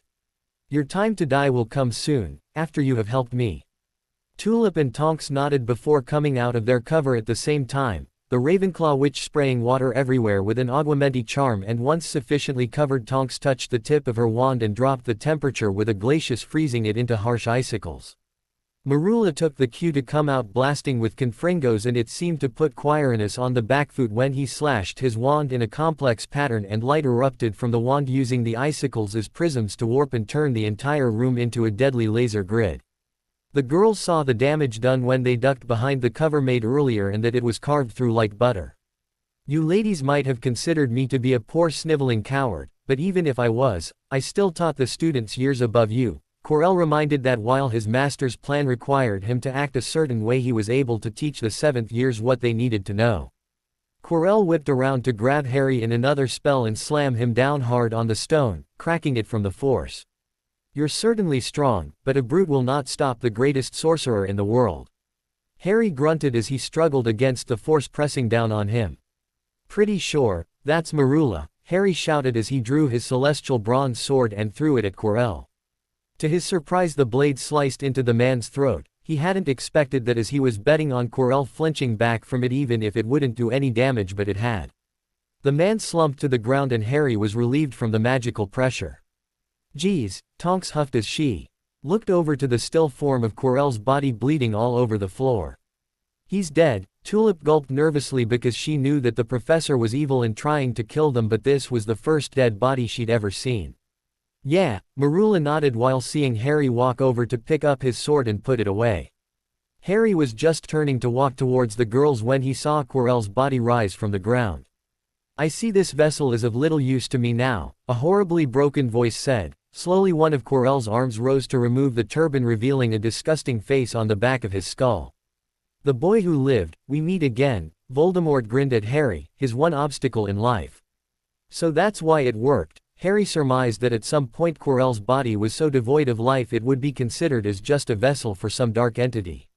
"Yes, child, you have finished off the life force of Quirinus, but that matters not. As soon as the others are disposed of, your body will make an excellent host for my eternal reign," Voldemort shouted as he whipped Quirrell's body into action, casting a horrid ring of black flames that instantly caused the ice in the room to explode into steam, to which the force of the blast knocked Harry backwards, and as he was picking himself up off the floor he could see that Tonks, Tulip and Marula were under an endless barrage of dark magic from Voldemort, who even in such a weakened state and using a carcass to channel his magic through was still more than enough for 3 fourth-year students.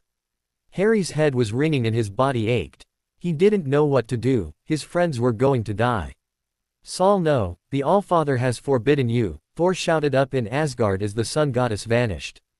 They had been watching the young demigod in his struggles and were quite proud of his accomplishments, not only of the humility needed in calling for aid in healing a unicorn, but his dedication to protect his friends.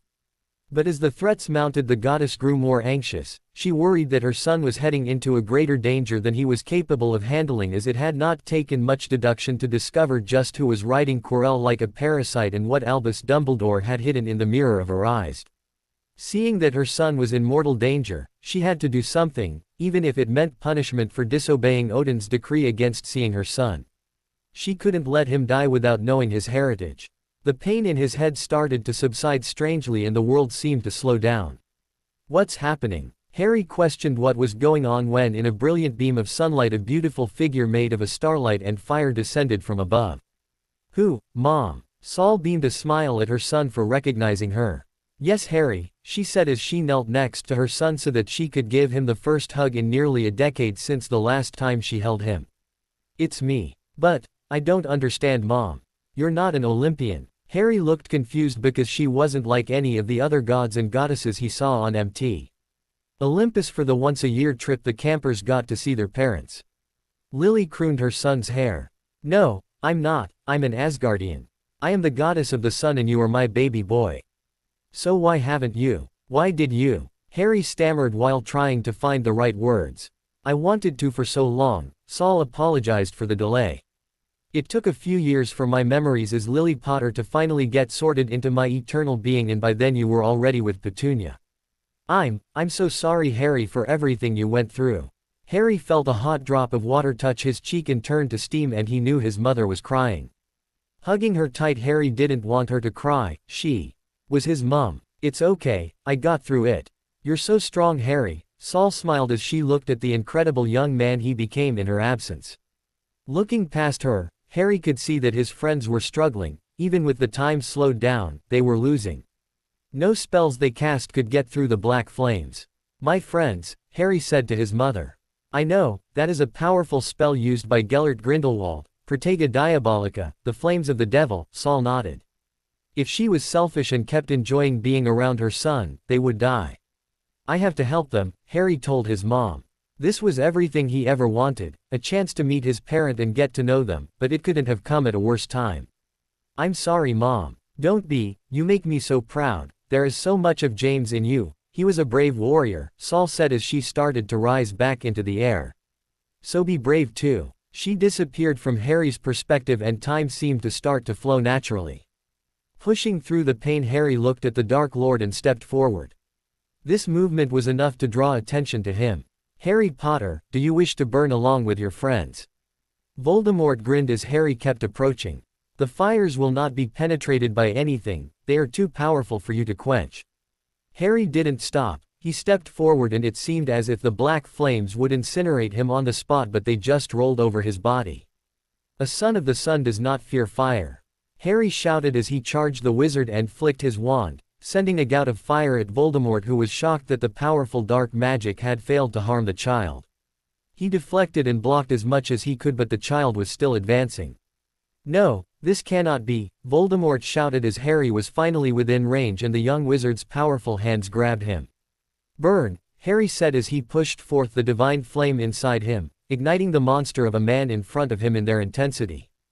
Voldemort screamed before a shadowy cloud shot out of Quirrell's charred corpse that decayed into ash in Harry's hands.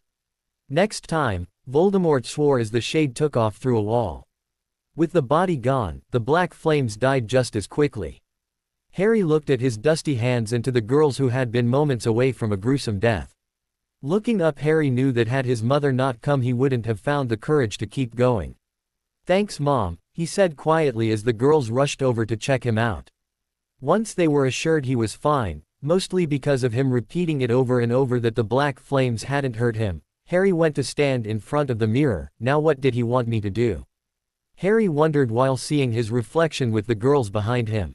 After a moment his mother's form appeared behind him and gave a wink before she vanished. I don't think this mirror really did anything at all. But it's showing me everything I've ever wanted, Master Auror, Tonks questioned just how Harry wasn't seeing what she was. Tulip nodded because it showed her something different. I'm a successful businesswoman. I make the best joke products in the world. I'm the world's most powerful witch, Marula sighed happily. They had all concluded that this mirror showed their greatest hopes and dreams, and it was everything they ever wanted. It just shows me this room, with all of us in it. Harry just turned away from the mirror with a shrug and a smile that he gave the girls, who snapped out of their own little daydream of the mirror and blushed from what Harry had said. To hear it from him that they were his greatest desire was certainly endearing, downright flattering. We should go back now and explain to the school what happened here, Harry suggested, because someone was going to wonder where Quirrell went, and since the headmaster had hinted at this, it wasn't going to be too long before he came down to check on this trap that had been laid for Voldemort. Entering the teachers' conference had drawn the discussion to an end over what to do. Seeing the 4 students with scrapes and bruises had been enough for the faculty to know something had happened. So, long story short, Harry pursed his lips. I sort of killed another professor. The faculty looked at Harry in various degrees of shock. The young wizard just sighed and hung his head. I'm gonna go to jail. The professors at the meeting had wanted to immediately call for the Aurors, but Albus flicked his wand and sealed the door while also killing the fireplace to eliminate flow access. Before anyone decides to do anything, Harry, explain, Albus ordered firmly while steepling his fingers. He couldn't simply allow his staff to just run off and get the Aurors once again, he needed information now. And he suspected that with Quirrell's absence the identity of who Tom was using was apparent. Harry took a moment to collect his thoughts before explaining how he had gone to his detention with Hagrid and that he did find a unicorn. While leading up to that point, Harry was formulating a lie as to not just say he called for the aid of a goddess to help him. The injury wasn't that bad, so I was able to fix it myself, Harry said before quickly moving to the next point about how he ran off to find his friends. The 3 girls explained how they suspected that with all the professors stuck in the meeting that no one would be there to stop any sleepwalkers and that they had to act tonight to stop the cursed vault.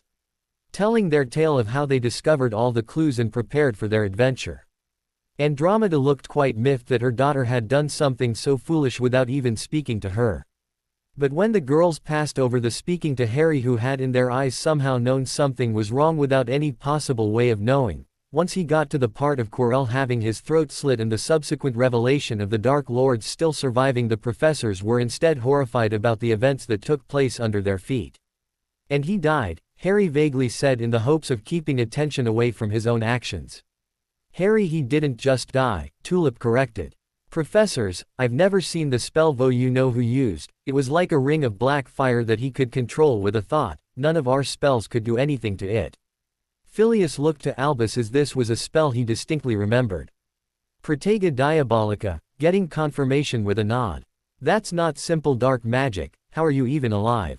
Marula sighed. We wouldn't have been without Harry. He just walked through it, it didn't even burn his clothes. What? Minerva squawked because she remembered that dreadful spell used by Gellert during his war, it would incinerate anyone it touched in an instant. It was not a spell one just walked through. She turned her head to Harry and he just shrunk at the stare. The ministry has to be told, Pomona firmly stated. It was imperative that the government be made aware of what had transpired, a large-scale search had to be undertaken. No, they don't, Albus said, causing his staff to stop where they were. Phileas huffed and turned back to his employer, who was frankly on his last nerve regarding his penchant for hoarding vital information. And pray tell, why should we not warn everyone that you know who is still around so that we can hunt him down? Because in the time it takes to even convince them that he never died, and, Albus raised his hand before pointing at the students. Their word will simply not be enough.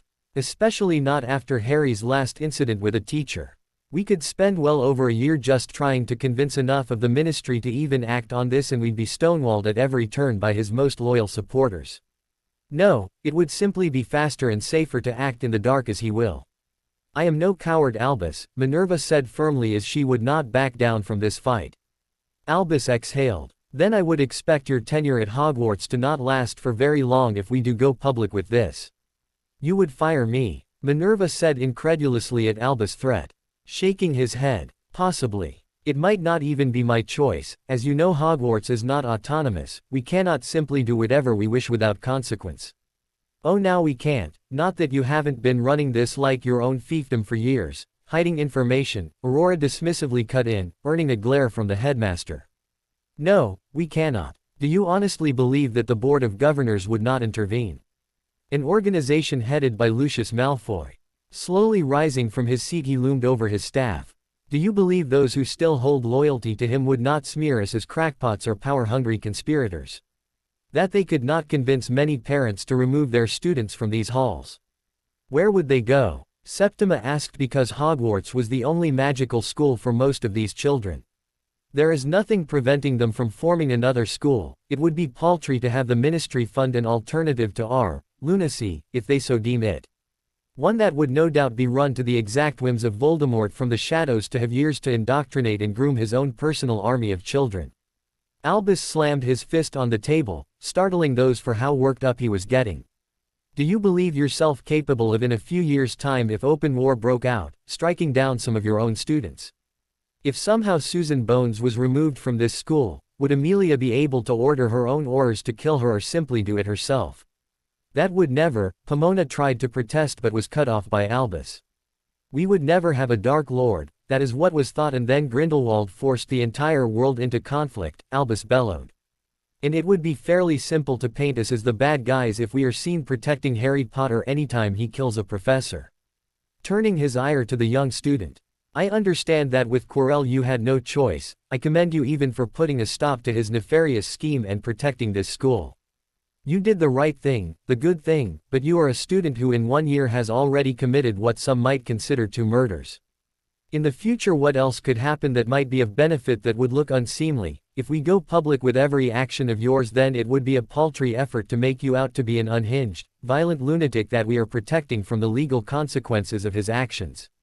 That alone would be enough to have many parents call for our removal, at which point we would be easier to pick off by Voldemort and his forces. Albus started to wrap up his rant as he wanted to get back to instructing his staff on what was needed to cover this up. If the people, the public, can look to are no longer there when Voldemort finally steps into the light, then they will bow to him. We cannot take needless risks without considering the worst-case scenario. Sitting back down, Albus sniffed heavily. So no, the ministry will not be alerted to Quirinius' demise. Official records will state that he simply could not handle the stresses of continuing his career as an educator. This will be backed up quite easily with student testimony about his skittishness in teaching defense against the dark arts. But what if someone looks into that further? Surely the ministry will wonder where he went. Andromeda asked because she needed to speak to her daughter and could not do so in front of Albus now. I will alert the head unspeakable about certain details regarding Quirinus, that will keep any deep investigations from looking into it. Albus answered as he knew the unspeakable's neutrality will prevent them from siding with them unfortunately, but it also meant that they will not aid Voldemort in any way either. For the time being, the best I am able to do for your actions, Harry, is to give you a special commendation for aiding the school. Albus nodded at the young child. He saw Harry nod back to him as he turned and pushed the girls out even though they protested that more had to be done. War was on the horizon unless someone could put an end to Tom's madness before he fully returned to life. Out in the halls Harry could see that Tulip, Tonks and Marula were upset. I cannot believe him. Tulip shouted and pointed at the door. He's going to let that madman go free because it'd be difficult to tell the public what really happened. Tonks pulled at her hair. Marula just looked pissed beyond belief at the inaction being done. Well, he's not wrong. Harry shrugged and his declaration made the girls look at him in disbelief. I'm not saying what he's doing is the right thing to do. It's not the honest thing to do, but you heard about Snape. He wasn't the only one who supported that psycho, there are others. Maybe people would believe me, or maybe they would look at how I killed Snape and think I need to be locked up. We'd be taking a big risk that we can convince enough people to take up arms against him, and there's a very real chance that most people will sit back and wait. Harry ran his hand through his hair. I want this to be a world where when we point to bad people, that everyone acts to stop it, but we don't. Hell, Marula, half of the students in our dorm would leave Hogwarts to join him now, and that's probably not the only students who would go either. So we do nothing then? Marula snapped at Harry. No, we get ready, Harry said firmly to the girls. We know he's still out there and what he was able to do with a body as weak as Quirrell's. That means we need to be prepared for him and whoever else he recruits because he was looking to take over last time. I doubt he's just going to retire to a nice tropical island this time. How do we do that?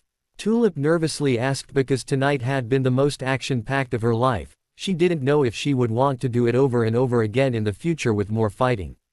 Training and preparation, Harry shrugged.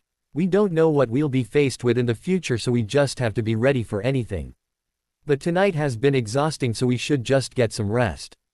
The girls finally took a moment to realize that it was nearly morning now and just how tired they were.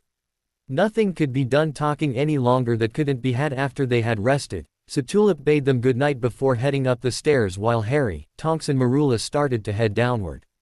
Once in his dorm, Harry, instead of climbing into bed, went over to his trunk and pulled out a chest that he kept his ingredients in. Calling on the aid of the gods was only to be done rarely as they were very fickle beings, but he had to talk to his mom again.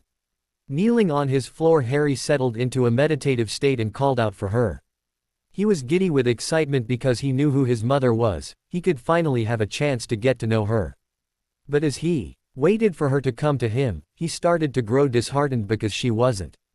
Suddenly he felt a hand on his shoulder, and turning his head, his face turned to confusion because this woman wasn't his mother.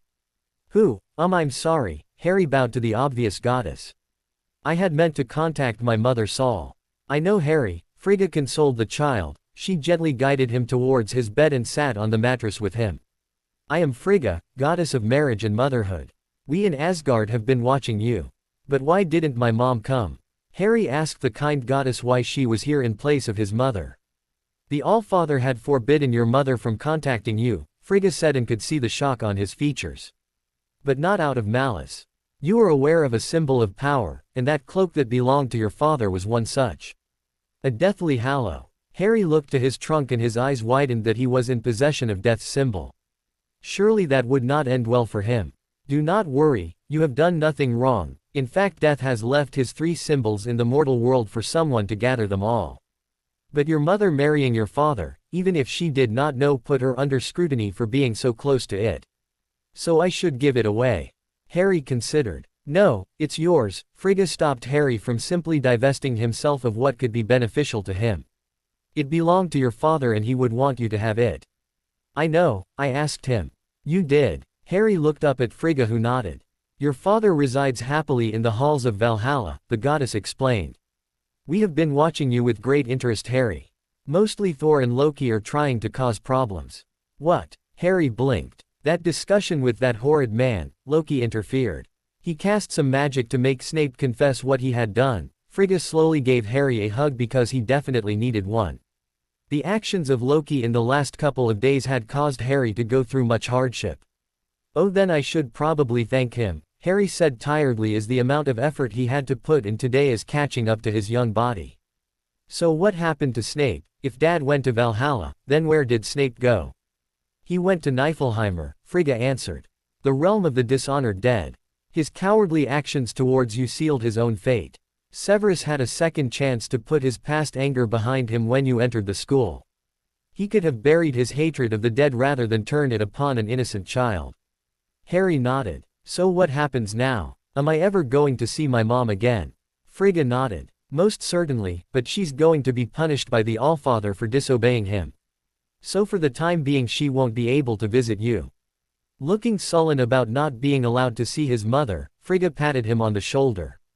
Does this mean I'm not going back to Camp Half-Blood? Asking what would happen to him in a few weeks when the semester at Hogwarts ended.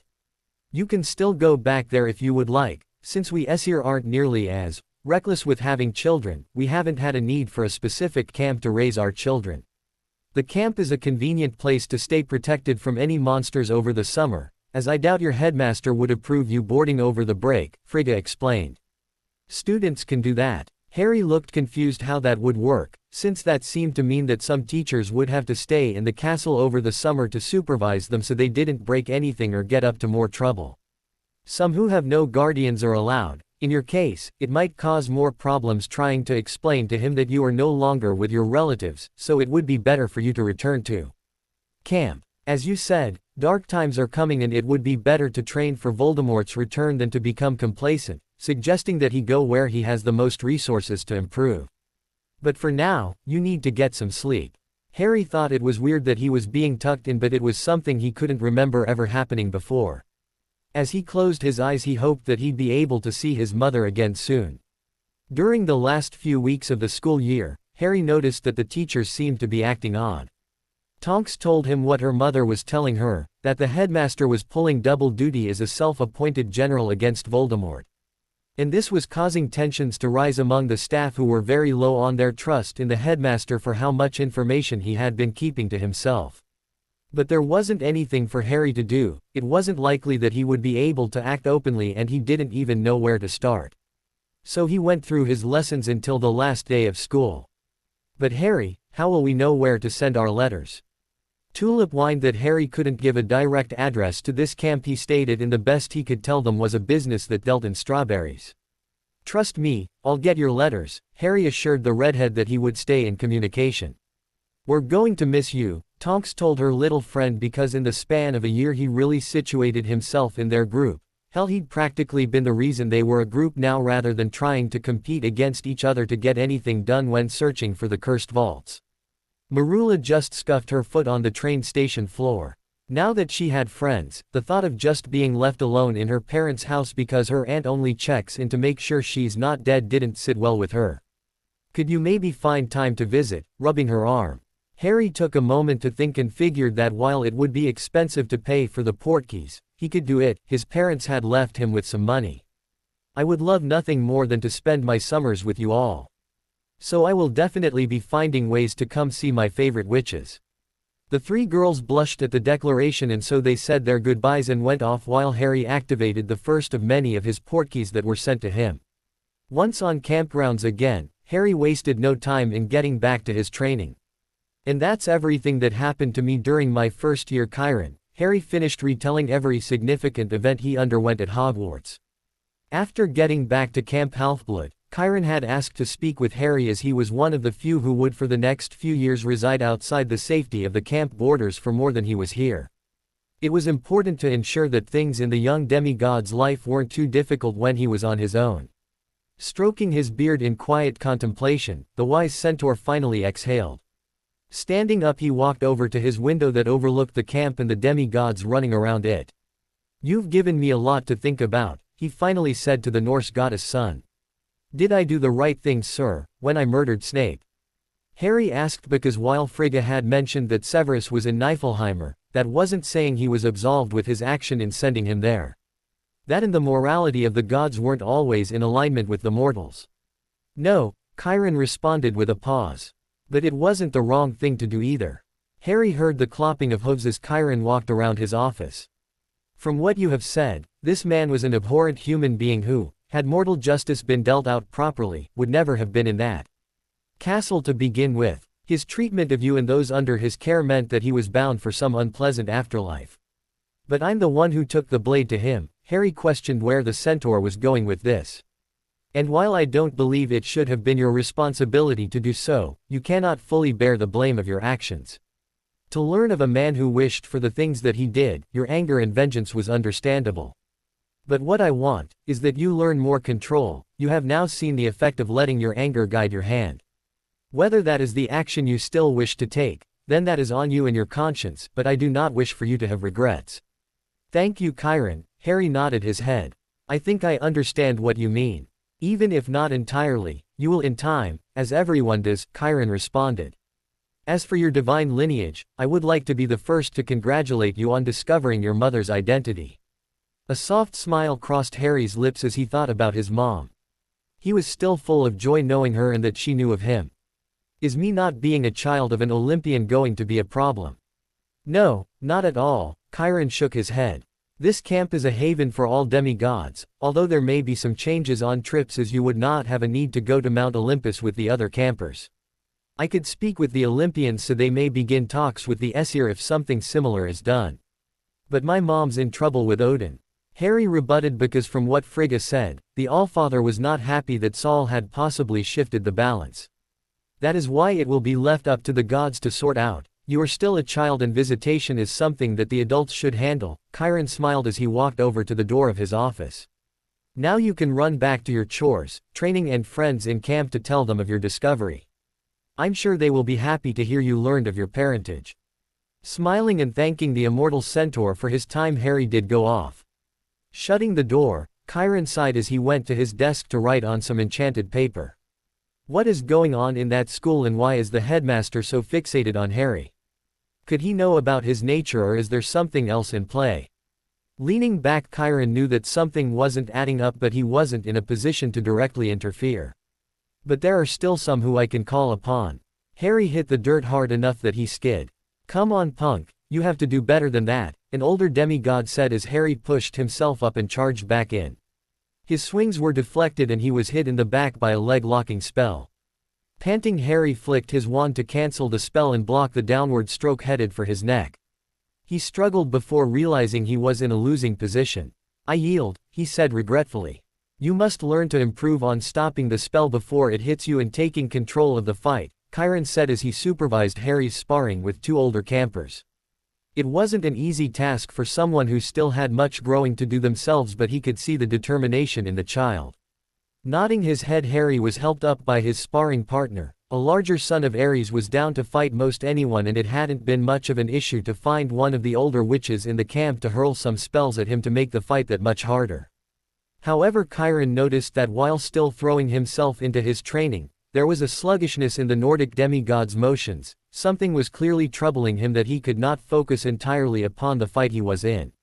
I will call an end to this before someone gets hurt, he said, suddenly making the children pause. It was not often that the centaur put a stop to simple training.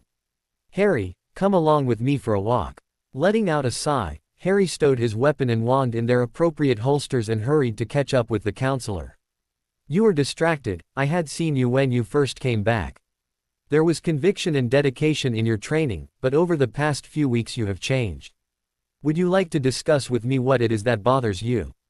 Harry rubbed his arm. It's just that, well, sir, the girls, my friends, the ones that Harry stammered with a blush on his face before clearing his throat. They haven't written me once, Harry lamented. I thought they would send letters or, maybe even just something. Did I do something wrong? Chiron stopped in his tracks before turning to look at the child. I am going to be completely honest with you. I have been tending this camp for centuries, and in all that time, I still have no idea what goes on inside the heads of teenagers. It's like every so often, you all change. Right now I have multiple campers asking me if I can get them a Sonic the Hedgehog. I do not know what that is, and I wish they would stop asking me. But from what you have said to me, I do not believe those witches would simply forget nor abandon you. I will inquire with Hermes about any late parcels for you, and if you wish to know more about the workings of the teenage girl's mind, then discuss with the daughters of Aphrodite. Chiron suggested that he spend some time getting advice from them on how to handle those young ladies. Nodding his head, Harry thanks the centaur who went over to his cabin to speak to Hermes since he handled most of the mail for the divine. And you are certain that they have been sending out letters? Chiron asked the god on the other end of the phone. A ruggedly handsome man in a brown UPS polo and khakis.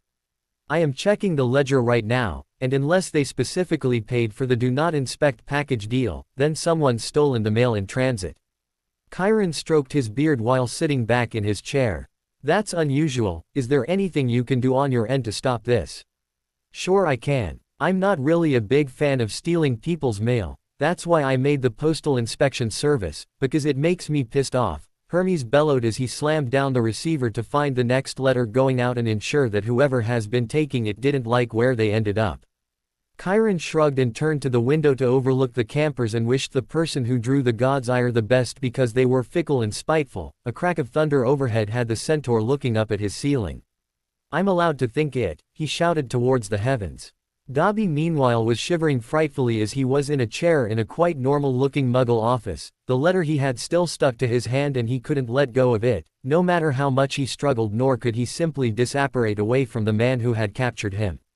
Dobby will not tell you anything, the house elf said, the man who was sipping from a coffee mug that said world's best boss on it. Dobby, I'm not the bad guy here, I just want to know why you're messing with the mail. That's really naughty, Hermes said to the elf. I must though. Harry Potter must not go back to Hogwarts, Dobby screeched. Harry Potter is in danger. But why mess with the mail? Hermes inquired why his domain had to be trifled with to accomplish this. If Harry Potter believes his friends have forgotten him, then he will not wish to return. Dobby squeaked out a reply, surprising himself that he'd even spoken at all. Oh, Dobby is a bad elf. Dobby must be punished. Don't need none of that. Hermes shook his head. House elves were always little weirdos in his opinion, like caffeinated cherubs that took everything to an unnecessary extreme. Now, you just hand me over any letters you took and I can send you on your way. I'll even do you a favor and tell Mr. Potter that he's in danger myself. Dobby didn't think the smile the man was beaming at him was entirely genuine. This human seemed like a troublemaker, a roguish sort if he ever saw one, but what Dobby couldn't do was break whatever powerful magics he had placed. With a relenting sigh, Dobby nodded his head. Thank you, Dobby, Hermes said as he patted the house elf on the head, releasing him, and with a snap the elf had popped out and gone back to wherever he had originally been. Being handed a stack of letters at dinner had eased Harry's worry, of course because he had been talking to many of the girls at camp to help him understand Tonks. Marula and Tulip better had the result that many demigods let out squeals of delight that Harry's girlfriends were writing to him. Doing his best to ignore the teasing, Harry read the letters and could see that instead of getting angry that he wasn't responding, they were worried that something dreadful had happened to him, since they knew that you-know-who was still out there.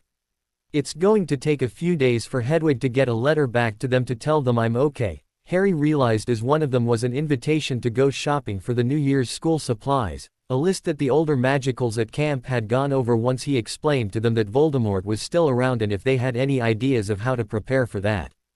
Of course, their response to the litany of fluffy fictional printings by the new defense professor had garnered ire from the witches and wizards who had told Harry to ignore that entirely and gotten him all sorts of new books, some a few years beyond him, but it would at least give him better knowledge than, in their words, were barbaric writings even Aphrodite's kids wouldn't stomach. Deciding that even though he had been taken to the American shopping centers, it would still be nice to spend the weekend with the girls and go around Diagon with them. But he'd have to get the letters to them quickly and find a way to get back to London in time.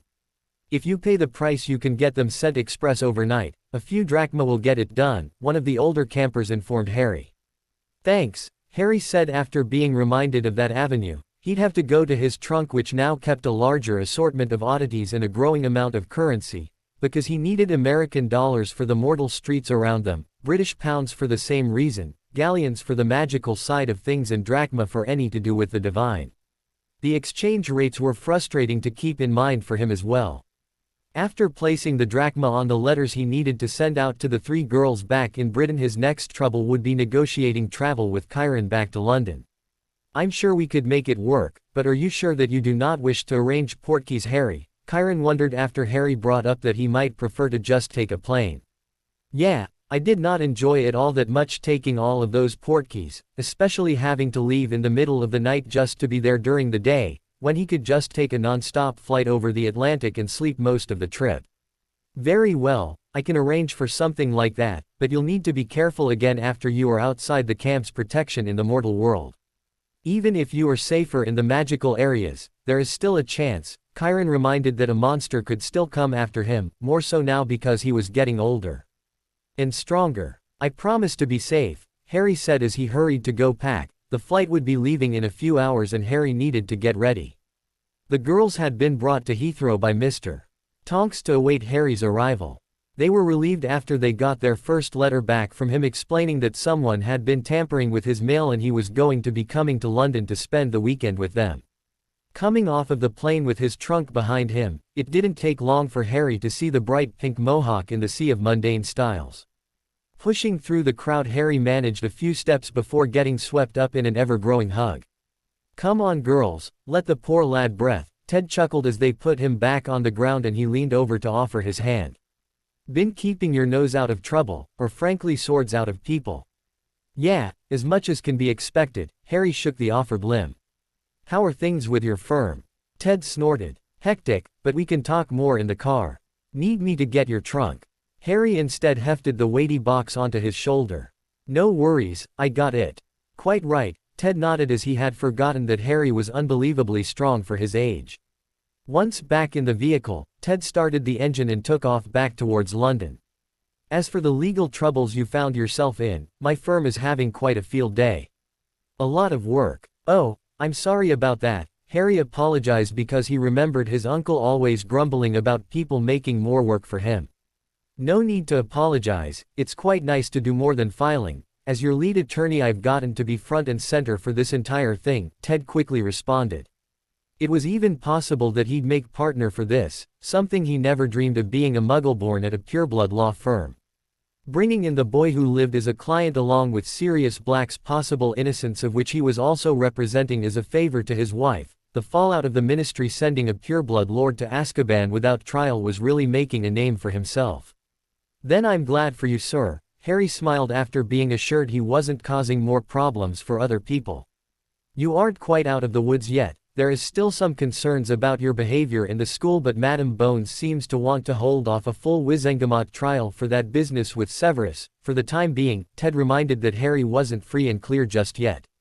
But enough about boring jobs, Harry, what happened over the summer? We were really worried that you know who got to you. Marula jumped into the conversation. She had been fretting over not hearing from him after writing the letters. Just a bit of an issue with someone tampering with my mail. I did manage to get it all though, so I'm sorry for scaring any of you, Harry said and opened an arm for a hug if Marula wanted one. My parents didn't like that you suddenly stopped communicating with us, Tulip added. She had spoken with her parents about what happened at the end of the year because they were both oars under Madam Bones, and while she wasn't sure what they told their boss. But it was possible that the head of the DMLE was keeping Harry's trial on hold indefinitely while she looked into the possibility that what they encountered under the school had been the Dark Lord. Her parents had told her to keep an eye out for anything suspicious and to flow them right away if things start to get out of control. Mum's also busy with school, she's been so slammed with having to get her mastery for potions because she was offered the full 7 years to teach if she could. Nymphadora explained what had been going on at her place. She barely saw her parents with how much work they had. That benefited her just nicely as she had a lot of preparation to do to sort out the clues of the cursed vault they had just closed. Harry looked at Marula, who just shrugged. My parents are still in Azkaban and my aunt only comes by to make sure I haven't died or gotten arrested. Harry frowned at how little it seemed that Marula's aunt cared for the wonderful young lady next to him. But it's fine, just gives me more time to train for whatever comes next. What about you though? That can't give you any more training. Nodding his head in affirmation. A bit, yeah. Been working on my swordsmanship and incorporating spells into it, not quite ready to deflect curses if also focused on a foe in front of me. but I'm getting there," giving an answer because his training at camp was going as good as it could under the tutelage of Chiron for someone his age. "Ah, is that camp where you learned to use a sword?" Ted inquired because his daughter had mentioned Harry had gone off to some super secret summer camp that trained super wizards, in her words. "Yes sir, I'm hoping to be considered a provost by the end of my schooling at Hogwarts," Harry answered because that was a nice goal. Becoming a true master of the blade would take decades even for a demigod. That is, Ted whistled appreciatively because that would be quite an accomplishment for someone his age. "You certainly set yourself up for a challenge. If it was easy, it wouldn't be much help to me," Harry shrugged out a reply. Pulling up to park in front of the leaky cauldron, everyone quickly disembarked the vehicle to get on with the shopping, or in Ted's case, shop until he could no longer and take a seat at Fortescue while the ladies dragged the young lad to his doom. The alley, as it turned out this day, was packed full to bursting as a massive crowd was surrounding Flourish and Blotz. Harry looked up to see a floating standee of a man waving his arms. "I think that's our new defense professor," Harry surmised because that man's name had been on all the books he was supposed to have purchased for himself. "Really?" Tulip squealed out before tapering that off into a cough. "I mean, we should definitely use this an opportunity to meet the new professors before classes begin." Rolling her eyes, Marula walked past. "Yeah, and you only wanted to stare at his butt because it might help you learn better." Tulip fumed and stomped after Marula, intent on getting her with a hex as Harry looked up to the snickering Tonks. "Why would staring at butts help you learn better?" He leaned back to see Tonks in her jeans and then to her father, who was trying so hard to keep his composure. Tonks quickly shuffled away after seeing Harry eyeing her backside. "I don't get it." Letting out an amused sigh, Ted just patted the boy on the head. "You will one day," the father continued as he and Harry chased down the girls so they could go to Gringotts. Harry didn't know why the goblins got offended at the rubber chicken he put on the counter. It was in the same pocket as his key, he just didn't know how it got there. He didn't even own a rubber chicken. Saul was glaring across the viewing pool at Loki, who was giggling like a loon. "What? It wasn't me," the trickster god said before leaning over to Frigga and not at all lowering his volume. "It was me." "Very well, if this is how you wish to do business, we can arrange for that," the goblin shouted before launching himself over the counter at Harry with a dagger drawn. Slugging away at the wrinkly creature, Harry managed to get it in a headlock before smashing it face first into the desk. Now he had the attention of the entire lobby as the goblin stood up on shaky legs. "Gringotts is willing to do business with you, Mr. Potter is an honored customer," the goblin wheezed out as he limped back around the counter. "So what is it you'd like to do today?" Harry was clutching his bleeding arm and glared at the goblin. "I'll need to get into my vault." "Come this way, Mr. Potter," the goblin nodded as he led the customer through the back halls to a much smoother elevator. "Not the railcars." Harry raised an eyebrow. "Those are for the humans we dislike. They are enchanted subtly to make the ride unpleasant for the occupants," the goblin smirked. "But I kind of found it fun," Harry responded, because it was like a roller coaster. "Well, there are the rare cases of dim-witted or mentally unstable passengers who enjoy it," sending a grin at Harry, who let out a scoff.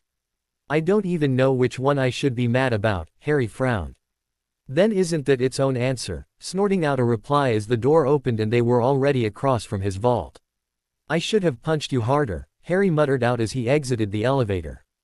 Beyond just topping off his supply of ingredients that he'd been using over the summer, Harry didn't have all that much to purchase for himself. The girls, however, had some issues. Getting fitted for their new robes, the old sizes they had didn't quite sit on them in the same way. So they were trying to put smaller clothes than they needed, which really accentuated all their curves because of how they had to squeeze into them. Harry was trying very hard not to lose his cool as he watched the three girls go back and forth in the shop, coming out in different outfits. Deciding he needed to do something so he wasn't just some weirdo watching three girls putting on clothes, Harry shucked off his shirt and grabbed one from the table. He heard a whoa from behind him, turned around as he pulled it down. "Dang, Harry, where you been hiding those?" Marula teased, having seen Harry's abs, or the start of a set since he was still growing into his musculature. "Hiding what?" He tilted his head in confusion. "Those guns, dude," Tonks agreed and grabbed Harry's bicep and squeezed. In response to the pressure, Harry flexed back. "Man, that camp must be crazy to get you this buff." Harry looked at his arm, and while he had some muscle, comparing it to many of the older campers, he was decidedly average among them. Since this was the mortal world and most magicals did hardly any physical labor, having some muscle meant you were quite a bit ahead of the pack. Well, I'm still growing, Harry sulked because he thought the girls were teasing him. Growing, Tulip gulped as she pictured Harry once he was older, and bigger than her, with rippling muscles. Yeah. Sighing, Harry just tried on a few more articles of clothing that he might choose to wear outside of class, not realizing he was putting on as much of a show for the girls as they were for him earlier. Now just books, Ted said, happy to be at the last stop of the day before the girls ran off with the young rapscallion. Or it would have been happy had the mass of people not seemingly grown from earlier with more people in the bookstore for the event signing.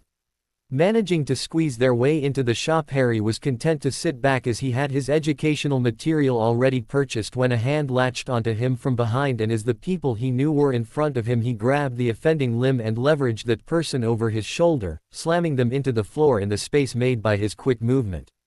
"Oh sorry," Harry apologized once he saw that it was just some blonde guy in a fancy suit.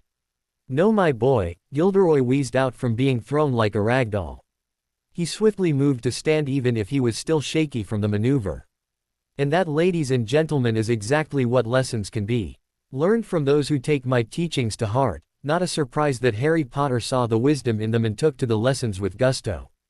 Harry raised an eyebrow in confusion because he hadn't once cracked open the pages of this man's books, let alone purchased them, but now that the man was trying to get a photo op for the promotion, Harry found that he wasn't able to just walk away. And as a reward for the young lad for demonstrating to everyone just why I, Gilderoy Lockhart, Order of Merlin, 3rd class, honorary member of the Dark Force Defense League, and 5-time winner of Witch Weekly's Most Charming Smile Award, am prepared to offer Mr. Potter my full catalog, free of charge. Harry was now cringing because he was holding onto the books he didn't want, and it seemed the man had used the incident to sell more copies. Turning away, he could see the girls sniggering into their hands. "Wow Harry, didn't know you learned all your techniques from the Gilderoy Lockhart," Tonks nudged him with her elbow. Groaning because now he had to deal with all these remarks, he noticed the Weasley family in the store getting into an altercation with Lucius Malfoy. Coming closer, he could see that it was going to come to blows, so he handed off the stack of books to a girl standing with the group and moved in between, pushing both men back easily. "Okay, we've seen enough," Harry stated as his presence was enough to discharge the situation. Seeing that Harry was just trying to keep the peace, Nymphadora came sauntering over. "Oh hey Uncle Lucy, Cousin Dracy. How's it hanging?" Lucius cringed at his niece's cavalier attitude, and pulled his son back. "Just fine." He looked around the store and didn't see Andromeda, but that didn't mean the witch couldn't see him, and rather than deal with his sister-in-law, he retreated out of the store because getting into an altercation with her would simply irritate Narcissa because it was still her sister, not that Andromeda couldn't take care of herself. "Sorry about shoving you, Mr. Weasley," Harry apologized to the man for pushing him out of the way. "Just figured it wasn't worth it to get the Aurors all in here because you two were beating each other up." Arthur fixed his shirt and nodded.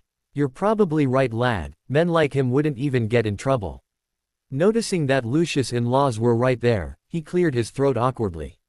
"Not that it's fine Arthur," Ted chuckled as he came over to assure the man there was no bad blood.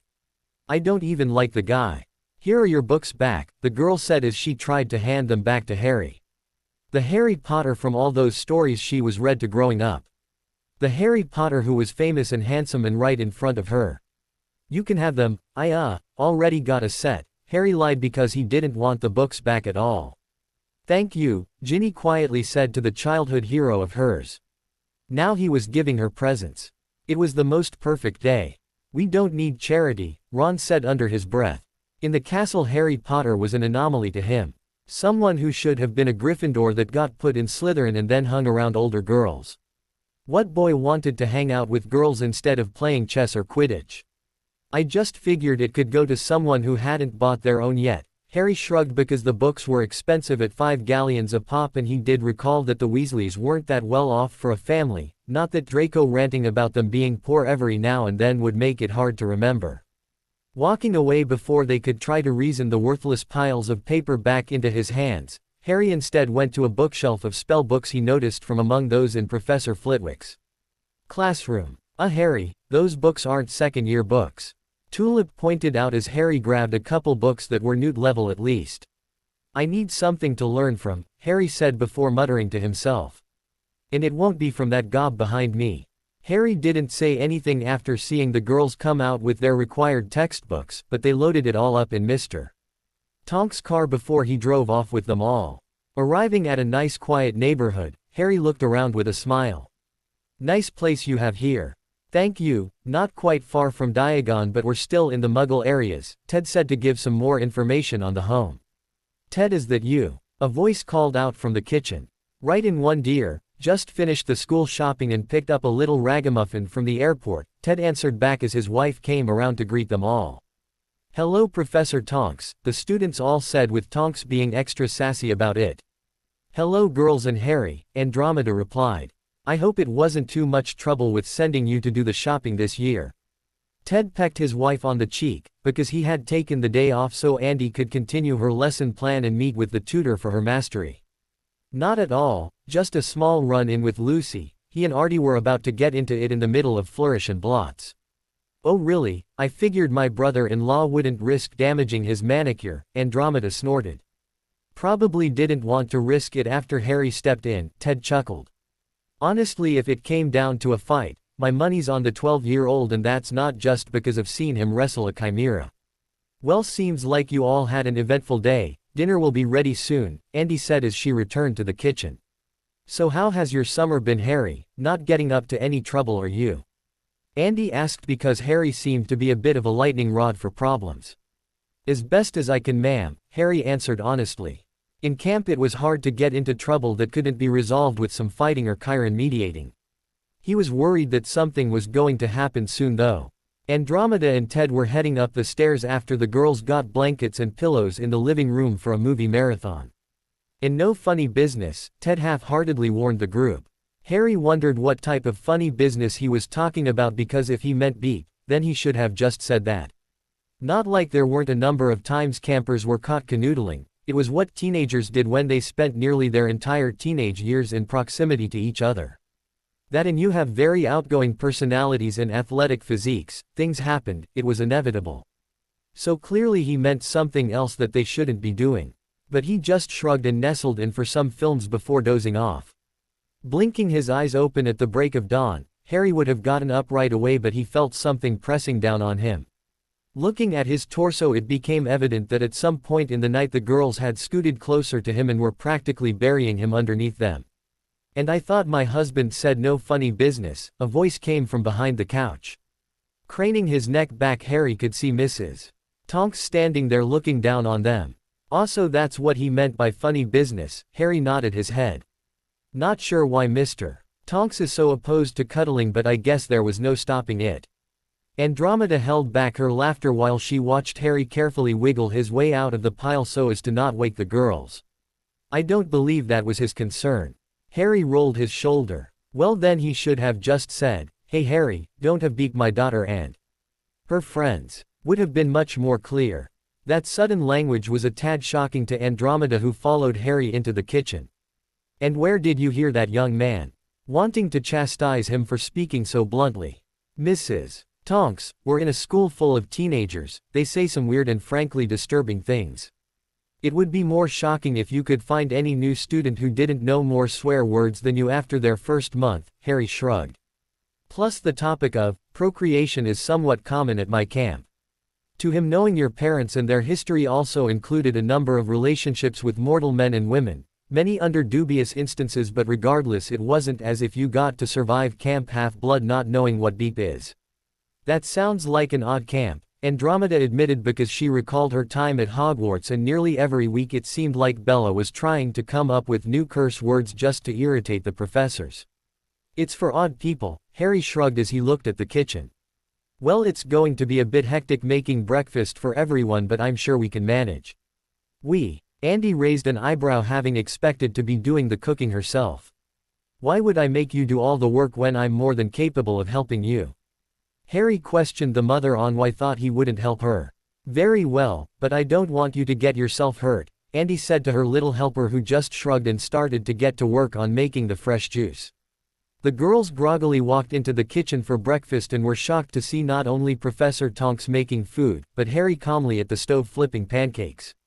He's quite handy to have around. Andromeda sipped some of her coffee and she pinched one of his cheeks. You'll be beating the witches off of you in no time. The trio of witches shared looks because Harry was the total package, it would seem. As the girls ate breakfast and were each planning different ideas of what to show Harry because he had told them he knew very little about England since he hadn't been here since he was 9.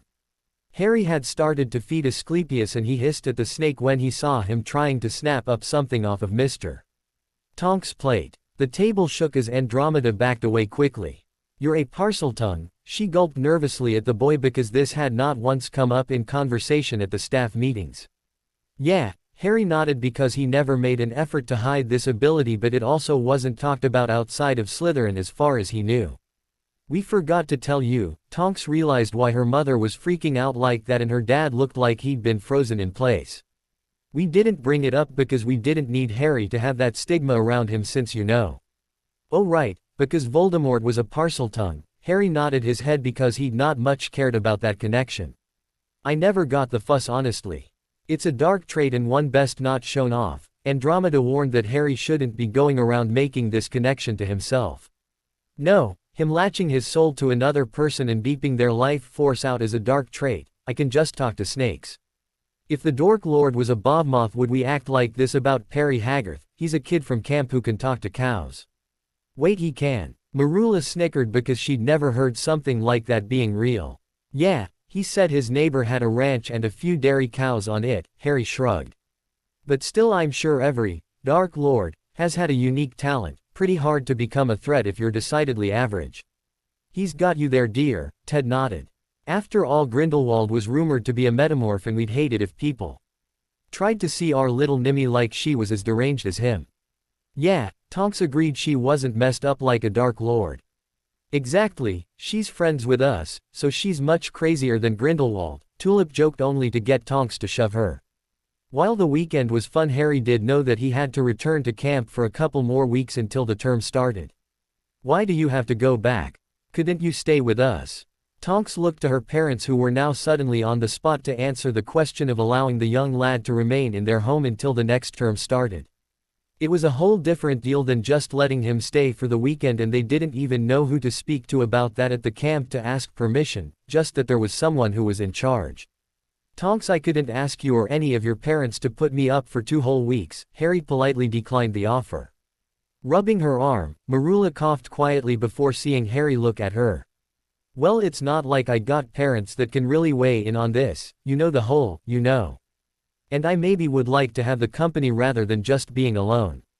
But if you don't want to, that's cool and stuff. Harry looked at how Marula seemed like she really didn't enjoy living alone with an aunt that rarely checked in on her, but didn't want to open up the vulnerability and admitting it even to her friends. Okay Marula, I'll go ask if I can stay. If you don't mind, I'll be right back. Harry smiled as he hurried away so he could figure out a way to contact the camp. It might be pretty pricey to spend the drachma for Hermes to deliver it right away, but he didn't really have much use for the coinage outside of camp. Andromeda quirked an eyebrow because the flow was right next to her and Harry had gone in the opposite direction of the phone. How is he going to ask the people at his camp? The 3 girls just shrugged. Sometimes Harry gets really secretive about stuff. This is one of them, Tulip said, because they've long since given up on trying to figure that out. It just never added up to anything they knew of. Harry was in the bathroom and was about to write up a letter when his quill started smoking. Ah, Harry said as he held it away from himself. No need for that, Harry, Saul said as she rested her hand on his arm. Mom, Harry exclaimed as he hugged the fiery woman, even as his clothes started to singe. She ran a hand of burning plasma through her son's hair and smiled at him. I missed you so much. What happened? I haven't heard from you since the end of term. Saul was overjoyed that her son was so happy to see her. I had disobeyed the All-Father and was going to be forbidden from seeing you for a year, but Frigga spoke on my behalf and I was only banned for 2 months. So I should be mad at Odin then? Harry asked because he didn't like that some other god kept his mother from seeing him. No, I disobeyed him. I accepted the punishment because I knew I had to, and I'd do it again in a heartbeat, Saul explained to Harry. But now that I served my penance I can have more visits with you. Of course if I do that then some of the other Aesir may wish to contact you. Oh like Frigga, she was nice, Harry said as that was the only other goddess he'd interacted with. She is very nice Harry, Saul booped her son on the nose. But I don't just mean her, many in Asgard are interested in your growth, you are a wonderful and brave warrior so we look in on you from time to time. And sometimes they like to get involved in their own little ways, like that rubber chicken, Saul commented on the trickster's prank. I'm going to go out on a limb and guess that was Loki, Harry nodded his head. It was, goblins think facsimiles of real animals are an insult, and no, I have no idea why, Saul further stated because she could see the obvious question. And yes, you have my permission to stay with your friend until the start of term. Really? Harry's face lit up because if his mom said it was okay then surely Chiron would agree to it. Yes, but no funny business, I'm far too young to be a grandmother young man, Saul teased. What? I'm not going to do that stuff, Harry stammered. Oh never. Saul put her hands on her hips and smirked. Well maybe not yet, I'm still little and I don't really know, I mean, I like them all and, Harry sighed. Here's some advice Harry, my adorable little sunspot, Saul reached down to pinch his cheeks. When you are older, follow your heart. You have a good heart and it will not steer you wrong. I have to go now, I can't keep time slowed forever you know. Bye mom, I'll be waiting to see you again soon, Harry hugged his mother tightly before she disappeared. Stepping out of the bathroom Harry walked back over to the Tonkses and his friends unaware that his clothes were smoking and his hair was covered in a thin layer of soot. I can stay, he said with a grin while everyone else just wondered what the hell happened to him when he went out of the room. The home was as Harry expected, dreary and in more places than should be unclean. But he wasn't going to comment on that since it would be rude as the two left the parlor. So anyway, Marula rubbed her arm and motioned to the house. This is my home. She'd never done this before, having friends over. The only people who ever came to see this since her parents were incarcerated was her aunt and before that she guessed it was just you-know-who's Death Eaters. Not that she met any of them, her parents always kept her away from them. It's nice, Harry said and got a raised eyebrow in return and knew that he had to clarify that statement. It's better than what I had before I went to camp. Marula frowned because she despised her house but it was all she had. That sounds awful. Nodding his head, Harry took a deep breath. It's in the past now, so I can't change it, and I refuse to allow it to have power over me anymore. But enough about that, Harry said with a smile hoping to change the topic to something lighter. As the pair moved through the home so Marula could give him the tour. And this is my parents' room, standing outside a door. I haven't really gone in there since they, you know. Quickly moving down the hall away from the door. And here's my room, and right next to it is the guest room. After giving Harry time to set up his trunk in the guest room he came back to the living room where Marula was waiting. So what do you want to do? Marula wrung her hands because she never had guests so she didn't know how to host anyone. Well school starts back up in a couple of weeks, so it wouldn't hurt to make sure that all of our summer work is done. You're going into your OWL year, so I figure the professors gave you a whole bunch to prepare you for it, Harry said as he still had some of his own homework to do that he hadn't finished up while at camp. Yeah, Marula sagged because she had been putting off doing her charms essay for longer than was needed. As they settled in at the table to work the sound of the flow flared drawing attention. Oh no, Marula gulped because her aunt was here to check up on her, likely because she had come back from spending the night with her friends. Marula, a firm but noticeably irate voice called out through the manor. Where are you? The wards detected that you have brought a boy into the home, you know that is against the rules I laid down. Paling because she hadn't considered her aunt knowing she had someone over. Especially the boy who lived. While her aunt was not a Death Eater, she was not a good witch either and this was now making her think inviting Harry over had been a terrible mistake. Oh Merlin, what do I do? Marula gulped as she tried to hastily come up with a plan to somehow hide Harry or get him out of the house. If I can get him to the flow I can send him back to Professor Tonks, he'll be safe there. She was drawn out of her musings but the sound of footsteps moving away from her. Harry no. Marula shouted as she raced after the boy who was walking towards the danger. Her foot slipped on the wooden floors as she turned a corner to see Harry open the door to the parlor. Hello ma'am, Harry greeted as he stepped into the room. Eyes wide in fright, Marula scrambled to catch up and entered the room to see her aunt staring down at Harry. "My name's Harry Potter," he said with a smile to the shocked look of the witch before him, offering his hand for a shake. Slowly Marula's aunt reached out. "Veruca Buckthorn Snide," the older witch said as she eyed the famous child as if this was some sort of prank or trap. Glancing around the room she saw no sign of any Aurors lying in wait to pile onto her, and she was unaware if they were capable of hiding themselves from the wards. "You must be the aunt that Marula has told me about." Harry nodded his head to the witch as he sized her up. It was clear to him that she was doing the same. It was like during a spar at camp, you gauged your opponent. And right now he had the advantage, his very presence had thrown her off kilter. "Good things, I'm sure," Veruca said as she was trying to deduce just why such a paragon of the light was in the home of Death Eaters. Pausing because what Marula had and had not said of her family was that after her parents had been sent to Azkaban there was not much love in the home for her. "She has told me things and I think it best to leave it at that," Harry said diplomatically. Raising an eyebrow because that was quite a way to say that he had a low opinion of the way she was raising her niece, Veruca turned on the spot to face Marula, who was still as a statue. "You know that I forbade you from having wizards over without supervision," she stated because she did not need her niece traipsing around and using her parents' home as a brothel. Well, it's just until term begins," and Marula gulped nervously at the way her aunt was staring down at her. "And Professor Tonks is aware that Harry is staying here. It just didn't seem fair to send him back to the States when I had room to spare. I was unaware that you had become acquainted with someone like him." Veruca hummed thoughtfully at how this might benefit her. "I didn't say anything because I knew everyone would be weird about it," Marula muttered and pouted because her being friends with Harry already caused her problems in the Slytherin dorms. She did not need her aunt knowing of the connection she had with Harry. Morgana forbid if word of that ever managed to make it all the way to Azkaban, her parents would probably disown her for becoming a blood traitor. It was at this moment of being confronted with her family that she realized she'd become a blood traitor. After all of her life believing in her pureblood traditions, she had changed in only 1 year of being friends with Harry, Tonks and Tulip. She didn't think Harry was lesser than her because he was a half-blood. He didn't think Tonks was a worse witch because her mother had married a Muggleborn. They were all pretty great people and had been there for her when she needed them to be. And unlike her aunt, they wanted to be around her. They didn't just ignore her the entire summer, only checking in because they had a legal obligation. They enjoyed her company and she enjoyed theirs.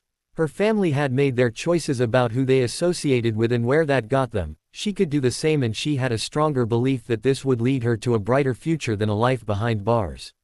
Standing up straighter, Marula looked her aunt in the eye, defying the glare being sent her way. "We were simply doing our summer work, Aunt Veruca. And it is none of your business if I invite my friends over or who they are," Marula said in a challenge to her relative. Veruca was shocked that Marula was flagrantly disobeying her. "I see then, if you believe yourself grown up enough to not need my wisdom any longer, then I will not provide it." Veruca turned on the spot and threw flow powder into the flames. Seeing her aunt leave in such a way felt like this was the last time she'd been seeing her in this home. Marula's bottom lip quivered because she had just cut off her only remaining family for Harry Potter. It did not take a genius to see how much this exchange of words had affected his friend. "Marula," Harry softly said as he came over to her side. "Are you all right?" Marula sniffled and nodded her head before then shaking it. "I don't know." Harry let out a sigh as he gently pulled on the teenage witch's hand to get her to sit down with him on the couch. "I'm sorry that me being here put you in that position. I should have offered to leave instead." No, Harry, Marula quickly said before looking down at her hands. "It's not you, it's my family. It's how we are. My mom and dad were Death Eaters, they were loyal, and while my aunt didn't side with you-know-who, she wasn't against him either. She just had different ideas of how the government should be run. I grew up believing that junk. I blamed you for my parents going to Azkaban, because you stopped you-know-who." Marula whimpered shamefully at that admittance that she had hated the boy who lived for years because of how the war ended.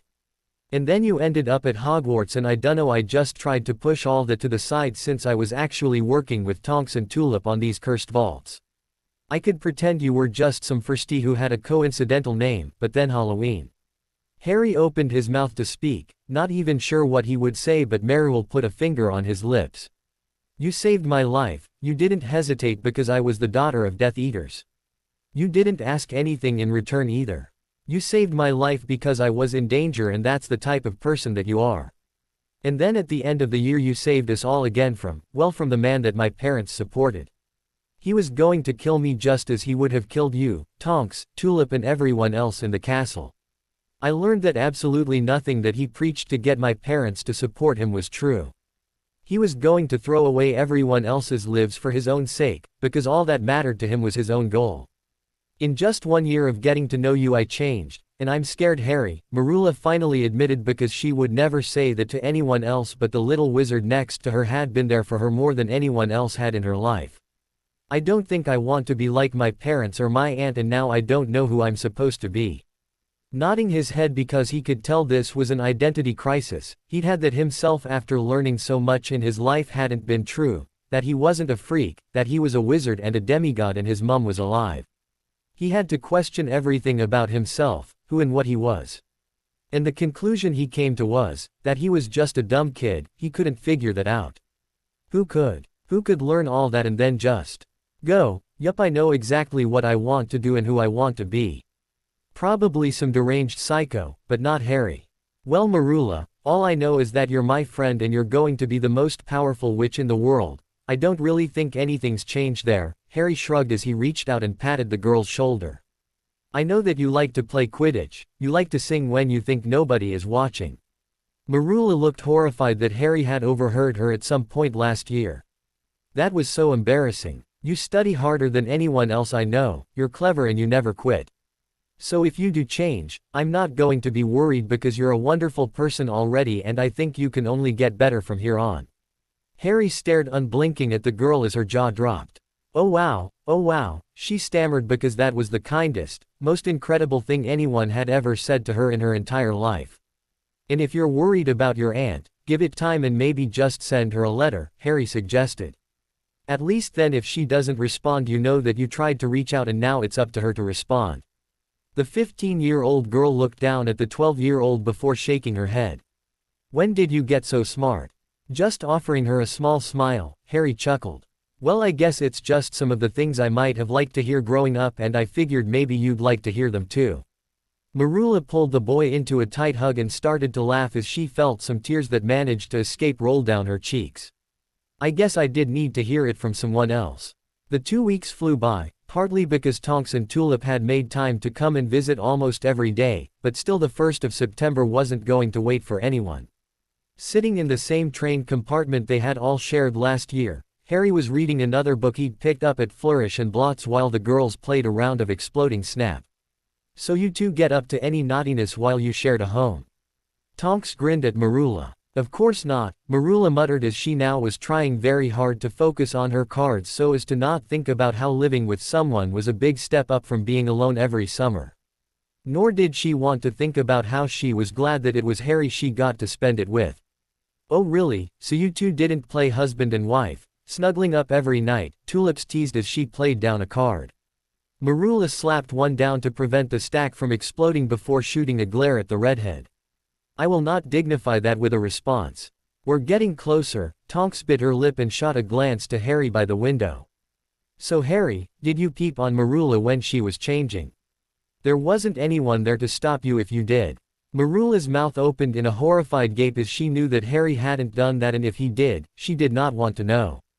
Slowly turning a page in his book without even looking up, Harry grinned. Of course not, Tonksy, the same cannot be said of you. I wasn't aware that 15-year-old girls still wore undies with teddy bears on them. Nymphadora gasped before looking furious. How could you do that? Harry busted up laughing as his book fell to the floor. I was joking, I just made a wild guess. Do you seriously though? Harry grinned because if Tonks wasn't trying to turn the prank back on him, this was going to be a goldmine of jokes. The metamorph snapped her mouth shut as she realized that there would have been no chance Harry spied on her changing without getting caught by her mum or dad. And no, she quickly said and sat down on the bench. You do. Marula snickered. That's so cute, Tulip cooed at the girl's choice of undergarment. It's not like that, Tonks shouted as her hair shifted colors wildly. It's just a pair that's size changing, I have other panties, adult panties. This caused the others in the compartment to laugh harder. I'm burning them as soon as we get to Hogwarts, Tonks huffed and folded her arms. It's all right Tonks, Harry wheezed as he tried to control himself. We all have some things from our childhood we keep around. At least your clothes were yours and not hand-me-downs from your cousin. Ha ha ha, Marula snorted. Oh, could you imagine the little spawn getting Tonks, clothes she grew out of. What, Draco Malfoy in little skirts and dresses just because his uncle's too cheap to waste the money? Tulip started to cough because of how hard she was laughing. Tonks was trying her hardest to keep pouting for being teased, but the way the conversation was kept light and she wasn't just getting dog-piled on made her laugh too. Oh, I think I still have an old skirt in the bottom of my trunk that I just never took out from first year. You think if we jump him in his compartment we can force it on him and make him have to walk all the way up to the prefect's compartment to get them to unlock the door so he can change? Only one way to find out. Marula grinned as Harry was so thankful that they had chosen Malfoy as the target of their prank and not himself, since he'd been the one to start all this chaos. As the three girls ran out of the compartment, Harry just returned to his book and would deny even knowing the girls when this inevitably blew up in their faces. As it turns out, he would not be avoiding being lumped in with the girls as they all stood in front of Professor McGonagall because the prefect had reported their forced attire change once their train came to a stop. And you, Mr. Potter, what do you have to say for yourself? Putting her hands on her hips because Malfoy had been screeching that Potter had orchestrated the whole thing. Which was not entirely incorrect. I've never seen these three girls in my life, Professor, Harry innocently said as he put his hands behind his back and tried to look as much like a victim as Draco had been. Mr. Potter, Minerva said tiredly. Me llamo Juan, Harry quickly stated while holding up his hands. None of that now, frowning at the childish attempt. No hablo Ingalls, Harry said as he started to slowly walk his way to the door. It slammed shut and Harry heaved a sigh. I was under duress. I think Draco was the one under dress, Tonks muttered and sent the girls into a fit of giggles. All four of you will have a detention tomorrow night, Minerva said as she opened the door and allowed the troublemakers to go to their house tables for the feast. Sitting down at the Slytherin table together, Harry looked down the line of students to see Draco practically vibrating in anger in his spot, his face a bright red. Man, he is pissed, Harry chuckled as he turned to watch the students get sorted into their houses. Wouldn't you be if all three of us ganged up on you? Marula whispered as she clapped for students, not really focusing on where they ended up. I'd be thanking the stars to have all three of you wrestling on top of me, Harry winked at Marula, who sputtered and then slugged him in the arm for his crude retort. Once they arrived in the common room, the older students were a little unsure of what to do. Every year prior had Professor Snape hazed the new arrivals, but as they shot a glance to the boy who had least slain him last year, no one had any inclination of what was to come next. The door opened and Harry grinned as he watched the new head of house practically glide across the room, as if she owned it. But considering she was a legend in the house, she might as well have. Hello students, my name is Professor Andromeda Tonks, Mrs. Tonks greeted everyone in the room. I have been appointed as the new head of house for Slytherin. Hopefully we can all get along. Harry was glad to see that a confident witch like Tonks' mom was taking over after the absolutely dismal job done by the filth he'd killed, but he wondered just who would be the first to try and test the witch. Why should you be in charge of us? You're a disowned by who married a mudblood, a sixth-year student snapped at the witch. Leaning over to the blonde boy next to him who looked as shocked as anyone else in the room. Hey, turns out you're not the biggest idiot in the castle, Malfoy, Harry whispered. Shut up, Potter, Draco quickly snapped while keeping extremely quiet as he nervously watched his aunt for what she would do. His mother had given him a warning that her sister did not tolerate nonsense, and if she heard that Draco was causing her problems, neither she nor Lucius would be coming to his rescue. The witch turned and smiled at the boy who had spoken out of turn. And what might your name be, young sir? Andromeda asked unblinkingly. Marcus Flint, the boy smugly said. Ah yes, Flint, Andromeda smiled. I suspected as much. You look so much like your father, now let us see if you can learn faster than him. The boy grinned and waited to see just what this woman would do when he fell to the ground, furiously scratching his body and writhing on the carpet. Now Mr. Flint, I hope you understand that I may have been disowned by my family, but I am still a black at heart, and I will not tolerate any language like what you have just uttered to me. If you do not have enough respect for your professors, I cannot believe you would show the same to your fellow students, Andromeda said as the spell she was using would make him feel as if his body was covered in bugs. And if you have not been able to learn that lesson in all your years in the school, then a more object lesson must be applied. She let the boy suffer under the spell until she saw him begin to scream and then released him. No marks would be left on his body from the spell, but he'd constantly feel the little tingle of their insect feet on his body for the next day or so. Now, Mr. Flint, is there something you would like to say to myself and everyone else in the room?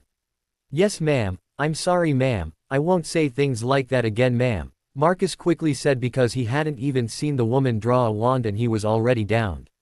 That's very good, Mr. Flint. Andromeda smiled happily as it seemed everyone caught on to her style of managing the house. She was in charge, end of story. Your previous head of house may have allowed such behavior, but for all the non-first-year students, you can see where that got him. In this house, we will show each and every student and professor proper respect. No one is lesser or better than another due to the merits of their birth. You will not refer to Muggle-born students as mudbloods. Any usage of that word will result in a detention and a loss of 50 house points. Repeated usage will earn harsher penalties. I know the reputation of Slytherin among the school and those who graduated. I was one of you after all. My family is the epitome of everything everyone else fears of this house. It will do none of you favors to leave this school with the stench that you are nothing more than Death Eaters in training, that you are lying, backstabbing scoundrels. Andromeda said and got flinches from the students who understood what she was saying. For too long Slytherin has been seen as the house where only dark witches and wizards go. When I attended this school there was a common sentiment from the other houses that the headmaster should have flooded the dungeons in the night to be done with the lot of us. I do not wish for you to leave Hogwarts with an education only to find that the negative reputation this house has rightfully garnered preceded you in your attempts to get a job. Andromeda looked around the room. Slytherin is the house of the cunning, the clever and the ambitious. Nothing in that means dark or light. You must learn what that all means, and how to use it to elevate yourselves and those around you. Andromeda continued because she would see the reputation of the house dragged out of the cesspool that the likes of Tom Riddle had dragged it into. But do know that I am always here if you have any concerns at all. Andromeda finished her introduction and let the students return to mingling. Tonk's mom is badass, Marula commented to Harry because she just thought the woman was a good teacher and mom, but to find out that she could take control of the house in one fell swoop. She's everything I want to be when I grow up. I'll make sure to let the others know that Professor Tonks is now your idol. That's bound to go over well. Harry chuckled as Marula scoffed and ruffled his hair. To be continued. I hope you enjoyed this story. Also remember to subscribe and like this video. See you in the next video.